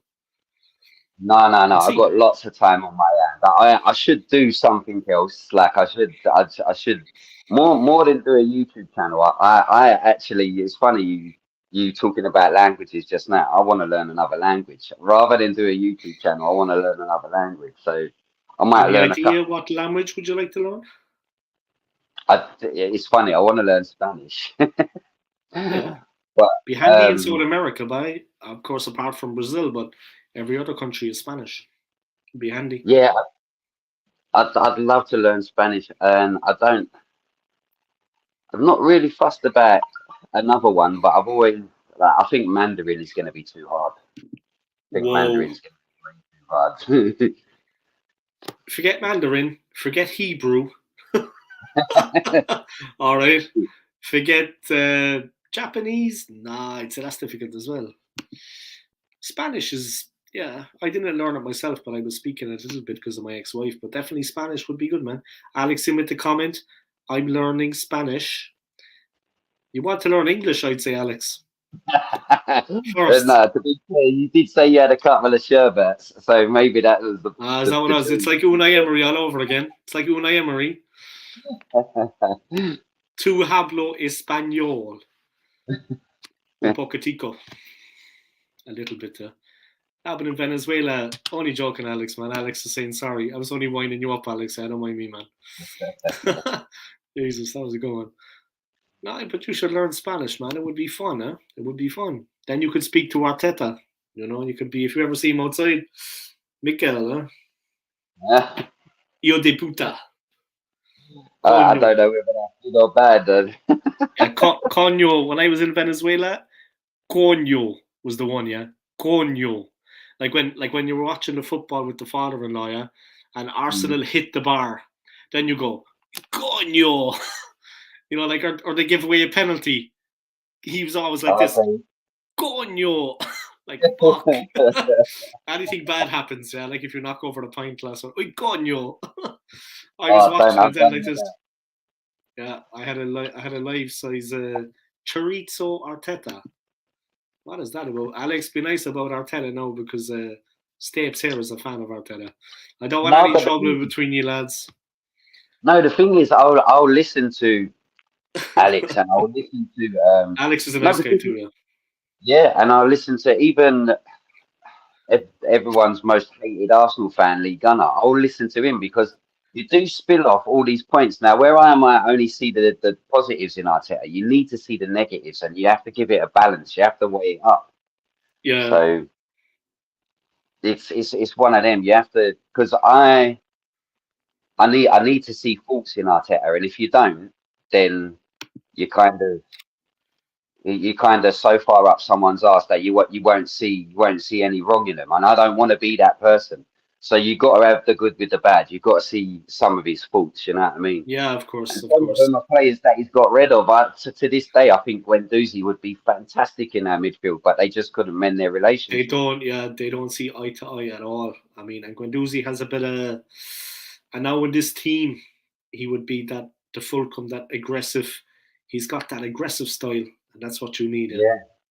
That he's got that combativeness, that physicality where he gets stuck in, man. Like yesterday, he would have put his foot in. We were missing yesterday, you know what I mean? Someone that could play that type of game. That was the problem as well yesterday. We didn't have many players that got booked. Maybe that was the problem. Like, you could be nice when you have the ball, but when you don't have the ball, you have to be a little bit nasty. Well, Arteta said that after the game, didn't he? He said we didn't win our duels. Like, someone should have got booked. That was the problem. I know that he got booked himself, but Arteta actually got booked. Leading by example, huh? The party got booked. Yeah. All party did was come on the field and he got booked. That was all party did, was take a booking. He didn't do anything else. Then he just went off and had a shower. I have no problem with him as a person, but the list I have, what he is doing wrong, my football team is so long. Why? Why? Well, everyone, it's good to have a list, you know what I mean? Yeah. But there's also, if you're gonna do a negative list, do a positive list as well, and then just weigh them up. You know what I mean? You can't Yeah. just see one side of it. Because look, for instance, everybody wanted Conte when he was available, and it was a choice between Man U and Spurs. And I think Man U won 3-0 at the Lane that night, Mm. and then Spurs sat their manager, and then Conte comes in. And you just think to yourself, and it was dubbed as the Conte final, basically. Whoever lost was going to get Conte, you know what I mean? Because they was going to dismiss their manager. And Man U had Ollie at the time, I think it was. Mm. Um, look what that done to Spurs. You know what I mean? Look where Spurs went with that. And I would hate to be in Spurs' position right now. Like, Yeah, they are.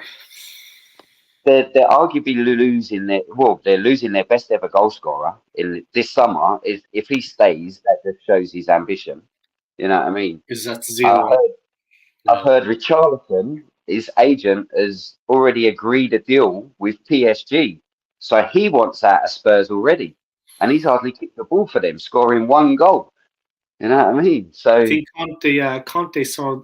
I think though that press conference. Sorry to cut across, man, but I think that press conference with Conte, it just said everything right in people's minds. Someone came out and actually had the balls to say it. And this yeah, isn't Arsenal Spurs.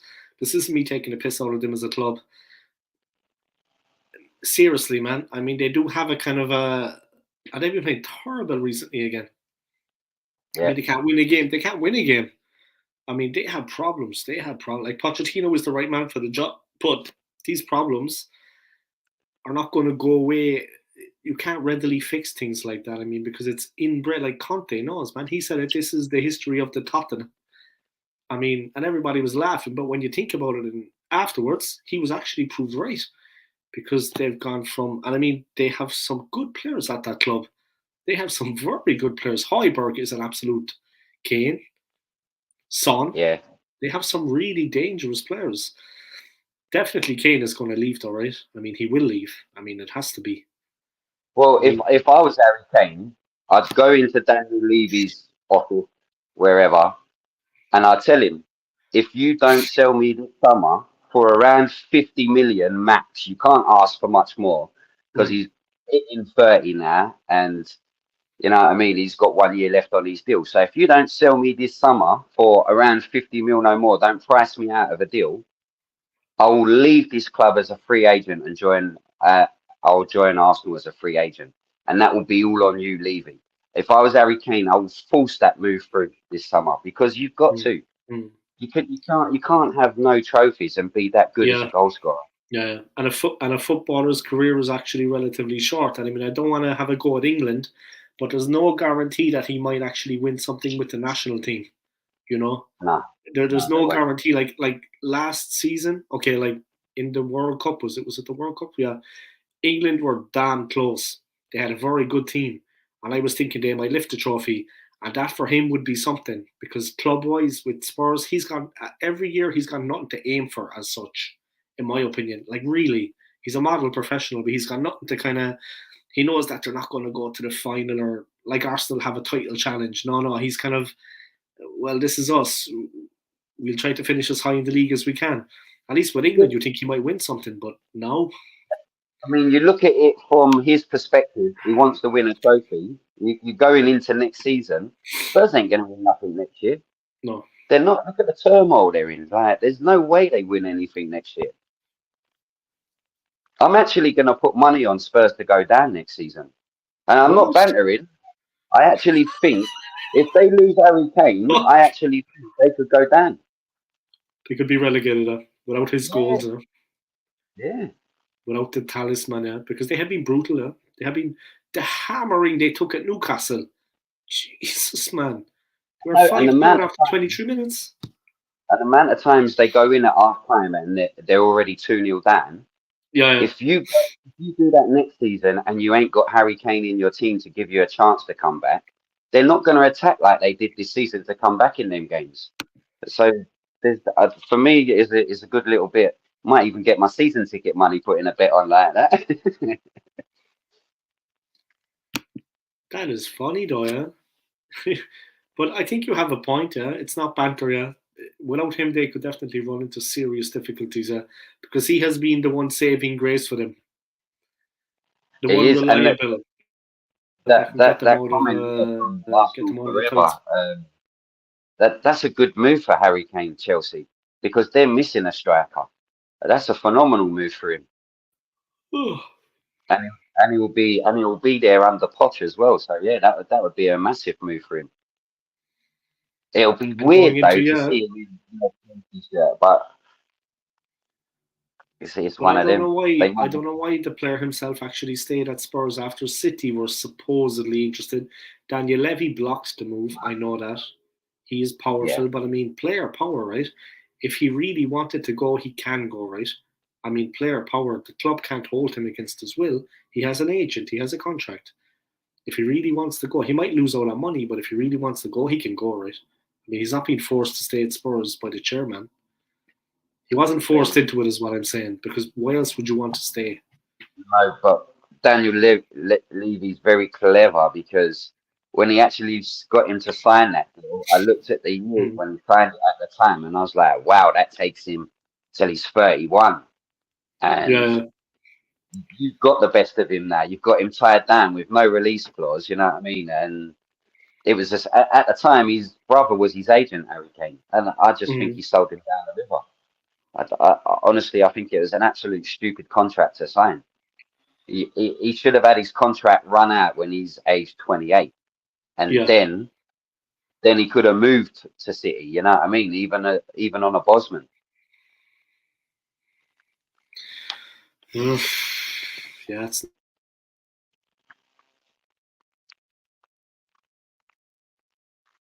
Your Wi-Fi again. was Spurs, right? He was always at Tottenham his whole life, right? He never played Who, for Harry? another club. Yeah, like Who, how many Harry? years has he? Yeah, Harry Kane. How many years has he been there now? Yeah, 10?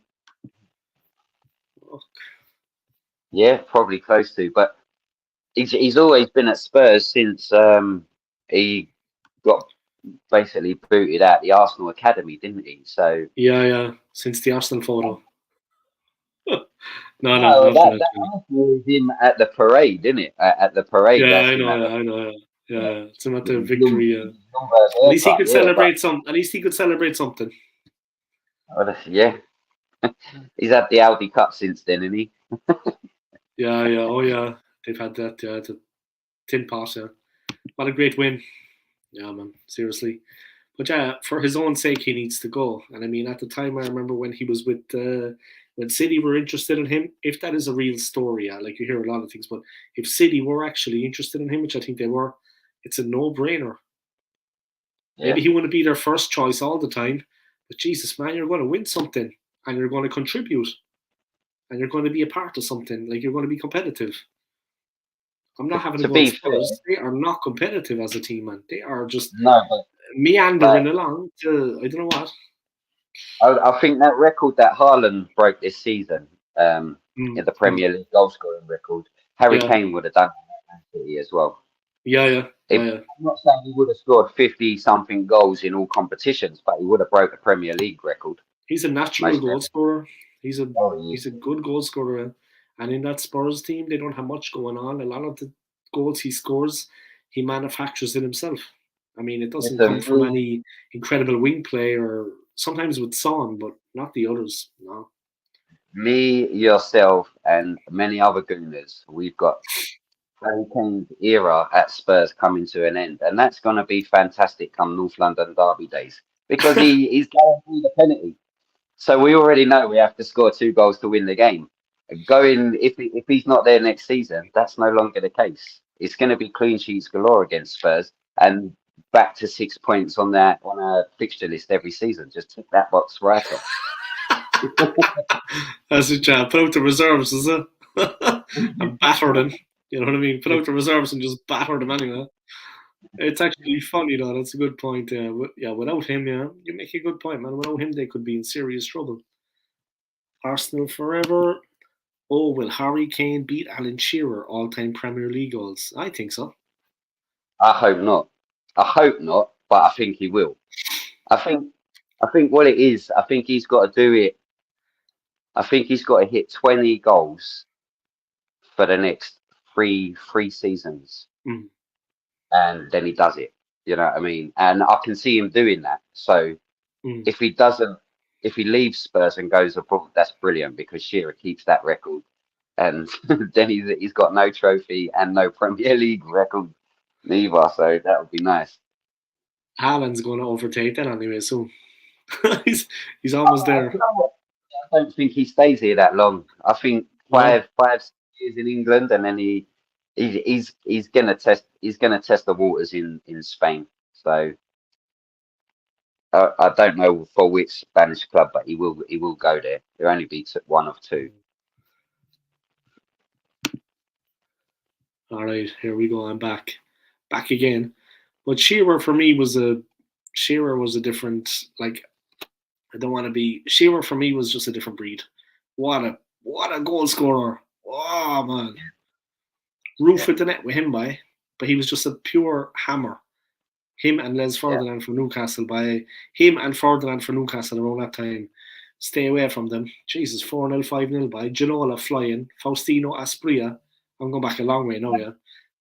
I used to have a season ticket at Arsenal at Highbury and one at QPR at Shepherd's Bush at the Loft End. And I used to watch Les Ferdinand play for QPR. He was phenomenal for them. Yeah. And then when he moved to Newcastle for £6 million, it went up another level. Yeah. Just fantastic at that Newcastle side. What a player. Yeah, he was. I can still picture the two of them and massive guys, like they were. Yeah. Try to get in between them now on the ball. You know, when they were taking it down on the chest, yeah, and they were pulling on it, smashing it in. They just brush you aside like a rag doll. Seriously, though. Both of them were hefty. You know what I mean? And that's the thing. When I used to go and watch Arsenal one week under George Graham, yeah, and it would be, listen, it wasn't great football. Okay? And then I'd go down to QPR under Jerry Francis, and the football was sensational, but there was nothing to it. It was like Ray Wilkins and Simon Barker or Ian Holloway in the midfield, and they'll have Trevor Sinclair. Before him, Andy Sinton and Impey on the wings. And all they used to do is just spam the ball from midfield to the wings and then spam it into the area for Les Ferdinand to out-jump everyone. Yeah. That's all they used to do, and it worked for them. Effective. Yeah, they finished 5th one season, but there was a ban on the English sides in Europe for 5 years. So they didn't actually go into Europe that year. And that was when Spurs signed Jurgen Klinsmann. They had Klinsmann and was it Sheringham up front and diving celebration. Yeah. It was just more banter. Was a good player, man. A good player, and he had the diving celebration. Yeah, he used to go down like he'd been shot, didn't he? With that mop of hair that he had. Yeah. Good player though. He was a good goal scorer, but yeah, he wasn't the bravest when it comes to staying on his feet. A bit like Nani. You remember Nani back in the day for United? He wasn't the bravest. When it came to the worst was Didier Drogba. I mean, I could run up and he'd not even see me coming. I could run up and lay in my hardest one on his chin, and he wouldn't even flinch. You know what I mean? He wouldn't even budge. But then you tap him at his ankle, and he'd go down and spin over. He used to put the arms kind of like that when he was falling. Like he was the worst. He put the arms back as well. You know, as he was falling, it was like pure theatrics. Yeah, another great goal scorer, but just terrible. Brilliant goal scorer. Driving all over the floor. Sutton and Shearer, great partnership for Blackburn.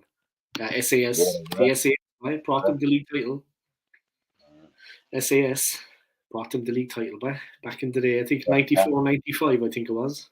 94-95. Let's go back a bit. Yeah. They were Shearer brilliant. was like half the size he was before he joined Newcastle. Half the weight. Yeah. But again, that Blackburn team had a great midfield. Like Tim Sherwood was their captain. He was a good midfield player. But the one that really done it was, do you remember David Batty? He was like Yeah, the yeah. quarter in that midfield. He was really good. You know what I mean? Yeah, they had I think one of the defenders. I think he played in the defensive line, Jason Wilcox, or maybe he switched between midfield and defense. Jason Wilcox. He was Yeah, also a left very winger, good yeah. footballer. Did they And have Ripley on the other side. Stuart Ripley? Jeez, that takes me yeah. back, man. Stuart Ripley. Yeah. Yeah, they had, and they were like, Dalglish was the coach, wasn't it? Kenny Dalglish. And they were set up in such a way that it was like their wing play was irresistible. I mean, the amount of goals, the wing play was just irresistible. I mean, it was explosive. It was the two boys were in there just feeding off the chances. The two of them were real. Yeah, they were brilliant really at that Blackburn. And do you know what? The wing play was. Take a little bit of solace from that Blackburn team. It kind of resembles not the way they play or any style, but what we've done this season. The year before Blackburn won the title, they actually just missed out to Man United. Yeah, that's right. So that's right, Joe. Maybe we could do something a bit like that next year. We just missed out this year and then go and win it next year would be nice. We need to get our SAS, Saka, and we need a forward player that his name starts with an S. Saka. Yeah, Sane. Saka and Sane. We need to get Ollie Watkins. SNO. Like him, I do like him, but and he's versatile as well because you can play him off the left. And he's a monster. But I've got to be honest, I take a big interest into this. What's going on with Ivan Toney because I'd love him. Oh yeah, I'd love him at the Emirates. That's very good. They just put 100 mil price tag on his head. What about Harry Kane? As a free agent, I'd love that. Not spending money on No. So if he wants to stay another year and join Arsenal, that'd be perfect. Like Sol Campbell, I remember when Sol Campbell crossed the Great Divide, the abuse he got. Well, Harry Kane, come over to the dark side, man. And then we win the league at White Hart Lane again. We can win the league at White Hart Lane again. Just to rub salt in the wound, by. It would be nice. Just to put them in their place at the new White Hart Lane. It would be Arsenal forever says Ivan Toney is the answer. Yeah, he's backing you, man. He thinks Ivan Toney is the answer too. Ivan Toney is a good player. Really good, really good. Yeah. He's a real danger man. A real danger man. Jeez, it was sad to see Southampton get relegated though, you know. I think anyway, it's always a club that I've kind of had a soft spot for. I don't know, maybe since the days of Matt Letizia, maybe. It was sad to see them get relegated. You remember Matt Letizia, man? What a player. Holy mother of God. Yeah. Some goal scorer by Matt Letizia. He used to play with Ian Dowie in front of him, and I remember he used to point at him and sing Ugly Geezer while pointing at Ian Dowie. Like, he wasn't blessed with looks, was he? Either of them, yeah. Either of them. Nice. Oh my God, man, he was some player, Letizia. Wow. Yeah, Matt Letiz was brilliant. He never kind of really got a go with England, though. I don't know why that was. Maybe they had somebody else there, but he never really got a shot with England. Yeah, Matt Letizia. Yeah. Like, do you know what? I heard him speaking on it recently. He'd done a couple of podcasts, and apparently he turned down the move to Tottenham under Glenn Hoddle after already saying yes that he's going to join, and then he just couldn't do it. He just couldn't leave Southampton, so he went back on his word, and then Hoddle got the England job, and Letizia played in a friendly or an England B game, scored a hat-trick, and then Hoddle got the job, and he never see an England squad again because he turned down the Spurs move when Hoddle was the manager. And never got seen in England again. He was out of favour, yeah. That's. You think Hoddle would have put that to one side though, considering the player that he had at his disposal? I mean, this guy is just an animal. His goals were just. You remember what he did to Manchester United? Like he scored a Yeah. hat trick and he turned them all in, so they couldn't even touch him.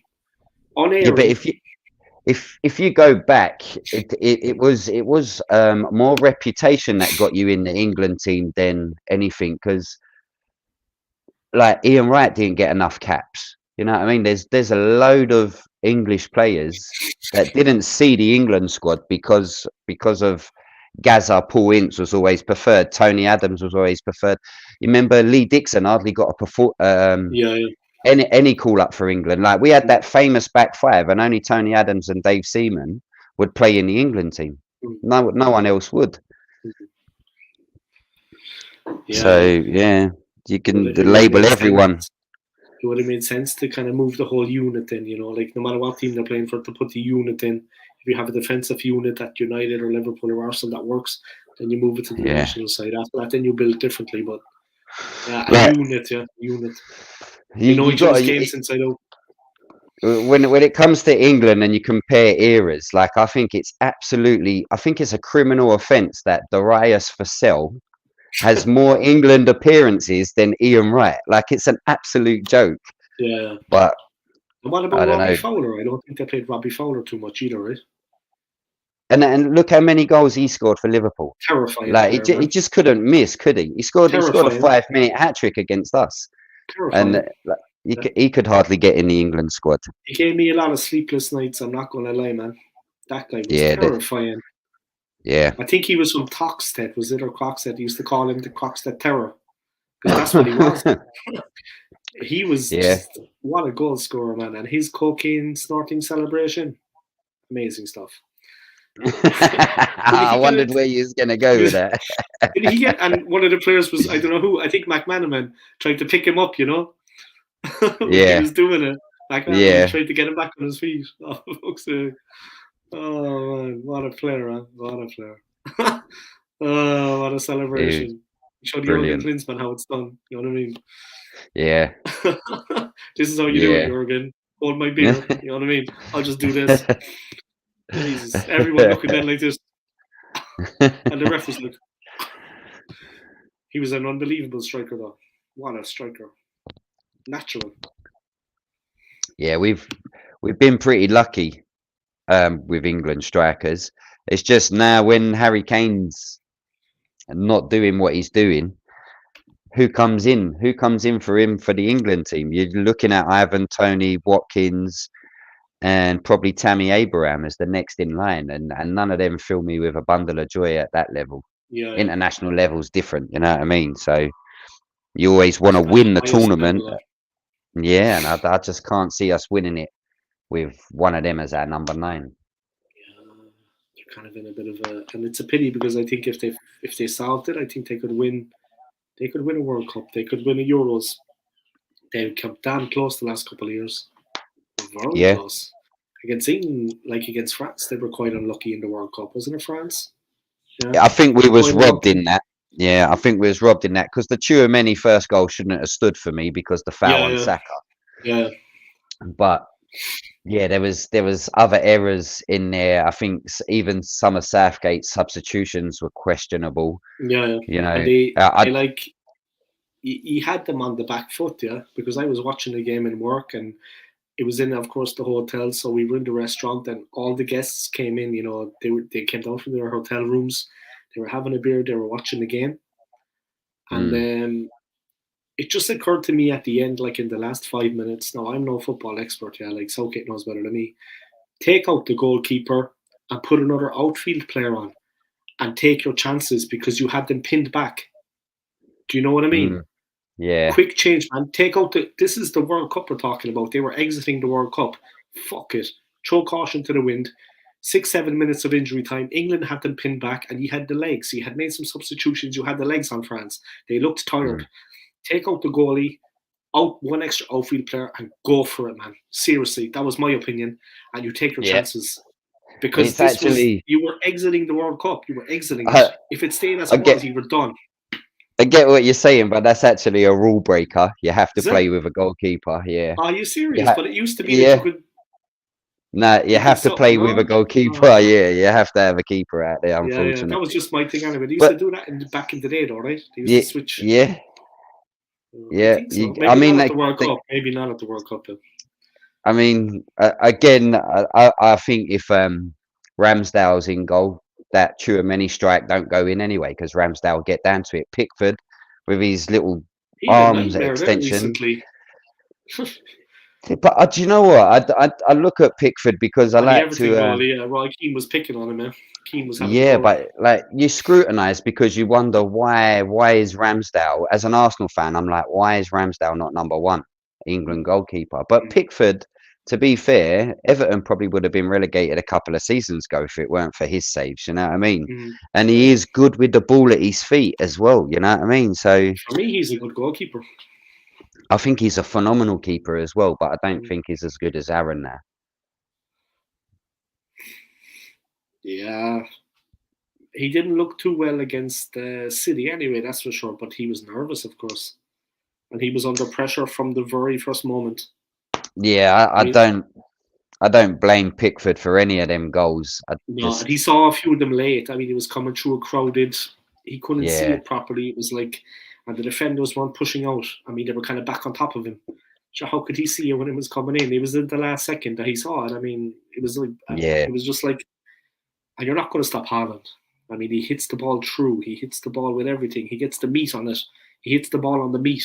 You know, he gets a bit of, and he heads like, he's like a giraffe in there.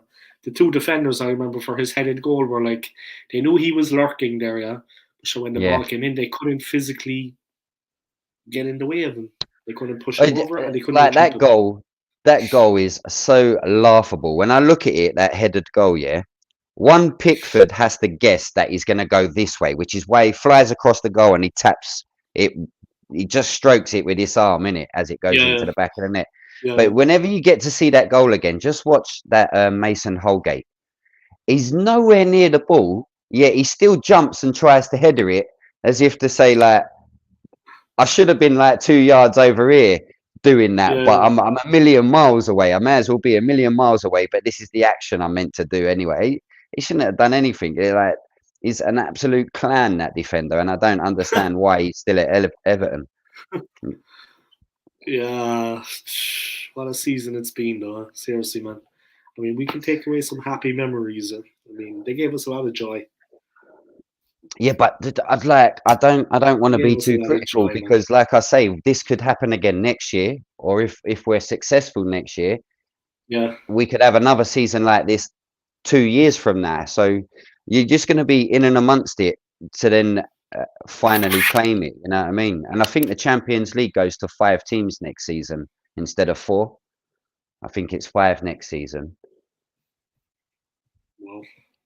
Yeah, because they're changing the format. So at the end of next season, it will be a league of, I think it's 32 teams in one league, and you play 4 home games, 4 away. And if you finish in the top 8, you go through. And then the rest have to do a 2-leg knockout, which is, it's a different format. Yeah, it's going to be a challenge for us in the Champions League. I mean, we haven't been at that level. I mean, the teams there are, top teams from each league. It's going to be a challenge.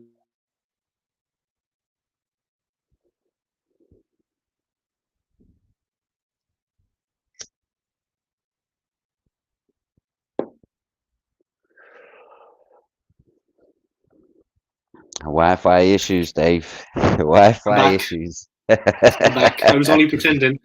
to see what you'd say about me. You know what I mean? I have the screen I put up myself, and then I'm listening. It's been a good enough. It's been a good enough stream, though. It's been solid enough. It was worse with the other guy, poor Ja. He was over in the States, so maybe he contacted me on Instagram one day. Yeah, he's in Tampa, in Florida. But he's a diehard Gooner, and he contacted me one day. He'd like to come on for a bit of a stream. So I said, yeah, why not? Nice. I had to cancel a couple of times, but that was because of work. They were calling me in on the same day because they were stuck. So I had to kind of let him down, but I promised him today. So there you go. Nice. There you have it, my friend. But yeah, he's a diehard Gooner. He's a big fan, I think he's a rapper. He's a rapper as well. I have to check him out on Instagram. He's got a couple of things going on, but he's a cool guy, friendly guy. I think he's Jamaican originally, but living in Florida. He was talking about Troops, actually. He met Troops Troops came to the US, and Troops came to Tampa, and he was watching Arsenal like 2 or 3 seasons ago, and this guy met him, yeah, and then they swapped socials, and they text each other all the time, himself and Troops. That's And wicked. they're both Jamaican. They're both Jamaican, of course. So You ever met originally, Troops? no, never. Did you meet him? Yeah, I bumped into him and Ty at Stoke Away, but we probably won't Ty. remember. You know what I mean? Yeah, him and Ty at Stoke Away, but really nice people. You know Yeah, what I mean? Not a bad word to say about them. Troops is cool. What you see is what you get, I suppose, right? Yeah, that's all you want from people as well, don't you?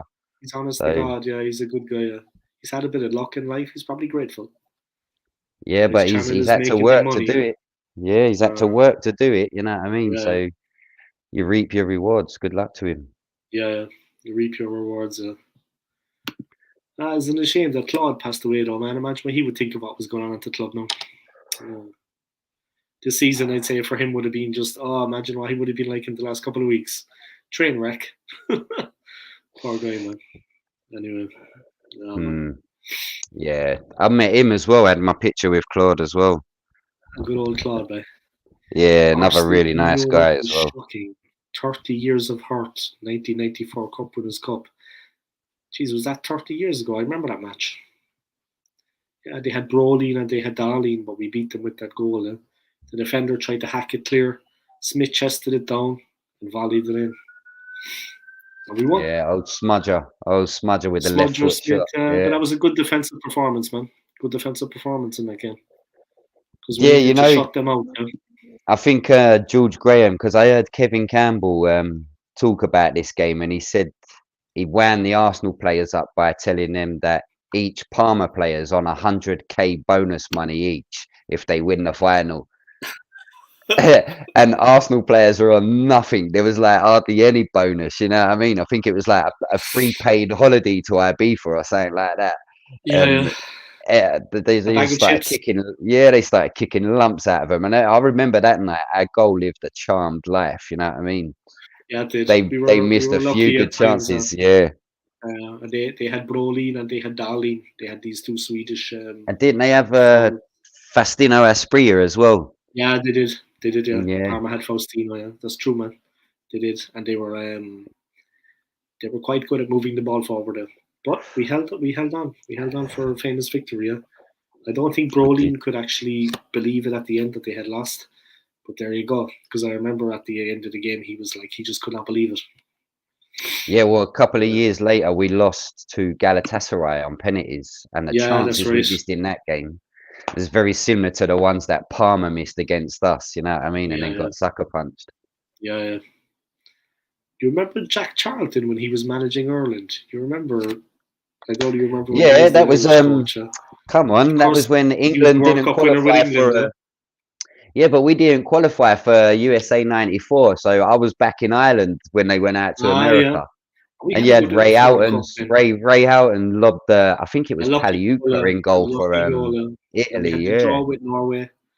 We drew with Norway and we lost to Holland in the group stage. Holland beat us 2-0, of course.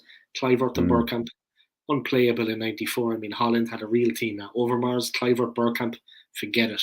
They were always going to beat us. But we beat Italy and we drew with Norway in the last game to qualify. But I think that was the group stage. Then in the next round, the Dutch beat us. Always going to happen with their team. But he used to take the guys training, you know, Jack Charlton. And he used to take it to Harry Rampton's chip shop in Dublin afterwards. And he used to be writing so he used to get them like, you know, fried food and chips after training as professional football players. He used to take the lads for a few beers. He used to get match boxes and he'd be writing the tactics down on it as he thought of it in the pub. And you're writing it on like little scraps of paper. That was Jack. Yeah. You know what I mean? Yeah, well, how football's changed, isn't it? Yeah, he was a likeable guy. When he died, I shed a tear. I'm not going to lie, man. He gave us some happy times. And when he passed away, I was teary-eyed. Good old Jack. Then I played the song, Give It a Lash, Jack. What game was I watching the other day? I'm sure they had his name on the stand. Was it Leeds? Ah, yeah. Leeds. Yeah. I think I was watching Leeds Newcastle, and I see two of their stands were named. Don Revy was on one. Yeah. and Jack Charlton was on the other, and I was like, Yeah.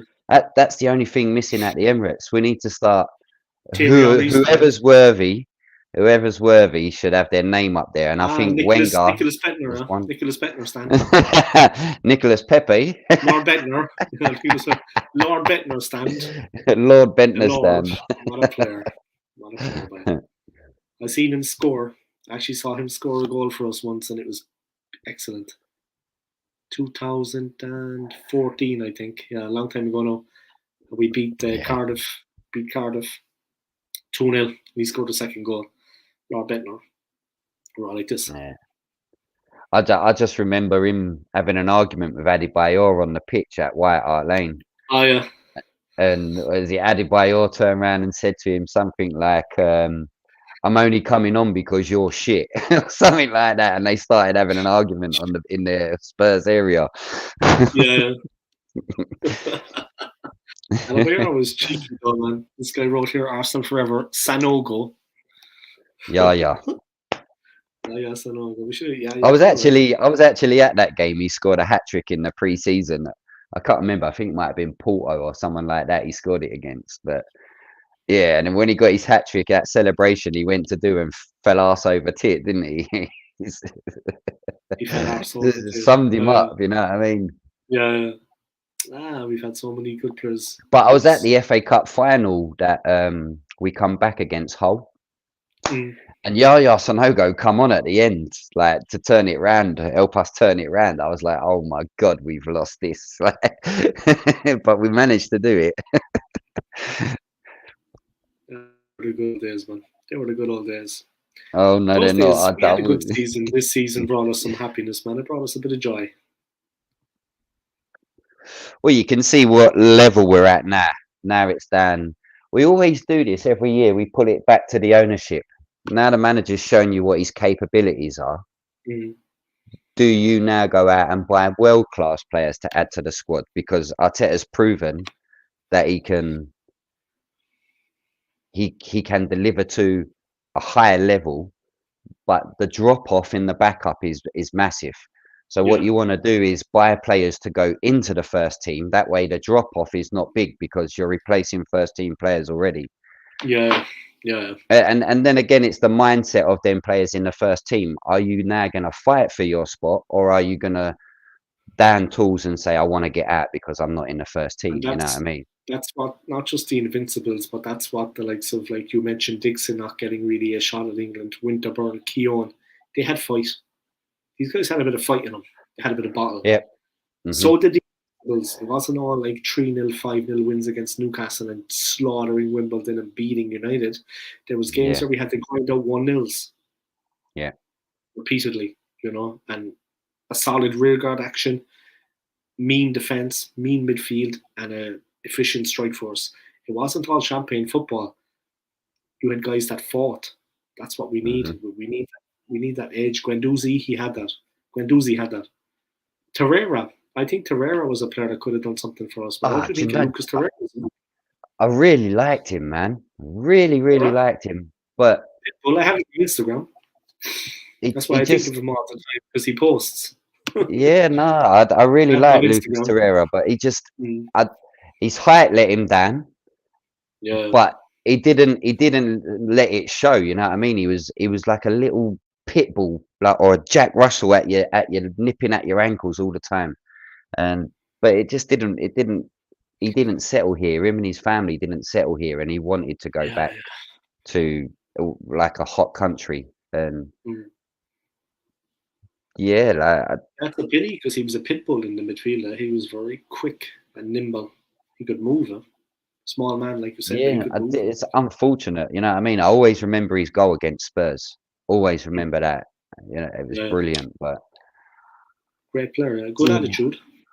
Just it's unfortunate he didn't make it. You know, I mean, one of my most favourite players that wasn't at Arsenal long enough was Alexander Hleb. Like, absolutely loved Alexander Hleb. Player, man. Yeah, a bit like Rosicky, you know, like a real master at just piecing it together with the passing movements. He connected everything. He connected the midfield, the attack, the defense. He was just dynamic. Yeah, Hleb was dynamic. I always said if you could have put, flying through the midfield. if you could have kept Rosicky and Santi Cazorla fit and added a Hleb and had them all in the team, I don't think hardly anyone stands a chance because they're brilliant. If you had them all in the team together, it was fantastic. Extreme passing ability, like serious technical ability on the ball. They were like technically supreme. I mean, unstoppable when they got it. Like Rosicky, of course, with the Czech team, they're all good technically on the ball. Let's be honest about it.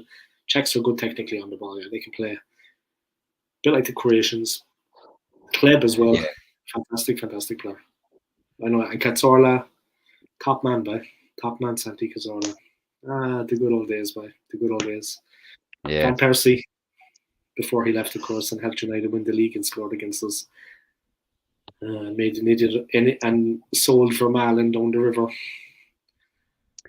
Yeah, There was some spiteful games. There was some spiteful games against United after Van Persie went there. Spiteful. Yeah, we did. Yeah, we did. He didn't like Wenger at all when he left. He loved scoring against us. Oh well. One of them. C'est la vie. Let me see. Arsenal never replaced Santi Cazorla. For me, that was brilliant. Fabregas was brilliant. Nasri was brilliant. Fabregas and Nasri, man. Top. Yeah, top players. But Alain Dyer wasn't a bad player. You remember Jeremy Alain Dyer? Young player. Yeah, I see him score against Spurs as well in, I think it was a Carabao Cup game that went extra that's time. right. But, he wasn't a bad player, man. He's all right. He does bits with the club now as well, don't he? Like, does a couple of interviews with the players and that. Oh, God, he'd never have a word with them, would he? Doing a couple of interviews, did he ever pull him to one side and say, this is the real thing, you have a chance? A couple of slaps, like, just get him up there. God, man. I think Patrick Vieira was at the game, man. That's what the lads were telling me. I seen it anyway. I seen the highlights. He was there and he was talking to Roy Keane, but the Irish lads that support Arsenal were telling me this off Vieira. It's not Fabio we need, it's Paddy. That's what I said. Yeah. Two great midfielders, by the way, Roy Keane and Vieira, yeah. And there's a bit of respect as well at the end, when they were in competition it was hateful, but there was respect at the end of the day, there was a little bit of and they didn't really tackle each other. There was a couple of moments where things got out of hand, but a lot of the play that they played was fair play. It was fair, hard but fair. There was no nasty stuff really that I can remember. There wasn't. No, but that's taken out of the game now. If them two played in today's game, they'd be sent off every other week. You know what I mean? So yeah, of course. Yeah, it's a different. There's no Julian Dix. There's no. Oh, you remember him? Left back for the Hammers. Yeah. mental. There's no Razor Ruddock. Yeah, Ruddock was another loose cannon, weren't he? Vinnie Jones.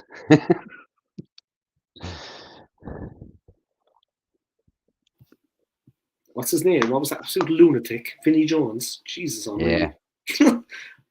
The whole crazy gang, yeah. Crazy gang were mad. Like Ben Thatcher at left back, come from Millwall, was brought up on breaking legs. You know what I mean? Efene Koku was also a tough guy. Like, I mean, a good goal scorer. John Fashioner with his kung fu style and all of that. Just crazy gang. Vieira and Petit, Arsenal forever.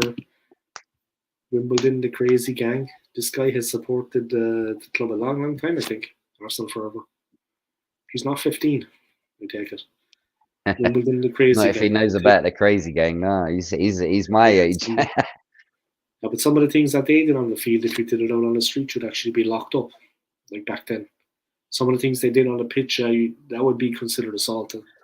You would actually I think you're kind of I think you're kind of referencing the John Fashioner elbow on Gary Mabbott where he broke his eye socket. Yeah. And Gary Mabbott, bless him, like he tried his best for Spurs, but he was like short little fat centre back, weren't he? Like bit like Jan Molby for Liverpool, like hardly moved in that midfield, but was phenomenal at what he did. Had a good footballing brain. I have supported Arsenal since 1987. That's a long time, man. A long time. He's 7 years younger than me, if that was his year of birth. They were the good old days, man. Though we were just heading into the George Graham era. You know what I mean? Yeah. Michael Thomas was going to pop up 2 years later with a goal. It's nice that when you head into the Emirates that they have that framed picture inside of Thomas like finishing off the chance. You know, they have There's that so beautiful many. framed picture inside of. Yeah, and there's so many nice like old quotes from that sort of era. You know what I mean? Tony Adams and Ian Wright have got quotes in and around Rocastle, the stadium. Yeah, Rocastle, yeah. man, the main man. Dave The main man in Rocastle's Rocastle. brilliant. What a player. Brilliant. I was 10 years old when I started supporting Arsenal. Okay, Arsenal forever. It's good to look back, good to think back. Let's hope we can be champions again in our lifetime. No steps. Let's pray. Well, I've seen it, so I'm a little bit greedy because I've seen it. I wanted it this season. Don't get me wrong, but Of course, I want to see us lift every trophy before I get off the train and say goodbye to this life. You know what I mean? So before you pop your clogs, before you pop. Yes. So I want the Champions League badly. You know what I mean? I want it badly. And we should have won it under Wenger with Thierry and Bergkamp, Vieira. That team should have won it. That close, man. That close. We were that close. We were that close. We should have won it before we got to the final against Barca. We should have won it a couple of years before that. Yeah.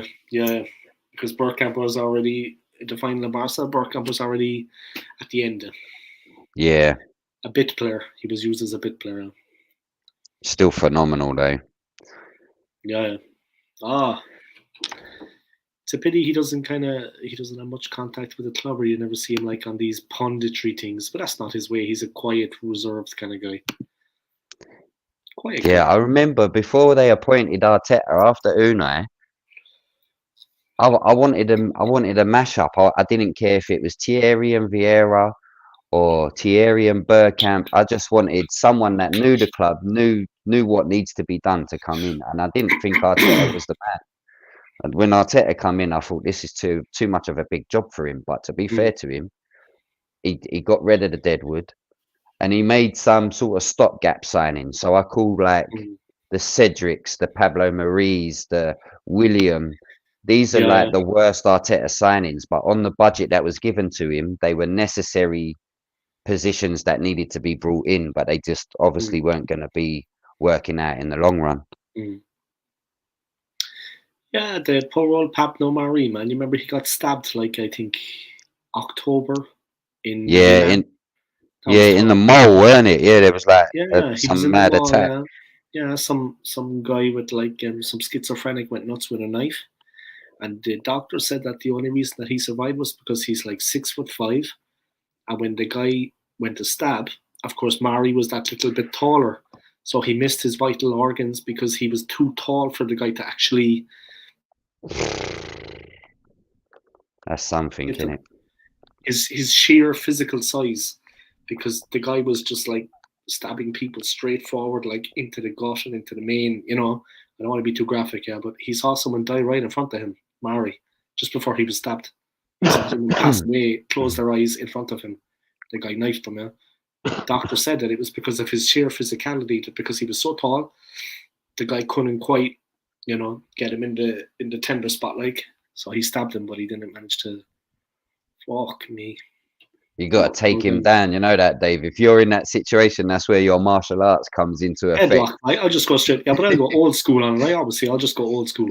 Nothing wrong with a headlock. Don't forget the old-fashioned headlock, and then just run him into the wall. Just put him asleep. Headlock.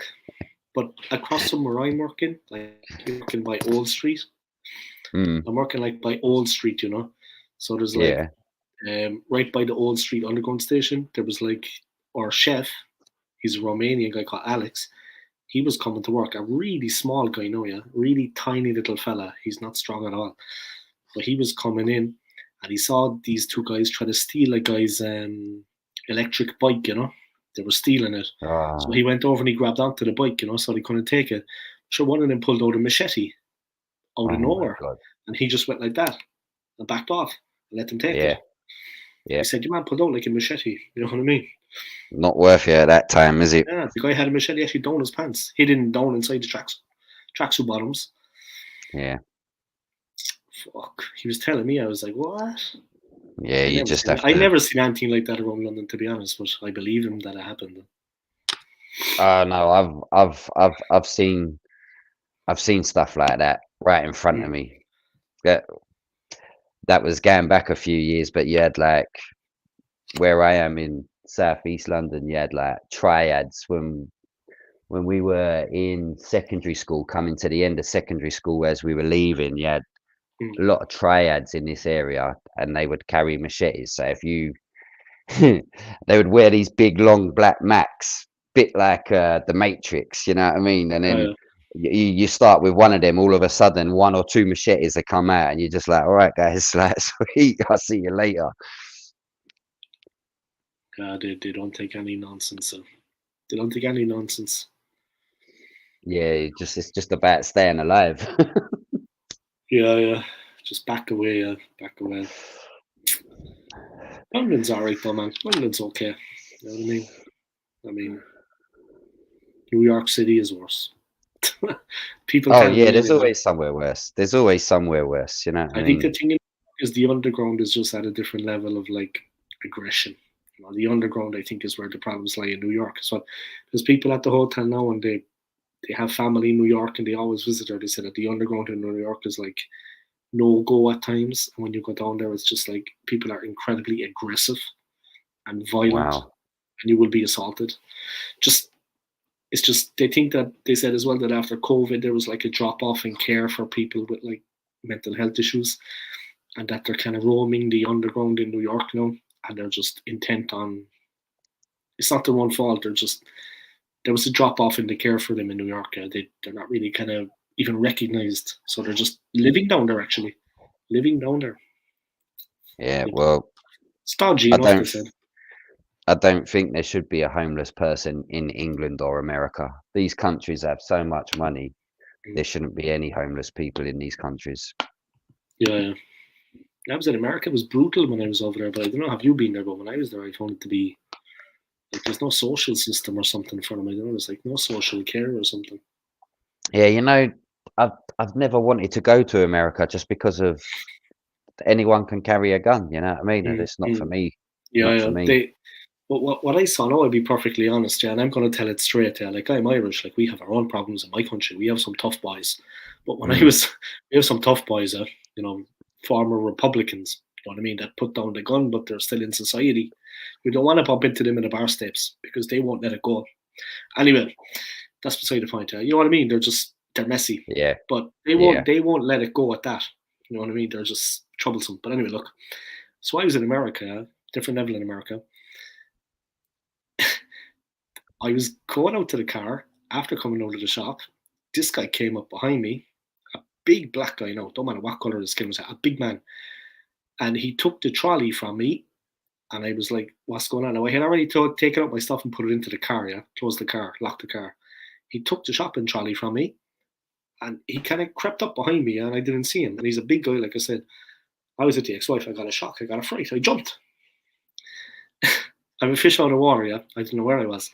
So he put the trolley back into the bay. I was like, what's he doing? And then he wanted like $1. That's how poor they are. He was like, hello, sir, could you give me $1? You know, and I got such a fright because he had like approached me from behind, you know, physically came close and grabbed onto the trolley. I was like, I got into the car and I was sitting there and I was like, to the ex-wife, geez, what was going on? And then I realized, I looked at him and I go, fuck, I feel kind of bad. But he scared me at the time because I didn't see him coming there. He caught me unawares. So I drove around again, like the other way, because I seen him in the corner standing there. The guy has kids, like, I mean, the guy was at least 45 or 50. He wasn't 19. So I drove around there. That's what he was doing for money. And I just gave him a tenner out the window. You know what I mean? Yeah. But when I went to the McDonald's staying in Miami, a fella came in with one of those electronic tags on his ankle. He was wearing shorts, the sun is shining in Miami.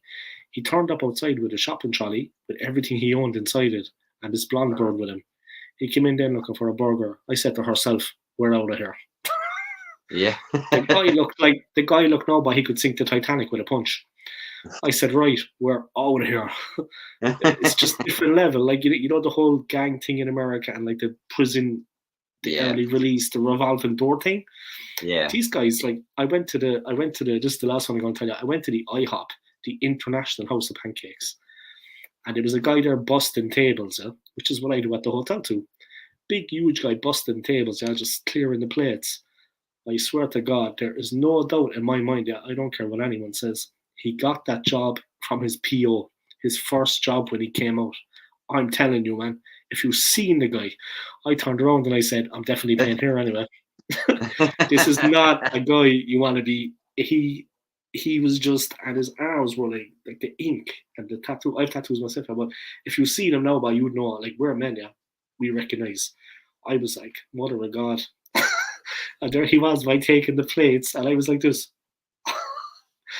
It's just I'm telling you, there's some tough boys over there. Christ, like, what the? It's like primitive almost, medieval, man. I mean, it's like, what the? Everywhere, like my sister-in-law is living there, but she moved out of Miami because they got sort of out into the countryside where the cowboys are. You know what I mean? Yeah. Miami is like, it's not all Miami Beach and pina coladas, man, I'm telling you.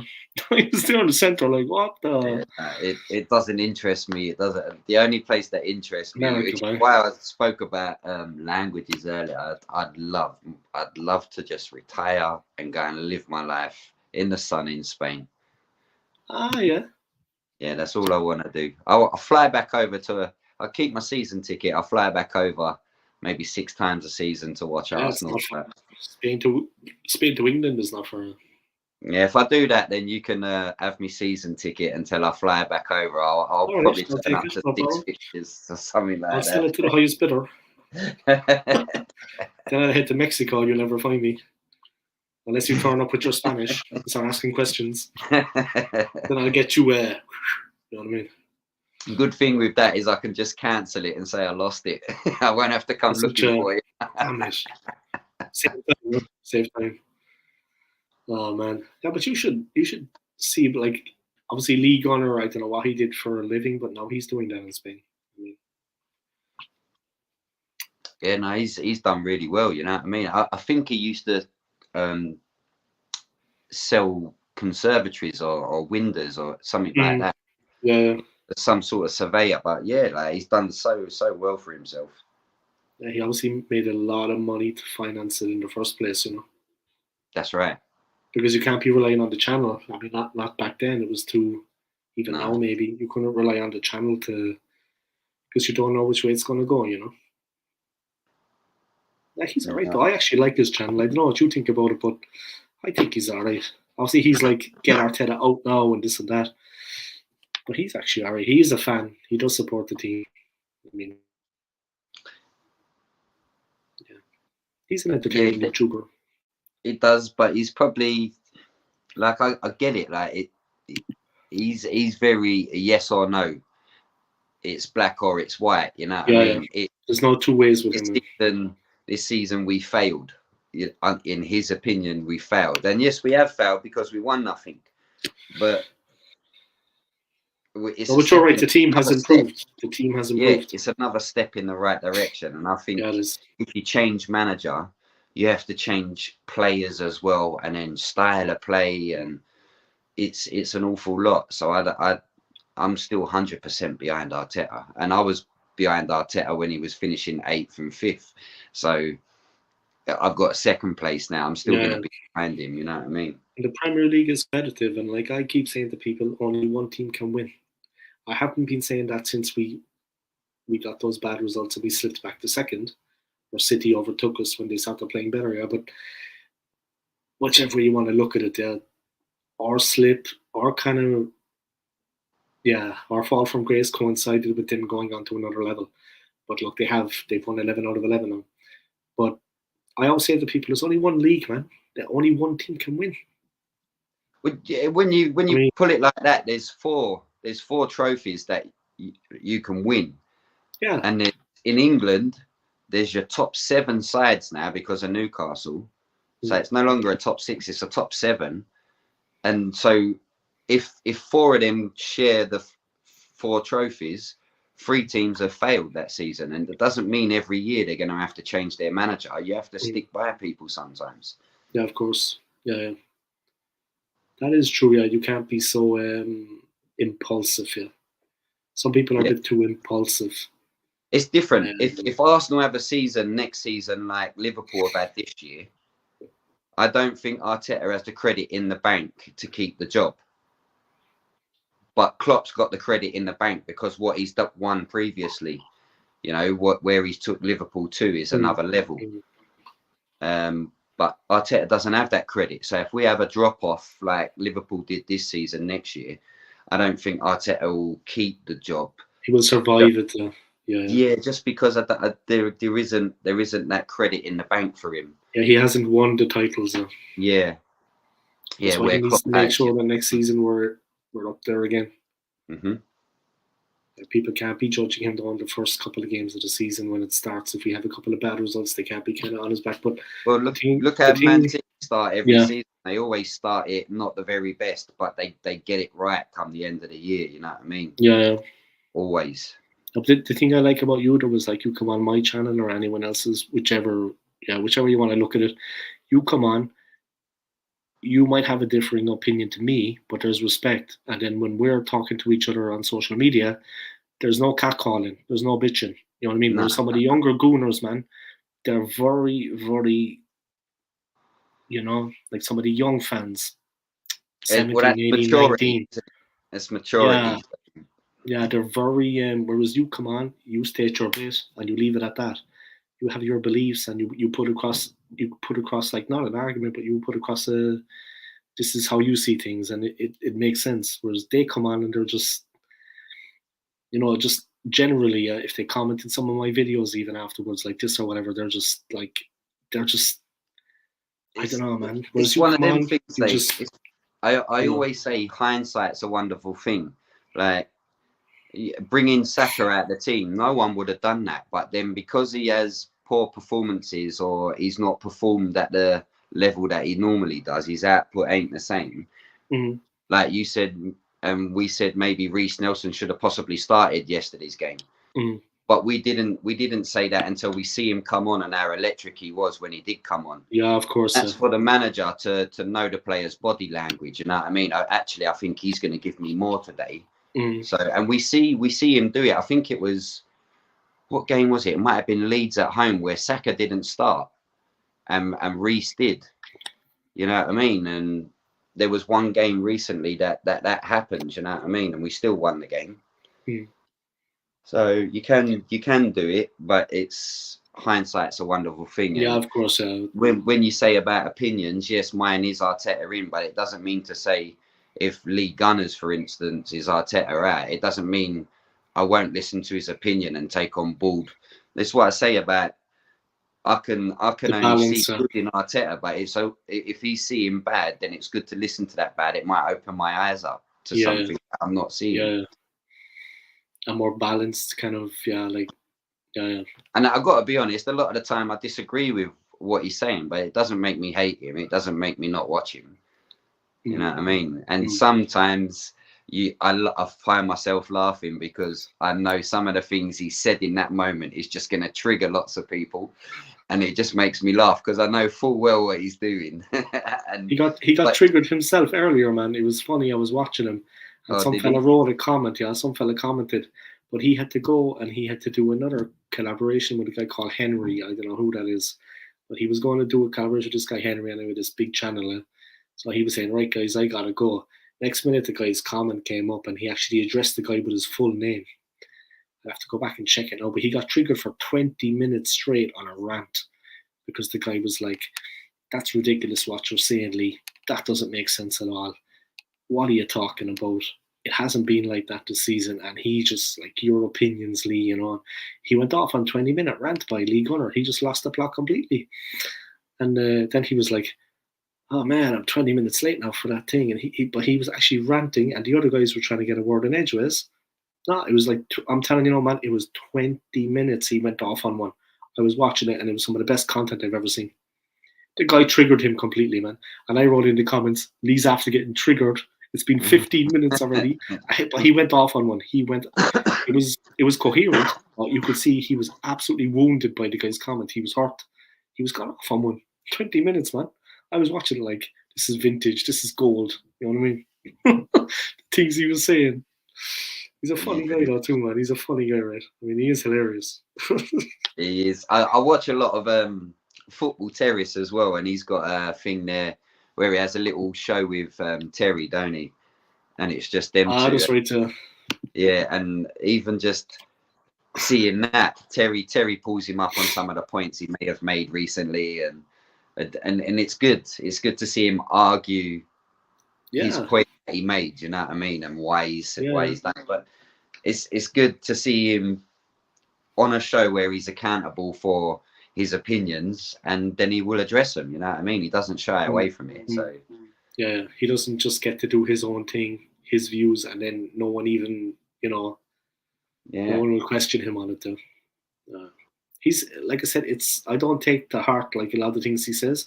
Sometimes he makes good points, but it's the entertainment value of him. There's no badness in him. He's alright. I think he was calling out the AFTV boys at one point because they had been like bullying poor Chig. I don't even remember Chig, but they had been taking the piss out of Chig, like on social media. And he didn't like DT at all. He does not like DT, and he did not take kindly to it. Yeah, no, I get it, but you're gonna get that. You're gonna get that, and he knows that, and everyone else should know that. When you're on YouTube, you're not gonna please everyone. Yeah. When you put yourself out there, you're gonna get people that will come at you, and even if you're as balanced as me, you still get people come at you.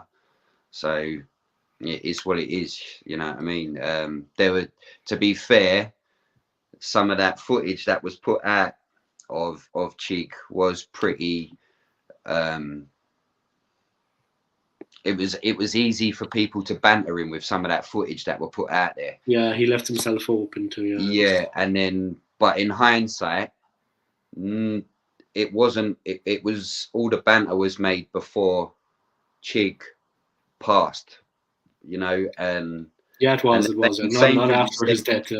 Yeah, same can be said for Claude as well. There was a lot of bad stuff said about Claude, but Robbie done lots of things for Claude. You know what I mean? So it doesn't. You can throw a lot of shade towards the AFTV lot, but they're brilliant for it. You know what I mean? They're brilliant for this game, and especially Robbie with what he's done and the way he does help people.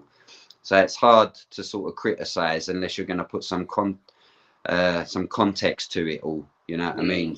Yeah. The hindsight's a wonderful thing. I'm sure no one would have bantered. Yeah, it's not one-sided. You can't be no one one-sided. would have bantered Chig if that stuff, if they knew that it would affect him the way it did, and then he was to pass. No one would have bantered him in that way if they knew. That's why I always say hindsight's a wonderful thing. But when you put yourself on YouTube, you've got to be able to be brave enough to take the downsides, because there will be downsides that come at you. You know what I mean? Yeah, of course. You're not going to have it exactly how you want it. It's not going to be.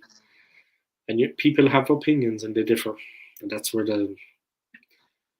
it's important to respect people. I mean, we all have different opinions, but we're all supporting the one club, man. We're all pushing in one direction, really. Even that stuff with Claude, and was it the DVD comment? And about Sonia, the racism. Yeah, but I don't actually think it was about Son. I think he was, because Spurs bring out a DVD every time they beat Arsenal or something like that. That's what he tried to explain it as. Referring to. Yeah, it wasn't. It just happened to be Son being on the screen at the time or being substituted, and when he made that comment, and everyone was like, "That's racist." And then from Robbie's perspective, this is where I say about adding context. He loses sponsors now unless he says, Claude, you can't be on the show no more because of this. I'm having sponsors. He needs to make an example of him. He needed to make an example of him as such that he's not going to stand for this kind of. But he didn't walk away from him. He still helped him out.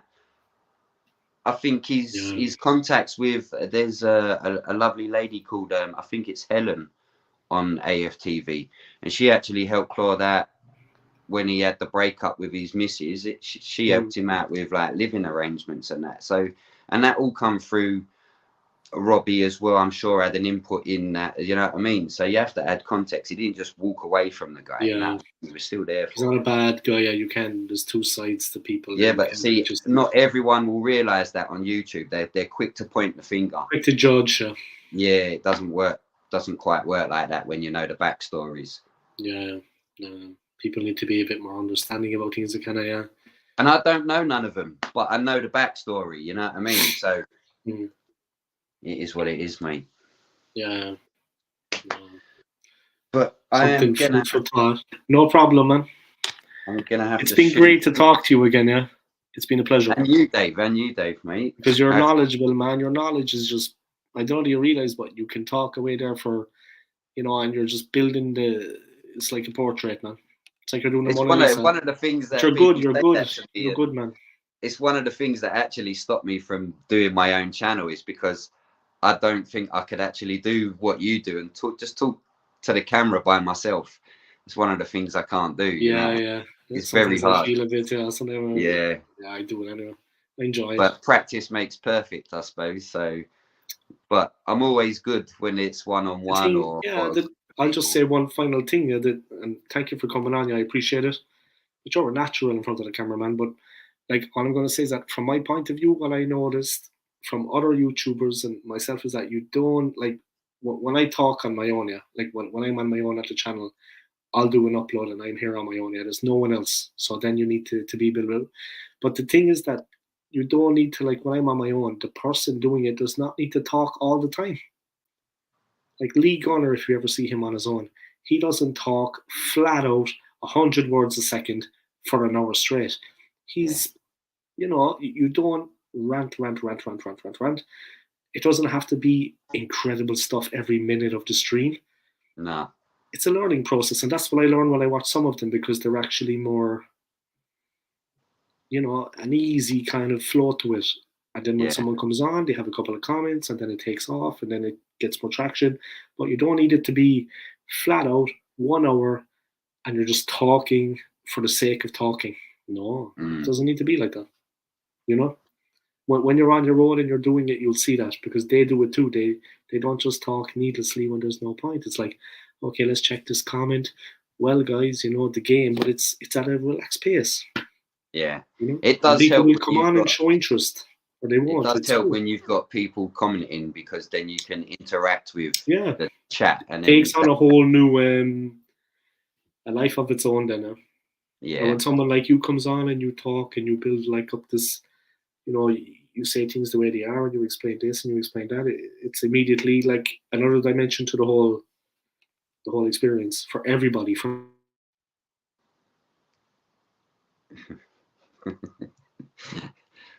For me, you and your Wi-Fi. Okay, you're back. Let's go before the Wi-Fi. Let's go before the Wi-Fi collapses.